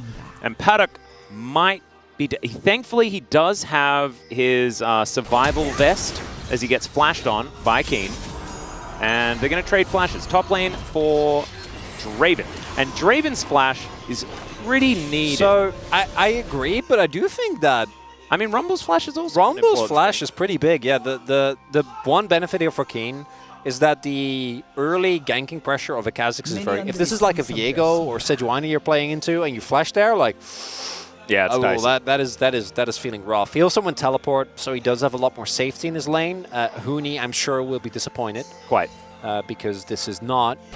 It's not Ignite. This is not what we saw Zeus pull out earlier on. And it definitely worked out quite well for Zeus, despite the outcome of the game. Oh, he was still an absolute monster. I'm really happy to see him kind of regain his form, because he was a mainstay for so long. He was. He also hasn't really played in too many Rumble metas either, which is it's kind of cool to see him makes sense, though. really perform. You know, he's good at Yordles. Yordles all have the same kit, so it does make sense. Yeah. Surely. Kind of. No, not really. Looking at the rune setups here, nothing that really comes to mind. I would love just a few extra seconds so we can find a set of runes to talk about, to discuss. Looking at keystones, nothing too crazy here. We don't have to have a look at the DRX win rates because they haven't been great. They haven't been doing a heck of a lot of winning. And on the flip side, yeah, a little bit different. Wow, we are marred by that one Kai'Sa loss that Aiming suffered up against Halma-Life Esports in their last matchup this week. It was a banger of a series. As BDD on Twisted Fate, he's just always been pretty good. 21 games played, not exactly the largest of numbers. Has played a few of them internationally as well. So they are... Okay, he is going to be spotted here as Cuz trying to get away from this one. Still, it's a decent battle for the Viego as Fate's moving in. BDD is following though, and Lahans, oh, he's ready to flash. You best believe over the wall he goes as Crocco's going to be lit on fire by the Nautilus. It's a battle on all fronts though as Cuz dives towards Fate, but Fate's going to be able to finish him off. It's a 1-for-1 in the end though, and I don't necessarily know who really wins. Maybe no one wins. Maybe everyone wins. Same. Means exactly the same thing. Everyone knows. Glass half full, remember, Chronicler. Oh, you're right. I'm sorry. You really struggle with positivity. Yeah, you're right. As Inyet, I'm wondering why Crocco didn't flash. Maybe expecting to be dead anyway. So the upfront burst is great for the Kha'Zix, but he's also tanking the wolves here, which actually is a considerable amount of damage. Cuz actually stacks his Conqueror, and then this 2v2 is obviously great, but Lahans comes in, and crucially here, Crocco actually stays alive for much longer, gets the heal on his W, and then eventually Lahans is able to take him down. But and that was very close to being a disaster, because if Cuz then kills Fate, like that play is just, that's game losing, because then the snowball starts, right? Any might be able to get, or Cuz as any might be able to get another stun, and then it kind of goes downhill from there. But instead, outcome is not too bad as Rascal goes into a minion wave and a Rumble with He just barbecued himself. He just barbecued himself. Okay, the Harpoon's going to miss. But Keen doesn't have flash. Hey, there you go. Rascal wanted to go back anyway. All right, Chronicler? I don't... He just wanted to go back anyway. That's true, He just wanted to go back anyway. Yeah, no, he didn't. No. It was just, all in all, a negative experience. Fate is quite low. No flash. Is a Crocco here. Maybe Crocco just dies instead. Well, Lahens and Cuz I think they have a suspicion. The Raptors, and Crocco is going to get a ward in. And yeah, looks like Hex Flash out. Lahens is going to come through. As you can see, aiming by himself towards the bottom side, so Lahens just trying to make use of his time as Fate walks on over and hits Cuz with some buttons. Such a good example of what makes KT such a terrifying team to face. Because DRX, obviously, they lose a camp. Fate is able to back, but they'd have to be covered. And they're fine. But those are the type of plays where if they don't respect, if they do actually get over the wall and they take down Fate, then you have a flashless Annie that is now further behind. BDD is going to be able to shove out. And these roam timers from Lahens are such a big part of what makes this KT team hard to face. And we'll see. He also picked up an extra kill, which hasn't been able to spend the money, but going to be just a little bit tankier going into the mid-game here, as Paddock, unfortunately, wasn't really invited to the previous party in the enemy jungle Or he was, but he just showed up late, which I think is a bit of bad form. And that means he is just minding his own business, stacking up. And another thing why the TF, I think, is I really like here is because at some point in this game, DRX are basically gonna have to dive bot side. Or like try something really aggressive in an attempt to single out a target and get Paddock's kill. Yeah, they need to try and find a cash-in somehow. It's so hard. It's so hard. He's level 6 now, and from this point on, any play you try to go for might be turned into one where you don't have a numbers advantage. And we often look at TF compositions as how does the first Destiny go? Because you can run out of tempo, and you know the base kit of a Twisted Fate isn't necessarily overwhelmingly amazing. But if the Destiny works out the first time around, you can get the ball rolling. But BDD has, in his career, he has often not used it for a really long time because they use it as a counter to any opposition aggression rather than actually going aggressive themselves. Because he does now have the Merc Treads completed. Looks like this Drake should go over to DRX. Yeah, with Cousin not there isn't really an angle. They might look for a pick, but Lehens is still level 4. So I don't think that is going to be the case. BDD is pathing towards the bottom half of the map, but we should see pings come through here as well, as we'll now get spotted there by the pink. Yep. And Paddock and Barrel don't have to be scared just yet. We do also see Aiming already level 6, whereas Lehens is level 4. That's kind of a KT staple at this point. And once Croco hits 6, he will actually have a considerable amount of offensive threat, and that's when we might start to see him actually apply some pressure, because thus far hasn't really been the case. Yep. Lehens doesn't really like experience. It bothers him. Doesn't like getting it. Would prefer to stay level 1 all game, but unfortunately he keeps standing around these 80 carries to keep farming. Hey, level 1 you get your hook. Like, yeah, exactly. What else do you need? It's precisely nothing. You need nothing, Atlas. Nope. It just bothers you, you know? You have to like worry about E's and W's and things like that. So like micromanage your other buttons. Oh, Fate! Oh, he's gonna flash. Does find the minion as Fate is gonna flash to get out of the way of the hook. Lehens just getting around the map and getting things done everywhere as KT going to transition towards the Rift Herald as well. Pretty nicely done. He's going to pretty much guarantee this. No flash tip is available. Does make things hard for DRX. Barrel is here. Lehens has already roamed down. Can they catch someone on the exit here? Cuz does have his ultimate. Yeah, Keen also has his as the Destiny comes forward. BDD finds a gold card. The Equalizer does a fair bit of work, but Croco is going to be able to take down the Viego. They grab the Rumble as well as BDD is flashing, unable to get the gold card to do anything. Meanwhile, on the bottom side, KT can't do anything either, and so it's a beautiful fight for DRX. Oh, Paddock. Okay, Lehens isn't 6 yet, so you get to stay here for a little bit longer.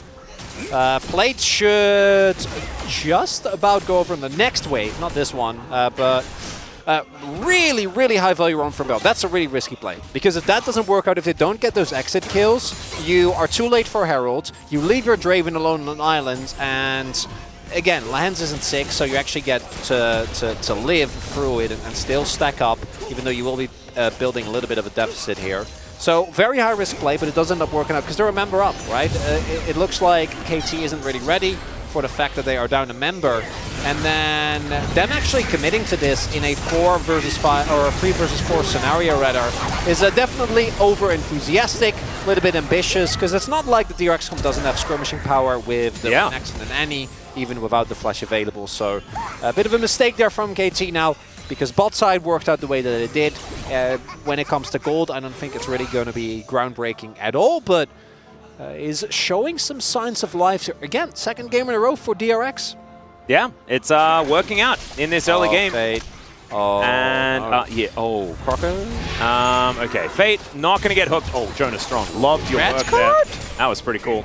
Still no ult. Lance is still level 5. Yeah, I might be able to get level 6 off a kill on Croco. What's he going to be doing? No. It's just going to be the charge, and Lehens continuing to wander around. And not going to quite get level 6, so there it is.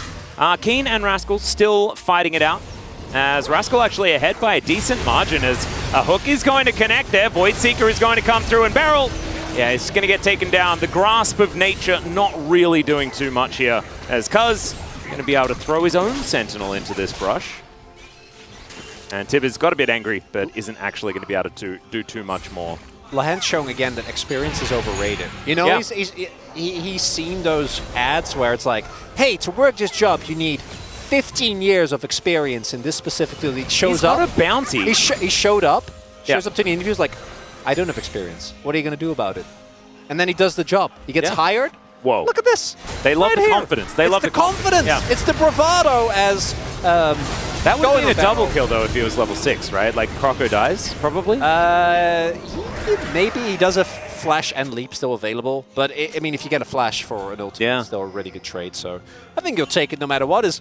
Now we are trying to find Paddock a kill. That's really what the game is gonna gravitate towards now. We see aiming nose throws down a ward here, and it's the one downside. Lahens can't really abandon his bot lane for too long because they need to make sure that Paddock doesn't cash in. If they kill the Draven once, you're completely fine. But if a kill, okay. No, that's yeah. He doesn't have CC, so it's fine. He does have a slow. Ooh, are we gonna have an actual 4v4 here? Because BDD has his ultimate available, heal available as well. Lahen's now level 6. Think of what this man can do with an ultimate. He increased his amount of buttons by 33%. Absolutely absurd. We also have double teleports. So BDD with Destiny, double teleport, and Fate also has his TP up and available as well. Look at Paddock most notably. Yeah, they're going to look for him. Speaking of which, Chronicler is going to be able to cleanse the gold card, though, as Maokai is just dead. Rascal is going to teleport in, but the timing is not great. It's a Flame Spitter drive-by, and Keen is going to be able to lock down the kill. Now, the Cloud Drake should go over to KT. We're going to even out the Dragons, and it's this time KT obliterating the team fight.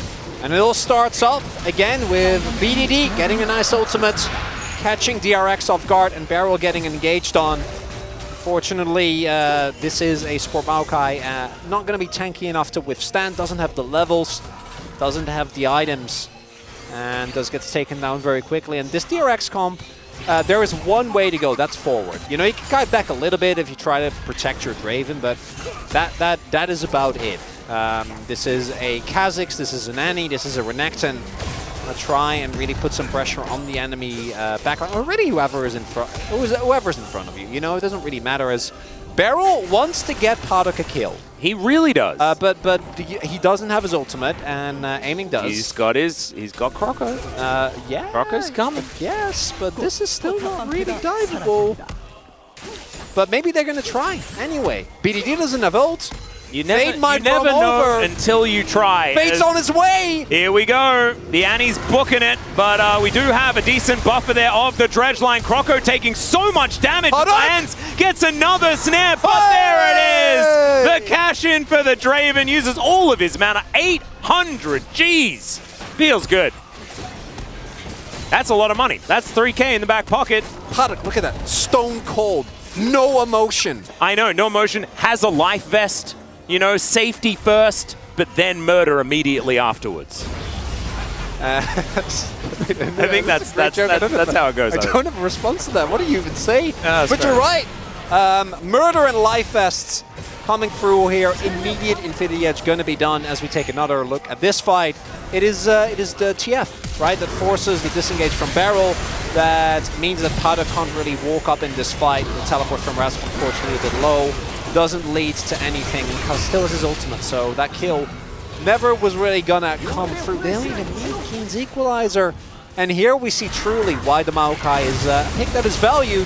Croco gets dangerously close to dying. I was very scared there, but it ends up working out. Paddock gets his kill, and that is a Fed Drake. Now, is that enough? No, the backline access on him is amazing. I don't think this is a fun game to play as Draven because you're playing into Equalizer, Kai'Sa, and TF, and Viego, and Nautilus. Literally everyone on the enemy team is... They're quite scary. Yeah. Is a bit of a disaster for Draven. When you don't have clans, what you do right now, and if Beryl stays alive long enough to peel for you, then, hey, you have an almost 900 gold lead. It's beautiful. And that does mean that the gold is actually very even between these two teams.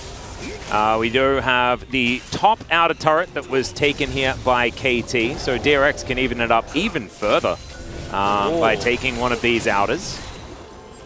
They don't have a Rift Herald. That's actually in KT's hands right now, as we can see, Cuz with the purple hands. Going to be moving on in. See what he can do about it as the Infernal Soul, Earth, Wind, and Fire. And Infernal Soul is, we've seen this one. It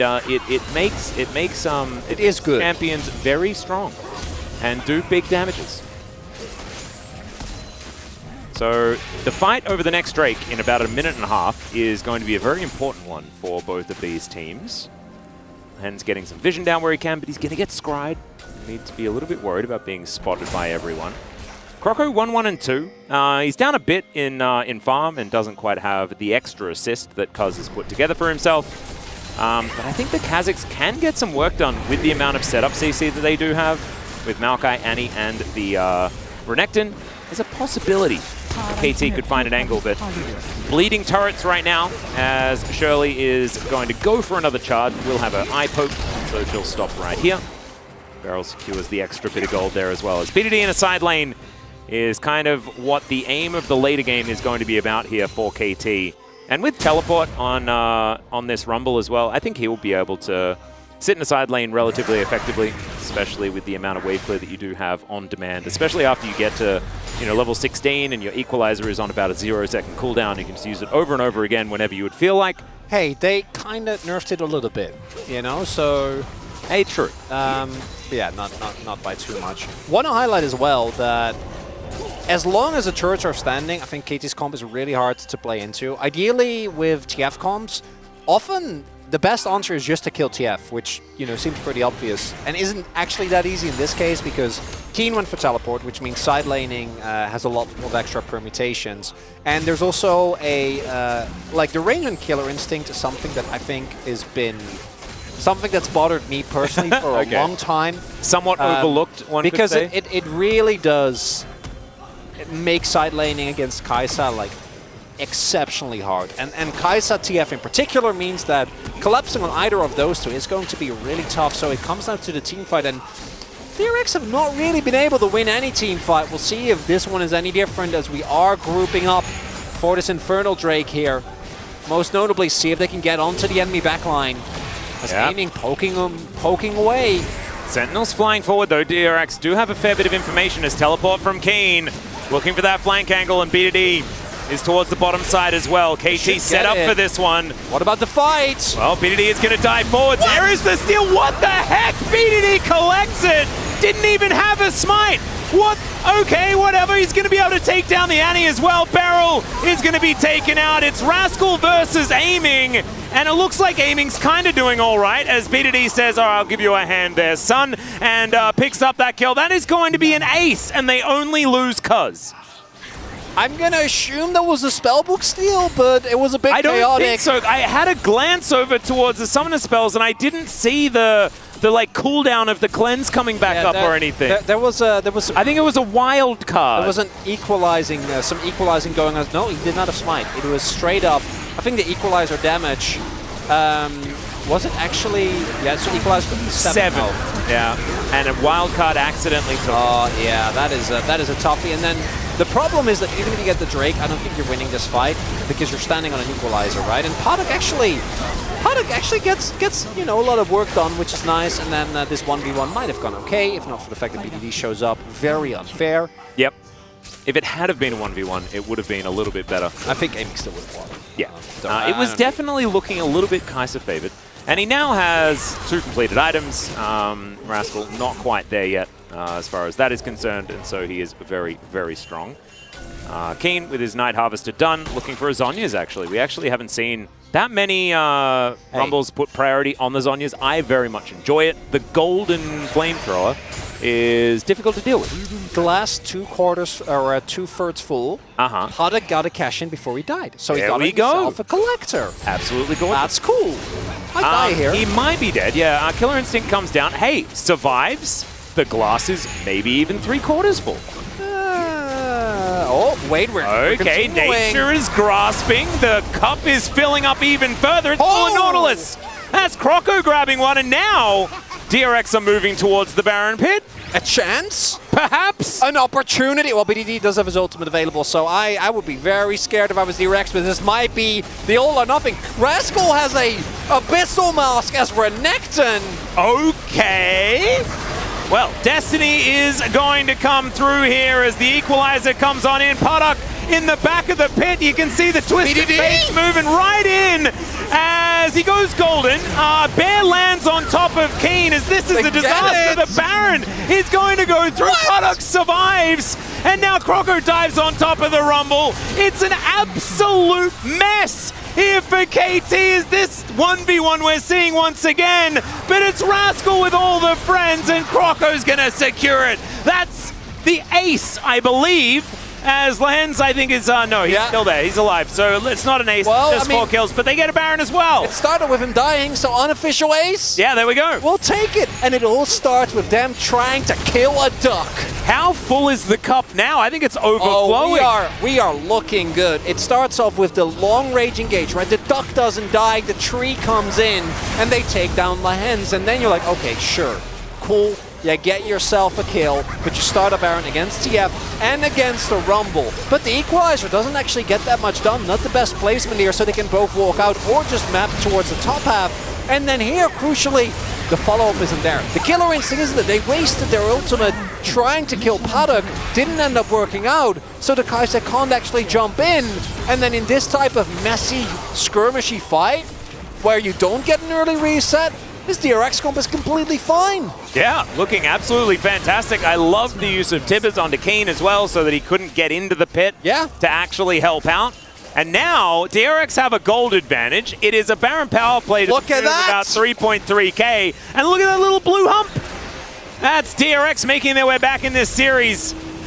And let's see whether they can weather the storm underneath this turret. There's the flash. Tibbers from Fade as BDD is taken down. Beryl is going to go down, so it's a 1-for-1. Hook is going to connect onto Tibbers as Lance is dead. I don't know about that play. Well, I do. I just don't think it's very good. And KT are now trying to defend their inner. Rumble has vacated.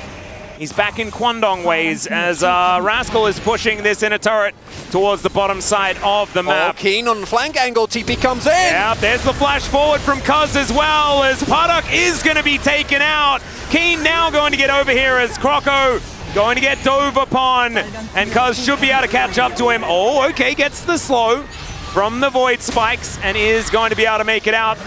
Okay, the Void Seeker is not going to be able to find him. A lot of Void stuff going on here as Croco is going to be able to take down his Krog camp. And now KT are looking for Soul Point. So... Huh? Why did... Might be worth, you know? Yeah, right? Maybe that... No, it's still a good trade for DRX. Sorry, getting the Baron is good. Yeah, the Baron... Oh, let's get it. Man, that was... The losing Soul Point, though, I value, particularly for Infernal Soul that's so highly. And it started off well, and then DRX, like us, were thinking that this was actually not working out for KT, so they keep on going. Barrel goes down, but Cuz crucially doesn't get a reset, because he doesn't get an assist, so that means that he's not able to follow up. Lahans, I don't even know. Hooks a bear. And then here, crucially, it is Keen saving the day. He baited us into pretending to only be interested in a turret, then teleports behind them, and then, yeah, again, you're playing Draven, and there is a Equalizer and a Kai'Sa, and just, it's not a good time. But he got the kill again, you know, glass, free, forceful. Whoa. We're gonna keep getting a fuller and fuller glass here, if they win, which I still don't really, truly believe on a fundamental level, but it's fun while it's lasting. This is a roller coaster, Atlas. Keen, even when he's just ulting a minion wave, is not really doing it all that well. This inhibitor turret is, inner turret is going to go down. Oh, Guppy. Keen's equalizers have been honest. That is a bear, and that is going to meet a Viego that is now really dead. Aiming, not able to offer too much damage back there as Beryl almost dies. Tibbers is going to, okay, there's the Void Seeker. The 3-item Kai'Sa is pretty silly. Sometimes Void Seeker, you know. Apparently he had flash as well. Yeah. Puddock, yeah, you had to save him. not this time. Paddock just looks at him and goes, no. Yeah, he does have a more of Malmortius and the Merc Treads, so actually Paddock is kind of doing okay in the magic resist department. Oh, Rascal is Rascal, very dead. I believe, will get gold carded, and the Everfrost comes through. Lehens is wandering over. Aiming is just going to ult in, and Hook is going to keep the Crocodile away from the Kaiser, as Keen just can't help but taking kills this game. 3, 2, and 5. Every single moment he moves over, he seems to just be burning people down, as DRX, they do manage to find the pick onto Cuz, and that is fantastic. But then the fact that KT killed Beryl and then killed Rascal. Nice. Good.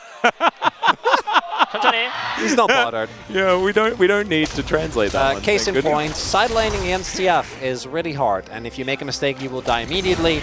Look, oh yeah, Killer Instinct. Yeah, I was going to say TF and Kaiser. Yeah. I don't know why. If DRX loses this game and Aiming is going to pick up his rightful POG, he plays it very, very well. And again, this is not flex towards Aiming, but when Kaisa is this good, maybe.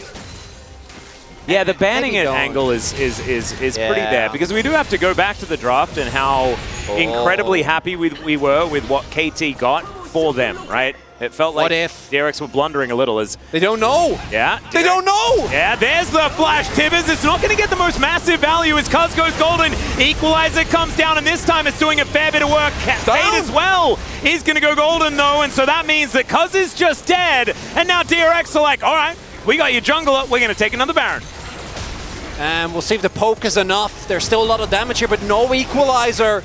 Oh, Voidseeker very close, but not actually going to land. And there it is, Keen. He's got his demonic embrace. Fate's low. And oh, the stun is going to land. That is Beryl just dead. But there is no smite outside of a BDD who could potentially have one. He doesn't, though, as Rascal goes golden. There's the flash hook. Paddock is going to cleanse it immediately, but Keen will just burn him down. It's a double for the Kaiser, make it a triple. And that is all the Barons removed. It almost seemed as though KT had kind of planned it, but they didn't. Don't be fooled. This game is a mess, and I love it. KT do come out on top, though. I'm just so happy that this is the KT that was promised. None of this, oh yeah, clean 2-0, nothing to see here. This will be a real clean 2-0. Nothing to see here. Please do not see it. As Fate actually getting a fair bit of work done in this. Once again, the equalizer, I mean, it's burning Tibbers, but otherwise isn't doing too much. Yeah, and Cuz goes down immediately, so the target selection from DRX should working out, but you can't, even with no equalizer, can't do this. Barrel completely caught off guard by the rotation that comes through, and then here, Fate isn't really here. Like, this isn't a 4 versus 4. This is a 4 versus 3. Fate can't actually join, and then as soon as you're in the pit, Keen is just having the best of time. No way Croco ever gets out because he gets spotted, and then BDD goes for the big cleanup. And we're back into it again because there's an Infernal Soul on the map. No one has Baron, remember? Gold dead even. The gold is absolutely dead even. Fate is going to be hit by a Voidseeker. KT, they do have the poke advantage. It's DRX to do it. Oh no, they keep landing Chronicler. Equalizer comes through as well, and that is actually going to split this up beautifully for KT. That's his best one yet, Chronicler, as now the Nature's Grasp is going to follow through. Whirling Death to get a fair bit done as Aiming's cleansed already. Lehens will go down. It's another cash in, and DRX's health bars are still very large. Tibbers at the ready from Fate as well. Doesn't have flash, but he can still get in there. Look at Cuz. Yeah, BDD wrapping around as well. He does have his flash, but that is going to be the Drake denied. Beryl, he does go in. He doesn't die just yet, but the bear is thrown into nowhere. Oh my goodness, the Acathian Rain. Just eliminates him, and the flank angle is beautiful, but still, Croco gets over. It is going to be able to lock him down, but there's Cuz, and there are the resets. Rascal? As Rascal just teleports in front of 5 people. This game is so weird, man. I don't know. No, Croco. Wait, are you in that? Maybe. I don't know. Equalizer is up. He's like, in and I'm out. And Gromp is angry. And okay, thank goodness. It's not even close. Not even close.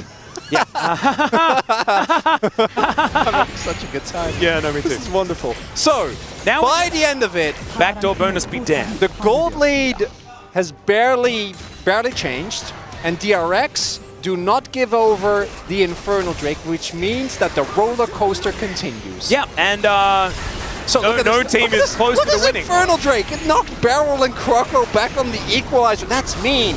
That's unfair. And Lahens end up going down again. Not his day today, but aiming, man, this guy. Previously, last year, if you would have gone for these killer instincts, you would have seen the result perhaps go very differently, but his killer instincts have just been incredible this split. Waiting for the right opportunity. Dragon goes over, and then the stopwatch from Keen, absolutely huge. Tibbers, crucially, not getting anything done. I don't know what that Tibbers was even trying to do, to be honest. I mean, I think they lost control of the vision. As Rascal's like, I'm just going to try and go. Like, yeah, they'll kill Padak. I'm fine. 다행이다. 이러면 게임 끝나는 거 맞다. And gets the cannon. Love to see it. There we go. And so, as the dust settles, it's even. Game is now locked up. As more and more MR gets, eventually KT will, you know, lose some of their damage because they've gone really hard on it. Yeah. We're not aiming. Also, isn't there. building Void Stuff, and he doesn't have a stopwatch. He has an arm guard, which I'm annoyed at, and he almost has a Flame Horizon. Also, yeah. But the goal is probably not... I know it sounds crazy, but it's not going to be that far off. Because Padak, every single time that he's died, he's gotten the cash. Oh, yeah. Yeah, and he's like, the Flame Horizon coming in, but yeah, the Adoration stacks are pretty powerful. XP is a big thing, though, because as pointed out very nicely here by the production, when it comes to gold, you know, when it comes to damage, though, and experience, it is very, very lopsided here. BDD out-damaging the entire opposition as Twisted Fate kind of blows my mind. Just shows that DRX have really only been doing damage when it comes to these team fights. And the poke advantage is working out quite nicely. When it matters, Atlas? Yes, that's exactly what I mean, Chronicler. Exactly. Who's going to win this game? Oh, don't ask me crazy questions like that. It's a clean 2-0, nothing to see here, surely. It might be a clean 2-1 for one of these teams. We'll just have to see. Because we can't know. Right now, it feels with the state of the game that KT, with the tools that they have, should be absolutely fine to close this one out. But from what I've seen all game, I decline to answer. Decline? Yes. Wow.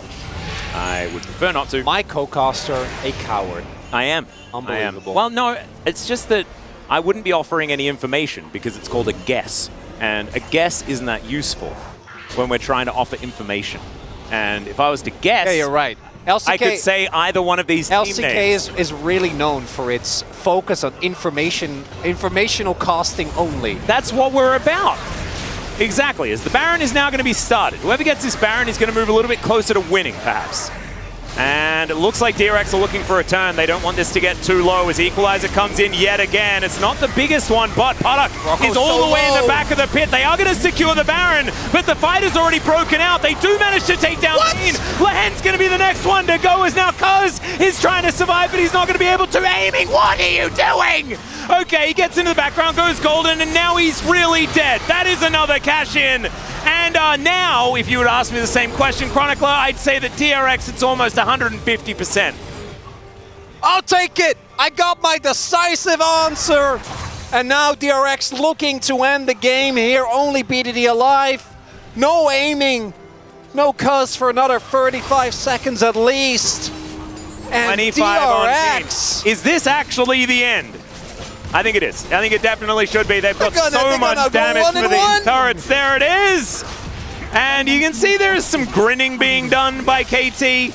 BDD's going to do his very best to survive, but I don't think he's going to be able to. Lahens, with not very much experience, is going to be able to live, at least, as Whirling Death almost just kills BDD, and the Nexus will be taken. DRX, they even out the series with a 6,000 gold Baron power play within 30 seconds or something.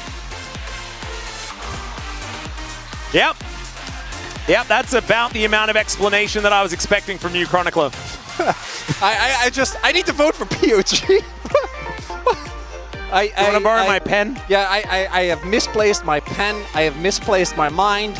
Hey, at least you had one to begin with. Well, I don't know if that's true after this game. I'm seriously questioning it. Let me give it a thought. You talk. I need to think. No, I'm interested myself. I'd be a. Oh God! Is it? It's a duck vote, isn't it? Is it? It might be a duck vote. Like, is it a barrel vote? I don't know. There's so many things that happen. Is it a Croco vote? Is it? He did. No, I think it's a duck. Just give it to the duck. When in doubt, give it to the duck. I'm gonna. What does chat say? Let me have a look. Okay, I gotta make a vote. The damage shot doesn't help me at all. You know, we're gonna go with the duck. You're really wasting. No! I'm gonna hold strong. Okay. I'm gonna hold strong. I haven't had the opportunity to do this all year. You know where I went. You voted for Croco. I voted for Croco. Yeah, you did. Yeah, you did. And I think it's absolutely fine because honestly, there is a 20% chance that you get it right, no matter who you vote for. I have no idea who's going to get it for this one. This game was a game that happened in the LCK, and do you know what the best part about the game that we just had in the LCK is, Chronicler? It is the fact that we get another one immediately afterwards. We're going to need a break. We're going to take one of those. It'll be the space to break down whatever that just was, and then we'll be back for game number 3.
렛츠고!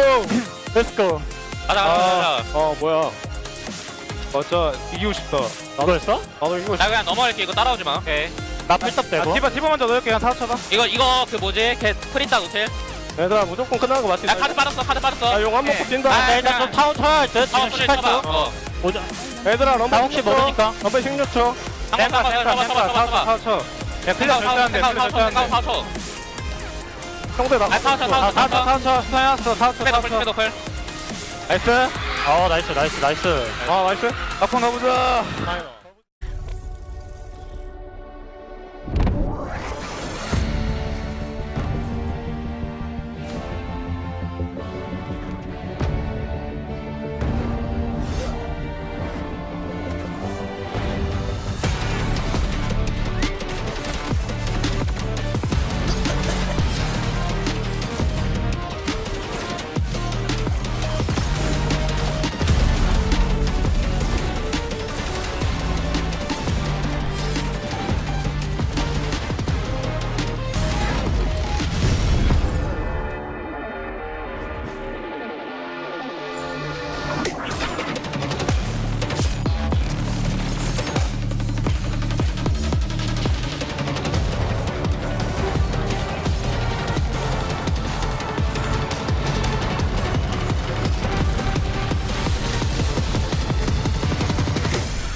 All coming down to that 1v1 duel. After the game ends, it's really break our heart. But the pressure was too much for Gen G to come back on this redemption arc. 너무 아쉽고 화도 나고. State Division will not be playing in Tokyo. スタート東京にはすごく出たかったんで、かなり落ち込むって言ったらあれですけど、メンタルにダメージが来たなっていうのは覚えてます。We won't give up, we will emerge.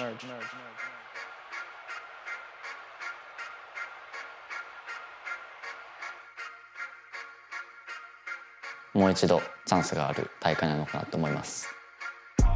저희 젠지는 다시 일어날 겁니다.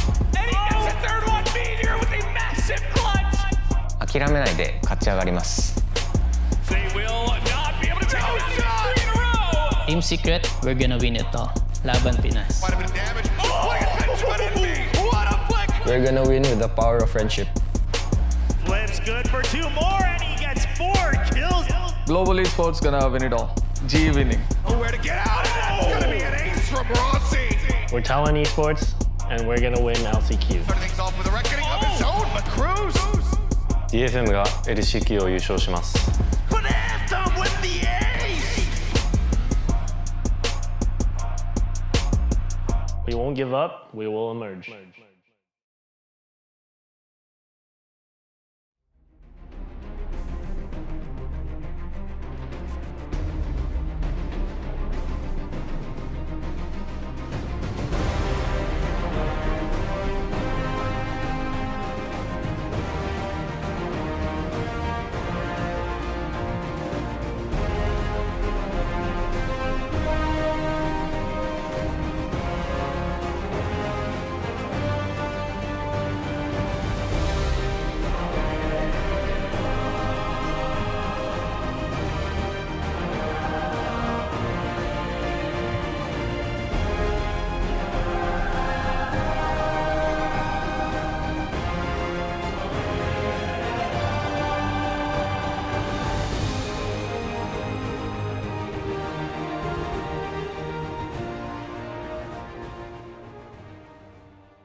Hello and welcome back to the space. We're here after game number 2 where DRX somehow was able to win that game.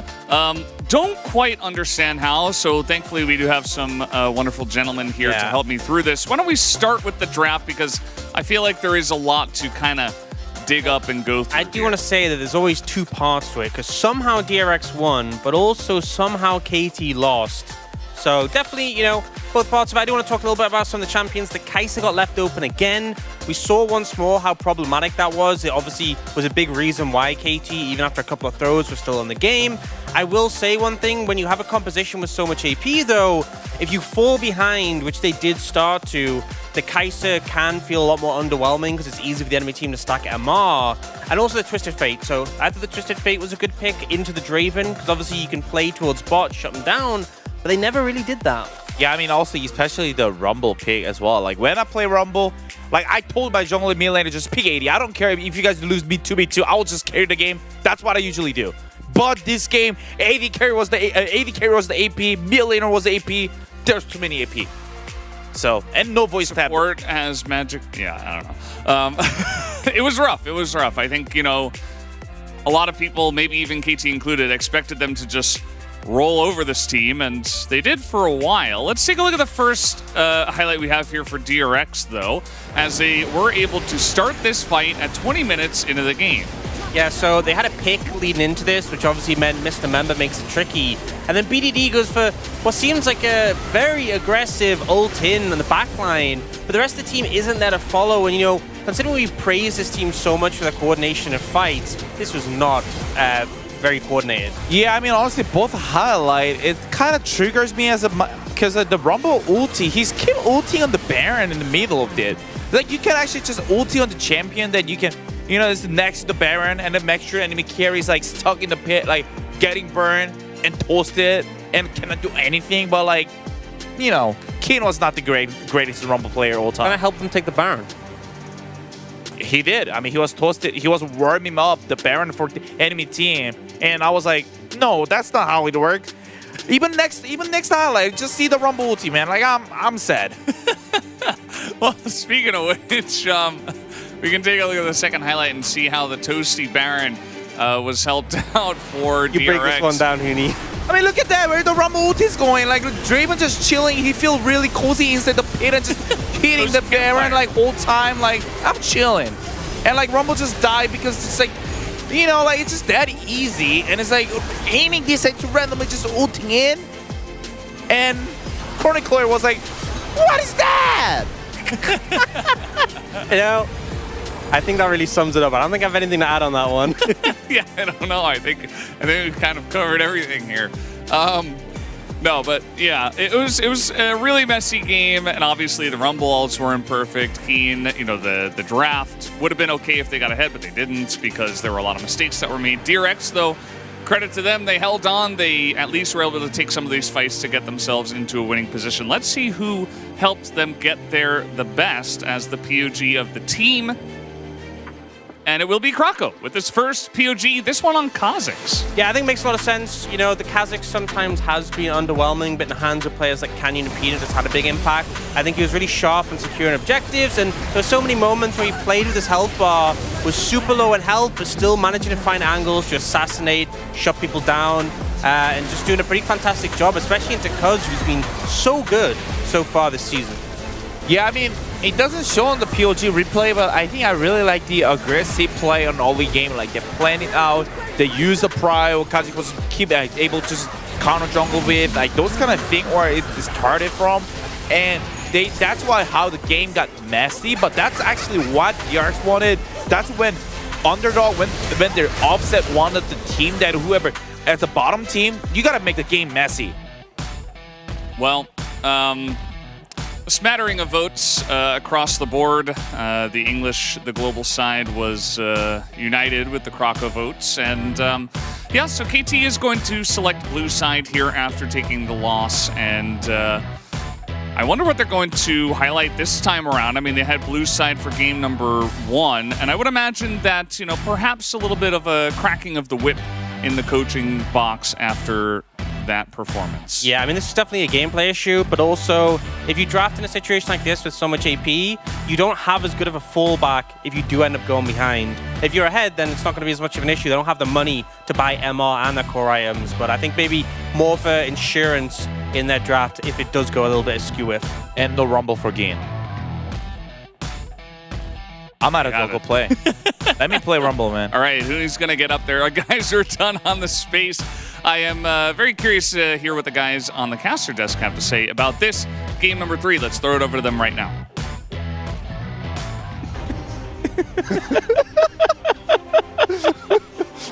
Oh, I love you, Hooney. Never change. Never so change. Happy we get Hooney, man. Oh my God. Pure, unfiltered, roasty Hoon. Oh man. So I'll give you guys a peek behind the curtain. As we were wandering back after that game, I turned to Chronicler and I said, I don't think Kayn was that good at the Rumble. And then that was what happened. And so that's what like if the play-by-play thinks that you may not be that good at Rumble, then Hooney gonna think some things. He's gonna think some, and then he will say the things as well immediately afterwards. No one is safe. Doesn't matter who you are. As we are going to jump into the draft here for game number 3. KT will ban away the Vi, as Krako is pretty good at that historically. Also played decently in game number 1 as well.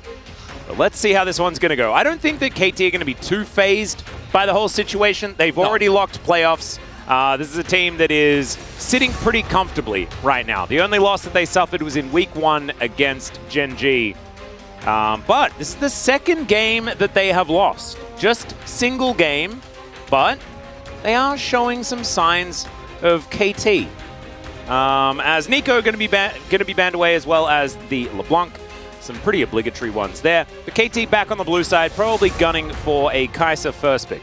This is also pretty big when it comes to dethroning Gen G, because even if you win here now 2-1, it means you only go up to 18, whereas Gen G is still sitting at 21. So even with KT being able to pick up the victory here and perhaps even beating Gen G next week, which expecting that's not a 2-0, I think is pretty reasonable given the level of play from both teams that we've seen.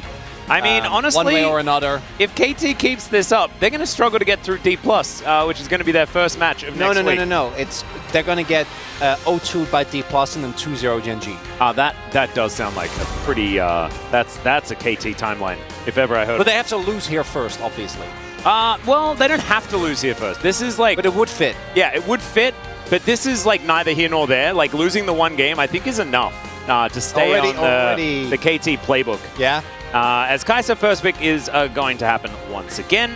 And let's see what DRX are going to lock away as far as their answer is concerned. They haven't been playing with the flex Maokai so much. They've instead just picked it for Beryl, most often at R5. So the Xayah going to come in for Parak, much like it did in game number 1. We'll be able to lock that one away. Now, where do we go? Because I find this a little bit interesting, because DRX really like picking the Maokai into the Rakan. So that's why we don't see the Rakan picked away instead of just the Xayah, right? So Croco, does he take away the Viego? That's going to be my question. Or do we Vi again? Because that didn't really work out. I mean, it was banned this time. So oh yeah, thank you. That's the adaptation. Oh, and there Poppy, because that was the one that was banned instead of the Vi. Yeah. Man, that would have been good predict. We have seen the Poppy be basically perma in presence.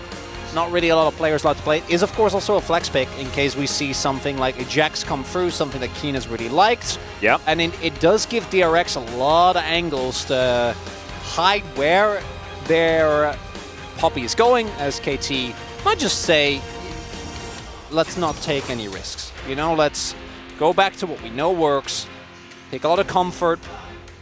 I'd be surprised if this was just a Zia Viego. Yeah. Just have a bit more time to think about the Viego situation. Because even though it's not having the most fun into the Poppy, it's still fine. I wouldn't even hate a Maokai pick here. Yeah, it wouldn't be that bad. Like, I don't think you really care about the Poppy matchup, and obviously Maokai is something that DRX values very highly, although I am pretty sure that they're not going to pick it up on this rotation. Instead, going to pick something here for Fate into BDD's Azir. The Ahri was very underwhelming, and without a Vi, I don't think that's the angle that we're going for. You can also keep flexing the Poppy as well. So if they do take the tree, then you still hold on to the fact that if Keen does decide to just lock Jax and say, like, I'm going to get this done, Poppy versus Jax is a very comfortable matchup for the Poppy. Then you can pick something else for Croco if you would like to really mix it up. Also, you can move the Maokai into the jungle as well. So much flexibility available here for DRX. In this draft is the Alistar going to be taken away here from Lehens. They can also ban the Nautilus if they'd like to, but I mean, Lehens has had a day so far. Rakan going to be taken away, as you can see, KT not believing that this Maokai is definitely going to support. Yeah, making the read that this is a Poppy top and a Maokai jungle. Barring any truly crazy shenanigans, does seem to make a ton of sense. KT, though, is already sitting on so much of their comfort champions, as Renata is going to get taken away here. Now, DRX have a pretty short-range competition. This is kind of telegraphing that they might want to look towards a Nautilus themselves here. But, like, between Poppy, Maokai, and Nautilus, there's a limit to how much CC you really want, as the Ahri is still going to get taken away. Rel would be another option here. Again, we don't know. I think ideally you just pick something for Fate here, but it looks like they're not sure which direction they want to go into the Azir here. Where's the Akali? Oh, that's what a lot of people have been very happy about into the Azir recently. What? I don't hate it.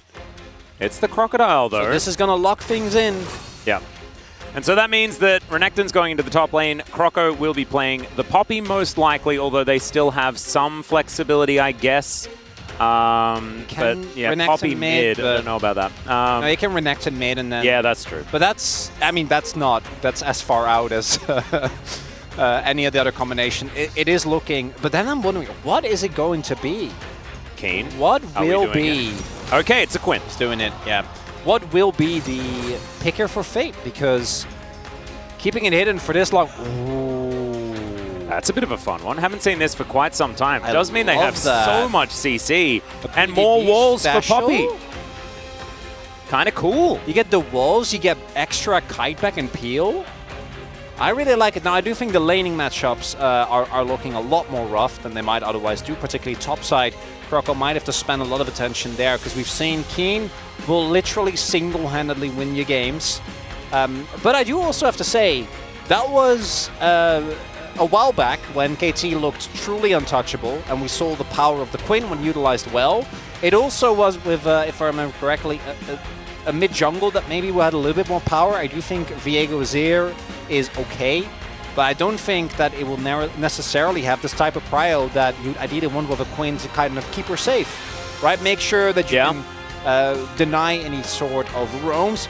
Taliyah in particular, if there's anyone who has shown us how deadly a Taliyah can be inside, like it's PDD, like by a large margin, I think the best Taliyah that we have currently.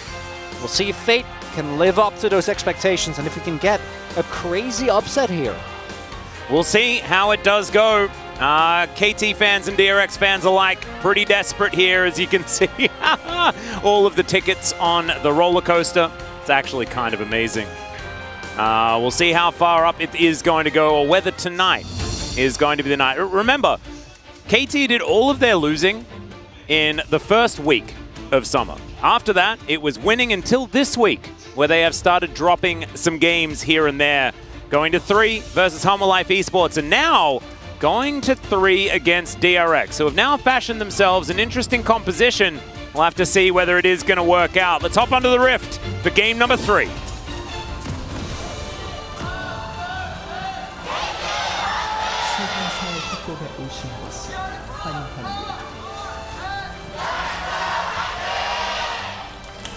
And here we are, onto the Rift for game number 3. DRX with okay. I wonder whether Beryl knew just how lucky he was. No, I don't think he was aware. And, you know, knowing Beryl, it would have been like, oh no, I can take that, actually. Walk in. Could have seen him do it. He could have thrown a little sapling in there. I'd imagine you just want to get Q, probably? Maybe W, but... I think Bramble Smash is probably the most useful for level 1. Yeah. But my Maokai support is a little rusty. I played it. I really like Maokai. It just... Senna Maokai was great, but that wasn't really Maokai support. No, it felt that's... more like you were playing Maokai top that got levels a bit more slowly. Yeah, it was really fun. And Fate going for the spellbook here, like we saw BDD go for last time around as well. Does mean that the late game burst damage will be a little bit worse. We'll see if Fate can actually impact the side lanes. On his Ahri, even though he picked up a pretty sizable number of kills, wasn't actually able to have too much of an impact. A lot of kills, just exit kills or skirmishes that were then still lost. Not necessarily his fault, but with Taliyah in particular, I think they're always looking to go in. There is the Bramble Smash. Yep. Does hit aiming. Makes the trade not too rough. And yeah, topside, this is not going to be a fun time for Rascal. Unfortunately for him, his jungler is pathing to top, which you need as a top laner. It's a tough life. It is. Atlas, you're just up there by yourself, and it's your own island. And look, the thing is, both of them are technically on an island together. So you know, you're fully responsible. The outcomes in your own lane is there's the vault value. That's why the Quinn is so good into the Renekton. He slices, you vault, and you cannot really do anything. As Croco's going to move towards Cuz. He has level 3, and Cuz might just die. What? Never mind. I really thought Croco was going to go a little bit harder, but he might just take the red buff and accept that. He's going to maybe even pick up 2 camps here. Cuz just... It was an odd play, to say the least. But doesn't use flash or anything. Croco just going to steal away the red. And now Cuz moving towards the bottom side. Fate landing a nice seismic shove onto BDD here, as Talia has been doing pretty well into the Azir, as we can see. A lot of this has to do with some of the Talia play that we saw a couple of years back that was definitely in favor, as BDD has picked up a few wins and Bulldog a couple as well in summer this year. Yeah, it was more of an early summer pick. We haven't really seen it recently. Nope. Has been kind of a pick that wasn't really changed, just subsided naturally as we saw most notably the Azir kind of followed the fashion. I think we saw it into Ahri a bunch of times as well. And BDD in general just loved the pick for its impact that it could have in side lanes. But I gotta say, Croco playing this aggressive and taking early control, feeling too rough as Cuz doesn't have a smite just yet. Oh, it's gonna be close. Croco does pick it up in the end. Yeah, now Cuz is moving up to try and shadow, make sure that Keen continues to have this aggression. Now Cuz doesn't need to be up here to get a kill. He just needs to be up here to make sure that Croco cannot kill his jungler. As Croco's still here, guys. The flash does come through, and there's the flash heroic charge to make sure that Keen cannot do anything. And the red buff is ticking. That is going to guarantee the kill. And KT rolls to represent for Rascal as he kills Keen. And that's the kill going over to Rascal as well. Yeah, and Renekton. A lot of the Renekton Quinn stats that we have, they don't look that great. I think oftentimes because Quinn is picked into Rascal. Because Rascal picks Renekton no matter what. And often, Rascal would just be fine. Well, it's but this is more a Croco problem. So it's not only a Croco problem, it highlights what we're saying. The reason why Quinn has not been that good is twofold. One, the current build I think is really good for her. Static Shift solves one of her big issues, which is reliable wave clear. I don't know how he didn't get spotted on the ward. Really thought he did. Then Croco just plays it very cleanly, right? Able to get on top, flashes past him, knocks him back, and then with red buff, easy as. Croco even standing there, not going for the final auto, making sure that Rascal gets the kill. 좋은데? Pretty happy that he's the one that gets it as well. As Rascal gets control ward down, and if at first you succeed, try again. Rascal still has flash. It's as I was saying as well. He needs to press W, otherwise he is dead. And he doesn't, and so he's dead. No Vault available, and the Quinn doesn't even get the blind. Oh dear. He's playing Cleanse as well. Yeah. This turret is going to get hammered down by the Renekton. They will be able to pick it up, but as I was saying, the reason why the Quinn looked so earth-shatteringly dominant last time around as well was because KT had full topside control. They were able to really play towards Keen, allow him to be perma-shoved on their turret. The enemy top laner was unable to get any CS, any experience, and just fell further and further behind. And this could not be more different, right? Because Croco goes for the early invade. Oh my goodness. Are they going to do it again? I mean, it does get spotted, but at this point, like, it's not going to be enough. But it does mean that Rascal will have so much more agency in this lane than he ever should have as aiming. Yeah, aiming is going to have to supercharge to get himself out of the way. Cuz is on his Krug camp, and Croco is coming down. There's the flash out from the hands. Aiming's going to have to use his as well, as there's a steadfast presence. Aiming going to be shot with a feather, and Paddock's going to be able to take him down. That is 3 now for DRX. Yes. Is this the KT experience? Is it finally happening for me?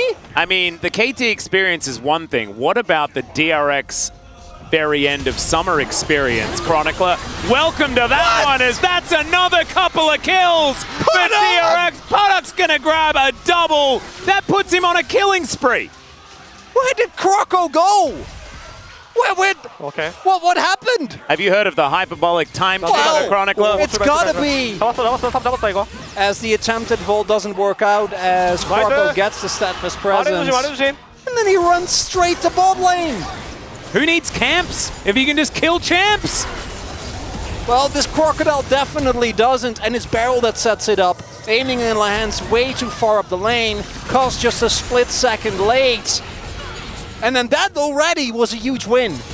But then they are able to pull this off as well. Croco just starts off tanking. Barrel has Aftershock again. And Powder gets both kills. It is Who is this? just clean.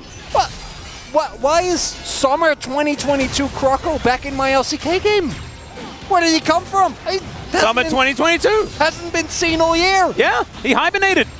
He was sleeping. Yeah, I don't even think crocodiles do that. Well, crocodiles, they have a very low amount of energy until they need it, and they surge, right? And so Croco, he was just dormant. Are you kidding? As now, he's going to go and kill Keen again. Steadfast Presence, of course, the direct counter to Quinn. They're not going to be able to complete the dive. That's fine. Cleanse is forced. Yeah. You can turn this into a Herald as well. Or you wrap around and just do it again. No, I think it's fine. I think you get Herald. Who hurt you, Atlas? Oh, look, that last game really put me through some things. So, I mean, I'm just enjoying the chaos. As KT, I mean, they've been due for a loss for quite some time. And also, the resurgence of DRX is just a really fun thought, as Nature's Grasp is going to just casually wander past aiming. Yeah, you see the question mark pings as well, like, huh? Wait. Huh? Okay. It was fine. No weird stuff is going to happen. It does mean that aiming goes back. He collects himself his static shiv. They will have a couple of those this game, as Lehens is going to have to dredge line towards his turret. Croco back here again, spotted on a ward. Well, he spotted last time as well. Yeah, it doesn't Will it seem matter? to matter very much, no. As Fate on a control ward as well, and now they have Weaver's Wall availability. They can really take this to task. Exactly. However, with Shelly down here towards the bottom side, this turret is not long for the world, and the snowball is continuing to roll. DRX... And why are they not diving? Why, oh, there we go. I'm like, where is my over-aggression? Where's the DRX that was promised? But they're actually playing respectful, as I say that.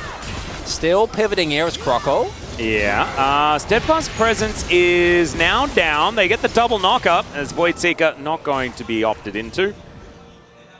And KT do push them away. So, one plate left remaining on that bottom side.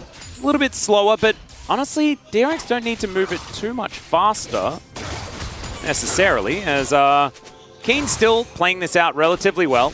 Level 8 now, alongside Rascal, there on the top side. And you can see when there is no Poppy, the Renekton will still struggle. But he does have an 11 CS advantage. Oftentimes, you'll see the Quins completely running away with the matchup, and this is now up to Keen to try and find some value for himself as this game goes on. As a Quinn that's died a couple of times in this side lane, doesn't have cleanse now available. It's a difficult situation here for KT to deal with. They do still have BDD on his Azir. He is ahead by, you know, about a wave and a half, and he is going to be strong. So, not out, like, it's not done and dusted by any means, but DRX have just been playing this early game so extraordinarily well, and I want to believe, as, yeah, Cuz is going to have to heartbreak, and that is a Weaver's Wall, so he's really dead. Yeah, Croco's going to take a dragon, Putter's going to take a turret, and DRX are going to claim an even larger gold advantage. I assume, setting up a dive with the double rotation, the lane swap towards top, which, to be fair, bot lane was going to be gone. That wasn't really gonna be salvageable anyway. But when your lane swap doesn't work out and instead you lose your jungler right from the get-go, and then the enemy AD carry still gets what they were looking for, and we get the best soul in the game as well. There we go.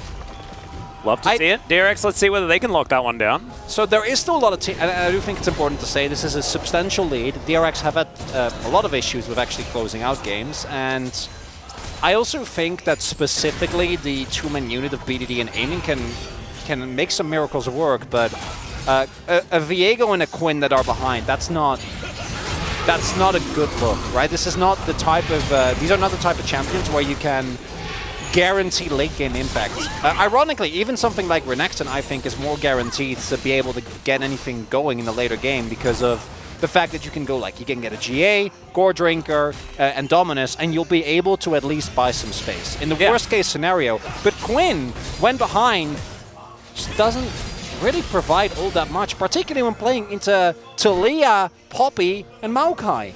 I mean, you can use your W to get vision in an area. Yes. That is true.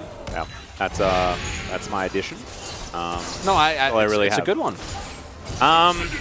Yeah, KT down 4,000 gold at 13 minutes with a composition that has a Quinn. And so as you were saying, it's not impossible, but it's... As Hook, max range, going to connect there onto Beryl. Killer Instinct going to be used by aiming, and Beryl is just dead. Seismic Shove avoided by Cuz because he just turns into a tree. It's a pretty good way to avoid it. Now Croco is going to do his favorite thing, which is killing Keen. And he's just going to Hex Flash towards him. Sky Strike at the ready. Now going forward. Nice little sidestep from Lens. And key thing here is Keen is not getting minions. Can't walk up. Plates are still up. Yeah. Rascal's going to get an inner. This is a lot of money now going over to DRX. A very long lane for Keen to run away from a Poppy in. As Steadfast Presence held onto here as Keen steps on a buckler and now has to wait under his inhibitor turret for any ability to move out into the lane. We did get our answer there, though. Where there's a barrel, there's a way. Either way. It can be good, it can be bad. Barrel works in many ways. Yep. And as long as this... I like how you used many, because it's not really mysterious. It's like either he goes in and looks great, or he dies and it looks sad. But it's not... He's not mysterious. It is one of those things. As Barrel on vision walks a little bit too close, could have flashed the hook, and then it would have been fine. Doesn't end up happening. And to be fair, I thought he was out of range, actually, of that one. But it just hit them as, Lahans. Okay. Oh, Croco's in the area, but, I think, he stopped the back. There's the hook. Croco's on his way. Yeah, Fate is just going to this the... is Talia. Yep. I mean, this is one of the things that I think Talia into, and this is something BDD specifically really showed us, it's not just that you skill very nicely, right, you're able to match shove decently well, you can have sideline impact, because especially the current Azir isn't really that threatening in lane. But more importantly, you are so good at dissuading big goal plays. And I don't think the current Azir is as reliant on that. But still, as long as your E is up, BDD can't actually dash in. Like, can't do it. Because if you get hit by the E, you just die immediately. You get stunned, and then you're a sitting pigeon, which might look funny, but isn't very effective in winning the games. Yep, not to mention the fact that if Croco presses W on top of you, you have to flash, otherwise you are definitely dead. There's no real way to avoid the seismic shove. KT, their gold lead is, or their gold deficit rather, is expanding. I think mid lane turret's going to fall here as well. Yeah. DRX going to be able to use the Rift Herald to take that one down if they'd like to. Keen able to get this wave shoved up yet again, and this time there are friends here. Cuz going to rotate over as... Is it enough? He's going to fake it the area. Yep, the ultimate not going to land as the Weaver's Wall comes in. Seismic Shove actually lands onto Aiming, who does cleanse. In the end, Fate taking a fair bit of damage there, as we can see from the inner turret, as Shirley should be able to get another charge.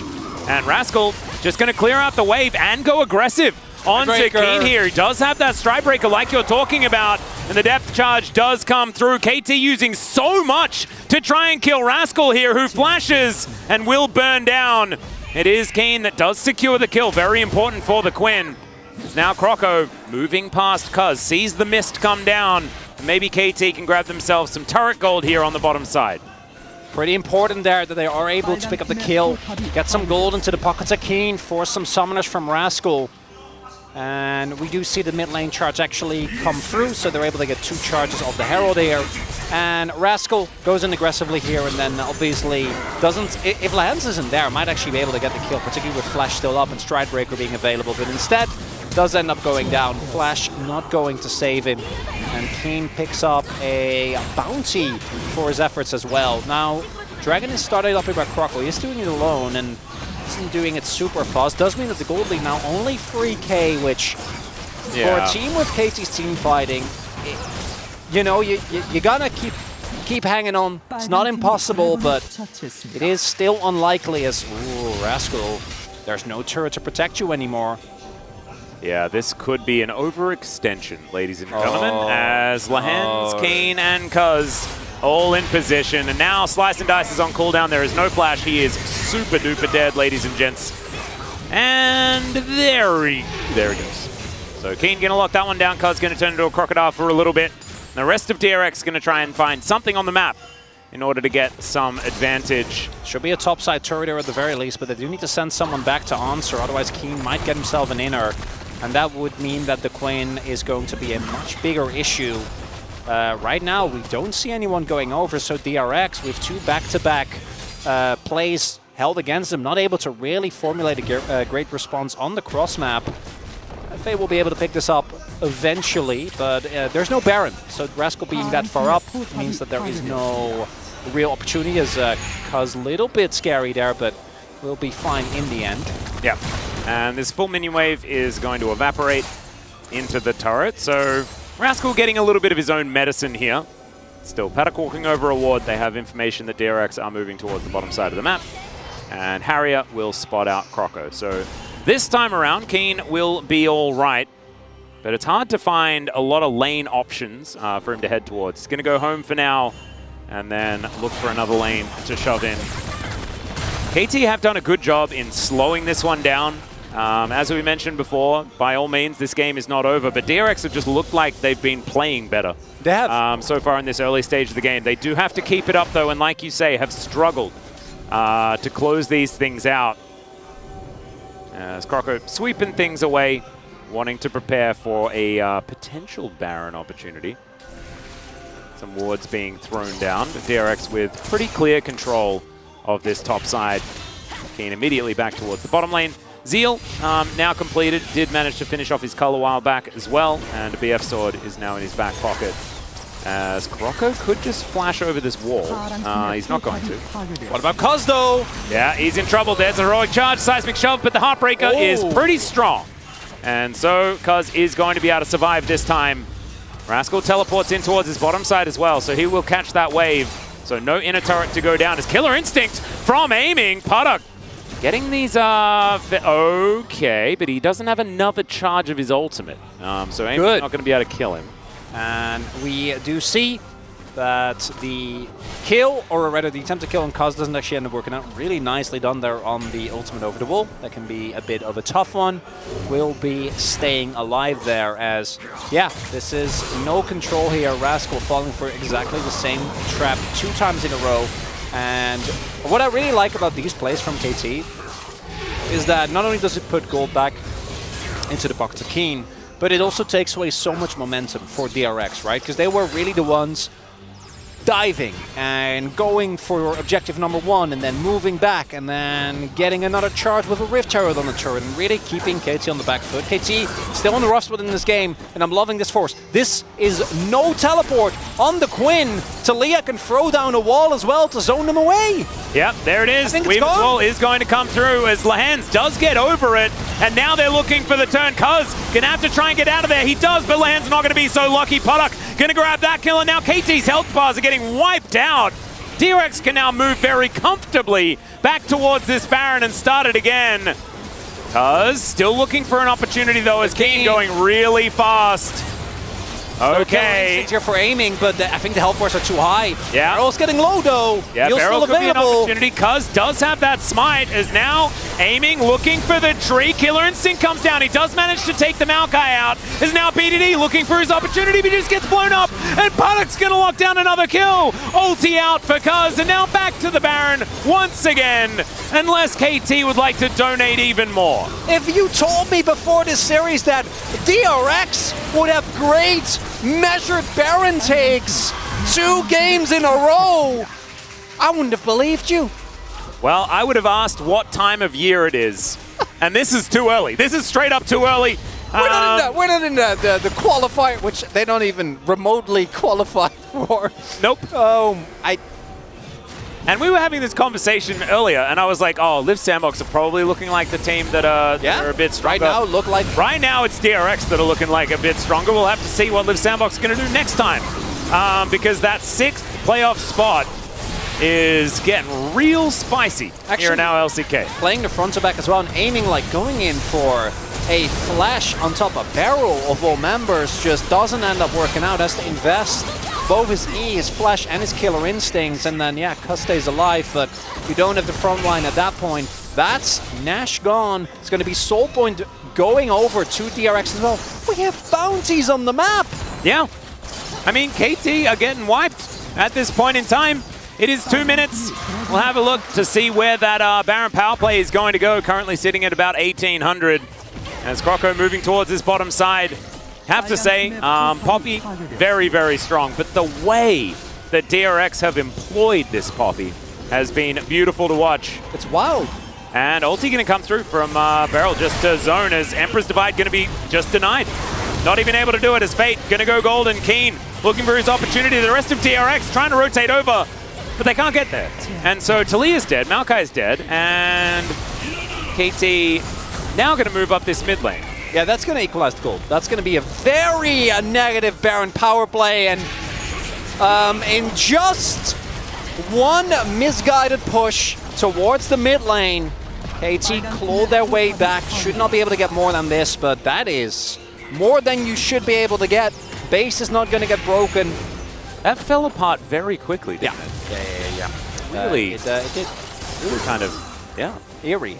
I was about to make jokes about how Lore should be happy that she's coming back for playoffs with. Yeah, she needs to be here to babysit KT. Clearly, yeah, KT. As we said in the previous game, then it didn't end up coming true. Might be this time around. Is a team that has won plenty just off of good team fighting, and here it is the Pigeon that sets it up, but then Lahens that knocks it down. Actually able to get himself the ultimate, which forces the response. And even Beryl being there isn't enough of a deterrent, and means that right now the Baron power play going to be a negative 800 something gold. Might be able to squeak out a little bit here on the exit if they can get themselves a turret here. But we also have Keen pushing, and that inner is going to fall very rapidly, and I don't know if they can go for a diver. It looks like that's what they're trying to go for. Yeah, going for it, and the control ward's going to be split. The Nature's Grasp going to guarantee the inner turret, so there that is. And so DRX are now going to back away. So that should make it like plus or minus 1 or 2 gold for the Baron. But we don't actually get to see it at the very end. Still, as you can see on the top of your screen, about 4,000 gold is the lead for DRX. As the game stretches on further and further, though, it's about execution and about how these teams both play it all out. And with Weaver's Wall, it does make these late game situations quite nice, because you get to split up fights, you then get to throw out Kroko's ultimate, you can create so much chaos, and Parak is going to be very, very safe on this Xayah. So if Beryl is moving forward looking for twisted advances, it can work out. I have a lot of setup. Yeah, I'm also very happy to see that Fate actually has gone for a damage build. Yeah. If, no Crown to Leah, no Everfrost, none of that. Instead, we went for Ludens, we went for Sork Pen Boots, and hopefully that kept next. Could be Shadow Flame as well, because there's not a whole lot of MR on the enemy team. Yeah, BDD is also building kind of everything at once. That is a BDD special, yeah. to be fair. He does do that a lot. We are trying to contest a minute and a half, roughly, on this next dragon, and I actually, and I know how much you love Cloud, so I'm a bit more hot and cold on it, but specifically with answering, what we've seen is KT playing the 1-3-1 better, right? They're actually keeping aiming, hidden in fog, they're putting Keen in the side lane, and they're looking for responses as, oh, this might backfire. Oh dear, they are going to lock down Fate for a little while, as Seismic Shove just going to make sure that they cannot get on top of him. Heroic charge from Kroko as Keen finds Parak in the Baron pit. BDD gets over the wall. Seismic Shove not going to find anyone, and Fate is going to die. Now Beryl is scattering, and KT, they've just found it. Rascal not even going to finish off Lahens there because he didn't have enough information. And now Keen can chase them down forever.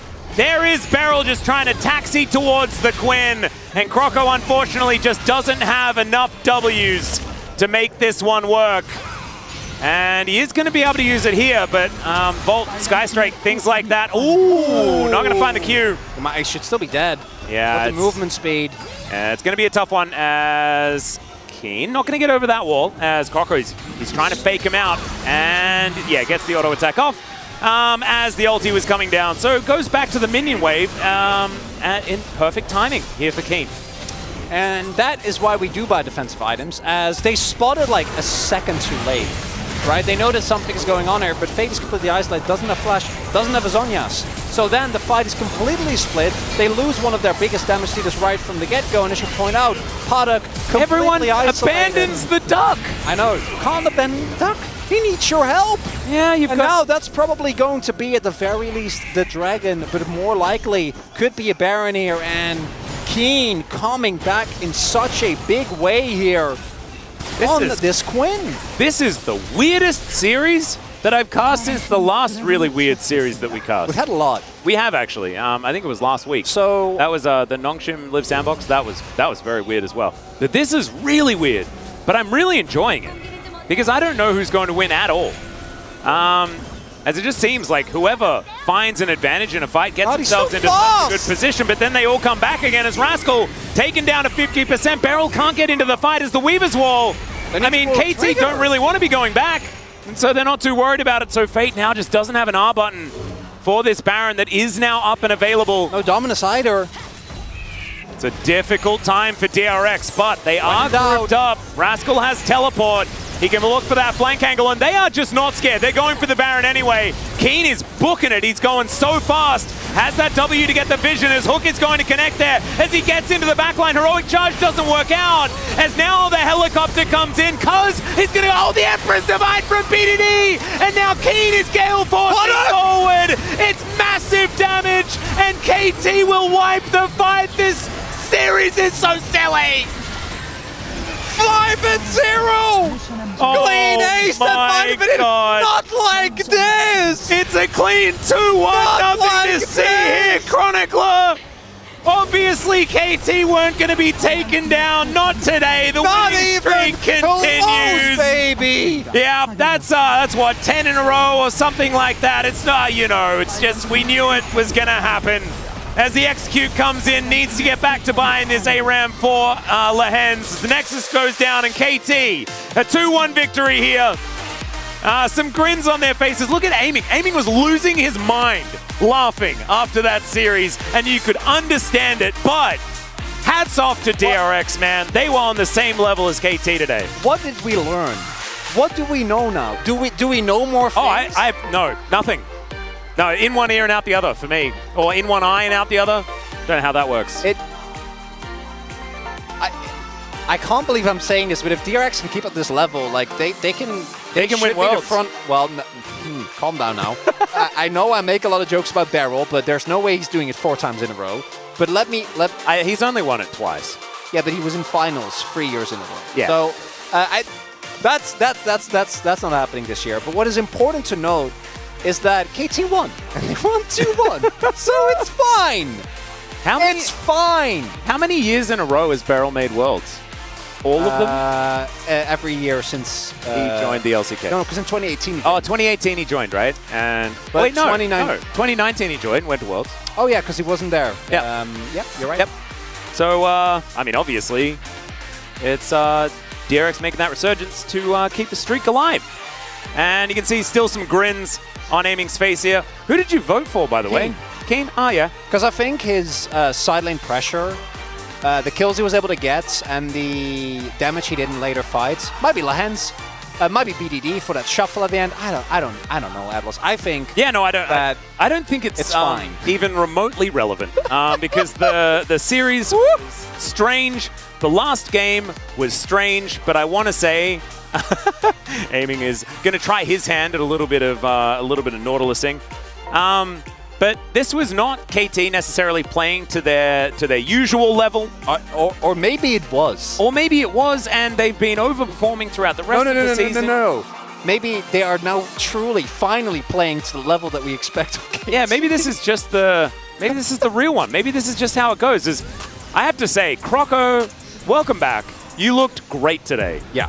And I'm so happy that it's not me trying to come up with reasons why. No, it's because this year was really, really rough. And today might not have been enough, but he ran the early game. Was a large reason of why DRX had the lead that they did.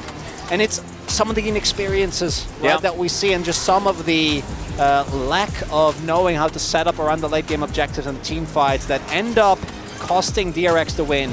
But I agree. Similarly to T1 being a lot better than expected in their series against DRX, or in the series against D+, this is like miles beyond that. Yeah, no, this overperformance is extraordinarily high, and maybe it makes us understand why the series for T1 against D+ looked closer than the series between T1 and DRX. Yeah. Right? Like, maybe it's just that DRX is starting to figure it out. It's really, really cool. Because we've seen slight levels up for both DRX and Live Sandbox as well. These were two teams that were fighting for playoffs last time around as well. We've been a little bit sad about their level of performance. And so it's like we've gone back to similar situations that like we've had in seasons past. 2022 summer does ring a bell. Both KT, Live Sandbox and DRX all sort of fighting for those last spots. And it was DRX that managed to make it in summer last time. See whether they can grab some more miracles. And speaking of miracles, this team fight was basically one of those. KT just able to find it. It's gonna take a lot, a lot of work for DRX, because they basically have to finish like top 2 or top 3 to even get to Gauntlet because of their spring performance. But you see moments like this and you're like, what if? Yeah. And for KT, I think that similar to what we've seen from Gen G against Brion, sometimes you go up against an opponent and you're like, oh, they're it's fine. We can just let loose a little bit, have some fun, and then you get broed, or in this case, DRX'd in the face, and you almost lose, but neither of them actually did. So it's fine. You got the win. Yep. No one will remember this. The gold graph said a lot of stuff. What didn't say a lot of stuff was the highlights that we saw towards the end there. There's a reason why we didn't put team voice on. You guys can come to your own conclusions. I know what the answer is, and I'm sure you guys can figure it out if you think a little bit hard about it. What a series between KT and DRX. The second full set that KT have gone through since week 1. Of course, yeah. And it's all Humble this Life, DRX. I mean, Humble Life makes sense, right? That team plays really well. That one was... This one, sense need not apply. But do you know what? There is no Rumble in this game, so we're safe to throw it back to the space, see what they thought about this series.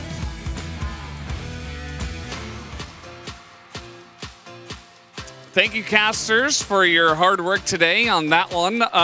A roller coaster indeed, but also a 2-1 win from KT. Nothing to see here. We did not have Rumble in the game, but we still did have Keen going Scorch on Quinn. Pretty interesting stuff. But let's talk about the draft first off. What do you guys think about that? Well, I mean, obviously we saw the Quinn come out as a response to Renekton. We've seen that matchup. Durham played it, absolutely destroyed the Renekton. It's really hard to play that in the 1v1. And so DRX did this really interesting thing where they made it not a 1v1. They ganked the Quinn. And yeah, went pretty good. I'm sad, you know. But at least KT make a, you know, the feedback that I said it. No more Rumble for Keen. But they put on a Quinn and a Scorch. And Rascal was building Renekton with the official mask. Which is to counter Scorch. Oh, yeah. To counter the magic damage. Which hit more, the Quinn with Scorch or the Rumble with Scorch? Or just in general, the Quinn on the Rumble? Just don't build a Scorch against Renekton. Like, what does it do? Like, it doesn't do anything, man. It's also building D-Shield. You know. But what's the interaction with But go back to the draft. Honestly, like, I think I really respect the DRX, the Poppy pick. And it's like, it rolled the game, early game. That's it. It did. And speaking of which, in the early game, we did have some really great ganks from Krako. It's great to have him back, at least for the small early game segment that we had here. And let's talk about some of these ganks that he was able to set up. And you know, the thing with Poppy is pretty effective at ganking side lanes because you can E them into the wall and dive them. But like ganking without a dive when they're a bit overextend the lane is trickier. But there were these great angles found by Krako. This one on the top lane, managing to get behind the Quinn with the movement speed, and they went for another approach, making use of that Hex Flash, gets behind, blocks the vault. Not really much the Quinn can do in this situation. Yeah, I mean, actually, just games had to be over. Or top lane, 100% over by itself. Renekton can just win until the Nexus exploded.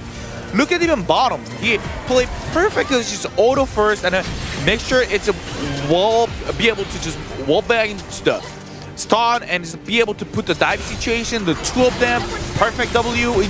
So this is like, you know, you need to know this is like already 5 kill happened pre 10 minutes. Yeah. It was 5, and then I think it was 6 even, like 6-0 for DRX, and we're like, it's actually happening. KT happy gamed enough, and DRX got enough confidence and momentum, and they were going to take the series, right? And then we had highlight number 2, which goes to the Baron pit at 26 minutes, and once again, things looking decent. Yeah, so we actually see the engage started off by KT, but DRX do a pretty good job of reacting and getting in position. You can see in this situation it starts to look quite messy, but the recovery is there, and the Crocodile's trying to find an angle coming in.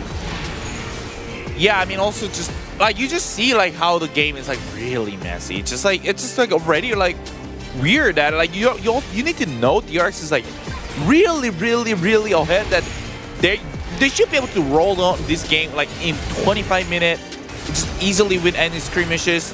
It's just like the executions are not there. Yeah, and this was like halfway through when things started to go KT's way as well. And we're like, oh, is Croco actually going to get away? Well, he's up against Quinn, which will eventually go down. Although, nice try with coach value verdict. Yes, yeah. So then that was highlight number 2, which you could already kind of tell things were slowly going down the drain, and KT were beginning to say, okay, well, we're the better team, we can take these fights, and they were taking control of this one, and then we got to the final fight at 29 minutes on the Baron, which Keaton has an excellent flank, and they're able to set this up wonderfully. Yeah, and I think the big highlight here is the Azir from BDD constantly getting off damage, then gets this massive Emperor's Divide in the pit. And you know, this looks rough, and you can easily say, well, why are DRX in the pit in this position? But they previously managed to secure a Baron in this manner. I think they just didn't turn away quick enough. And once you're trapped in the pit against those champions, very hard to get out again. Yeah, I mean, this is the thing. Like, I think just most different thing is between the game 2 and game 3. Different thing is DRX, the skirmishes, the team fight level was not there. Like, they should have concentrated a little bit more, because KT did the happy gaming all the game. But the thing is, like, still they do have a really good hand, and it's like be able to come back the game. Their abilities are really top tier in LCK, so the DRX should have just, you know, just put them in, make sure the Nexus exploded. Yeah, and they were really far ahead, but they couldn't get the job done. So KT takes the win tonight, and for game number 3, let's see who does pick up the POG for this one. On the side of KT will be BDD, and I feel like that last play had a lot to do with it as well. Yeah, I think they really sold it. I mean, ultimately, Croco playing Poppy, you're going to be ganking the side lanes. The side lanes did suffer quite a bit in that, and realistically, Croco just outdid Cuz in terms of early pressure. But BDD wasn't really affected in the early game, and then when it came to these late game scenarios, he's playing his coveted Azir, and I feel like really this shuffle speaks for itself. Yeah, I mean, honestly, Croco should have just made ganks more. You know, BDD just got POG. He didn't really get touched. He only won 2 lanes. He should have won 3. He should have ganked mid like more and not farm. BDD get the POG. Yeah, and BDD is going to go ahead and tie with Dorn and Chovy at 6 POGs so far, and our list of POG standings continues to grow. So pretty interesting as he gets the 4 out of 11. A little bit of help for you guys from Media. Any thanks to give over to Media? Shout out Media, thanks. They saw that final play and they were like, man, that's some good. Is it BDD Azir? BDD Azir, yeah. Yeah, I feel bad because we tried one time and we failed, so we tried again. Well, it happened. Has to get one. It happened the second time around. Guys, we do have the interview ready. Let's hand it over to Deer for the translation. KT의 질주를 막을 팀은 없었습니다. Thank you so much, guys. This is Deer for the POG interview translation. We are here, joined by Cuz and BDD on the side of KT roster, who just secured their 11th consecutive win after a 3-game series. 어마어마한 결과입니다. 심지어 마지막 세트는 강팀의 품격을 제대로 보여주면서 역전승을 거둬내셨는데요. In Game 3, you guys really displayed the dominance of a top team. So let's hear how you feel. It was we started out pretty disadvantageously, and in the end, we were able to turn things around with good macro, and we were able to kind of feel like we grew from this match. I'm really happy about that. And BDD. It was such a difficult, tough match after a long time, and I'm really happy that we won. And Cuz, in all 3 games, you guys quickly took Kaisa and Viego. So, are the 2 champions synergy really that good?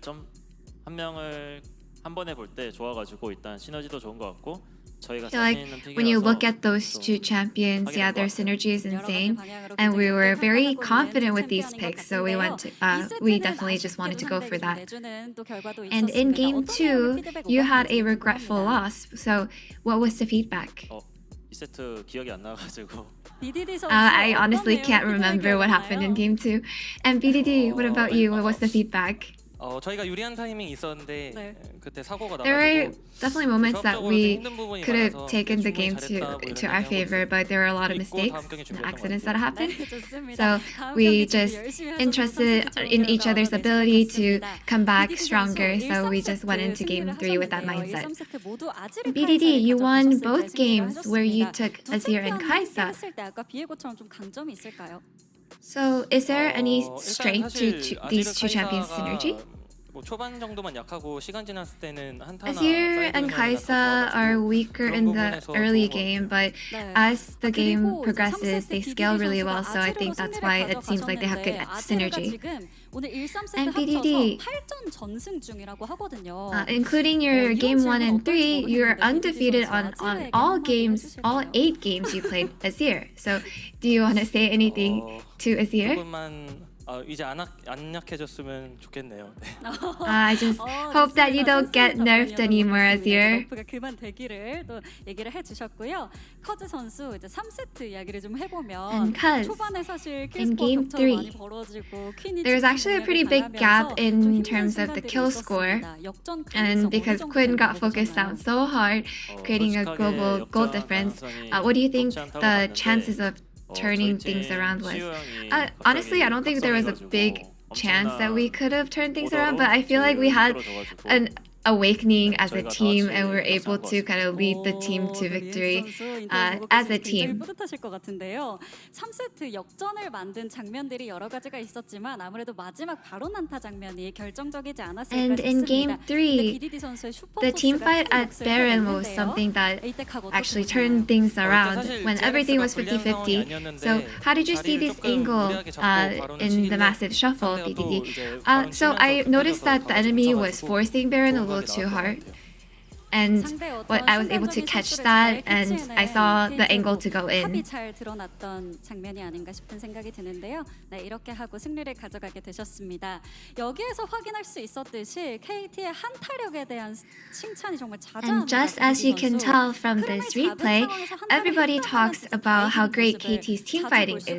Anytime you guys find the right moment, you guys always win your team fights. So what do you think is the secret? I feel like everyone's mechanics individually really good. And I think the abilities that we entrust in each other is very what helps us win a lot of our team fights. 잘한다, 너무 잘한다, 진짜 잘한다, 뭐 이런 얘기밖에 할 말이 없을 정도로 And KT has reached a high point where all we can say is positive things about you guys. So, do you think that the players also feel like their mechanics have improved? Yeah, I think we have definitely felt that our form has gotten a lot better because we keep winning our team fights, and we happen to feel like our macro is really good, and we're definitely starting to feel like we have sort of that faith in our abilities. And next week you will be against D plus Kia and Gen G. Would you like to share your resolution and your goal for next week? 정말 잘하는 상대들이 있어가지고 We're going up against the top teams who play really well, so we'll make sure to practice really hard and be able to display everything that we have up our sleeves and make sure we win. And BDD as well. Yeah, we'll make sure that we win and show a good performance for next week. This will be the end of the interview with Cuz and BDD, and back to the space.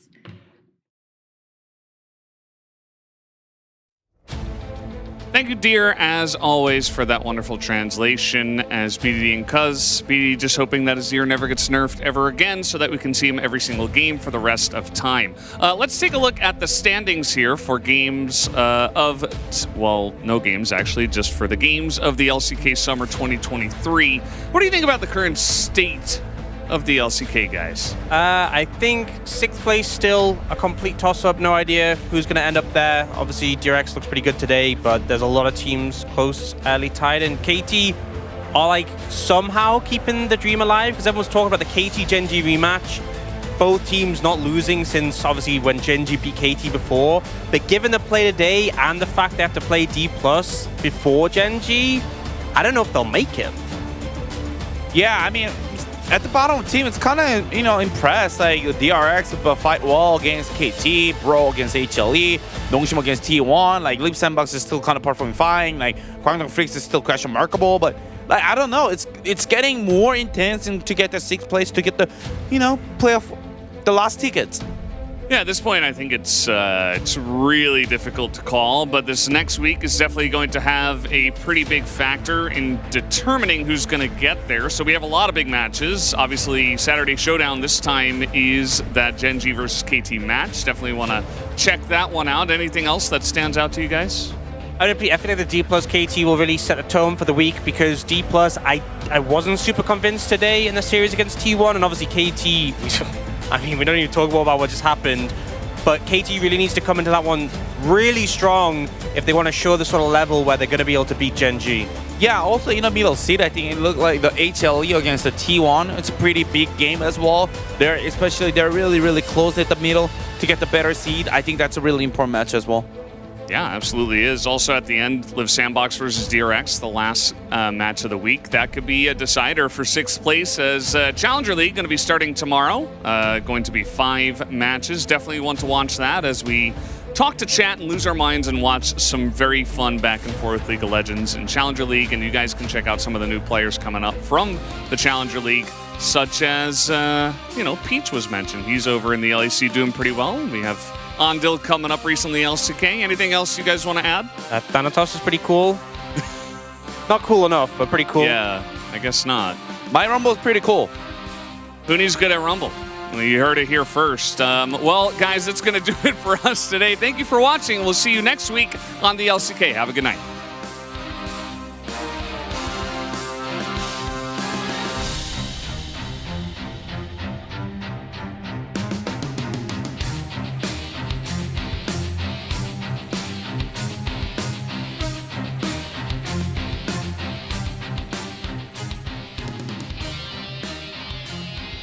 Standing on the edge of this big love,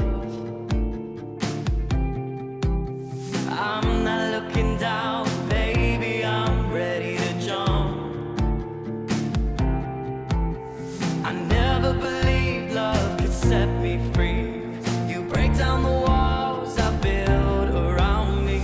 It's a strange magic every time we touch.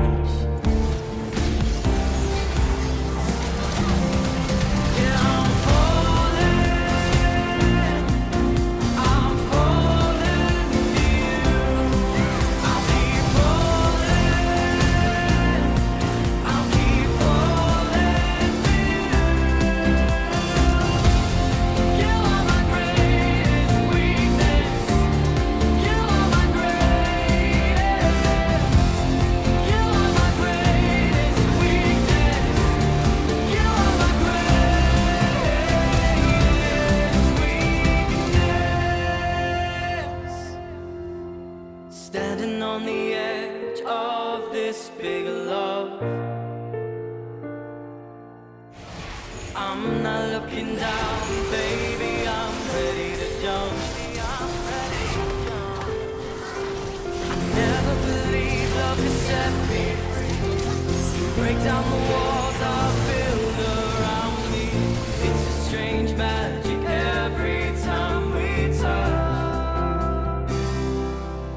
Yeah, I'm falling. I'm falling for you. I'll keep falling. I'll keep falling.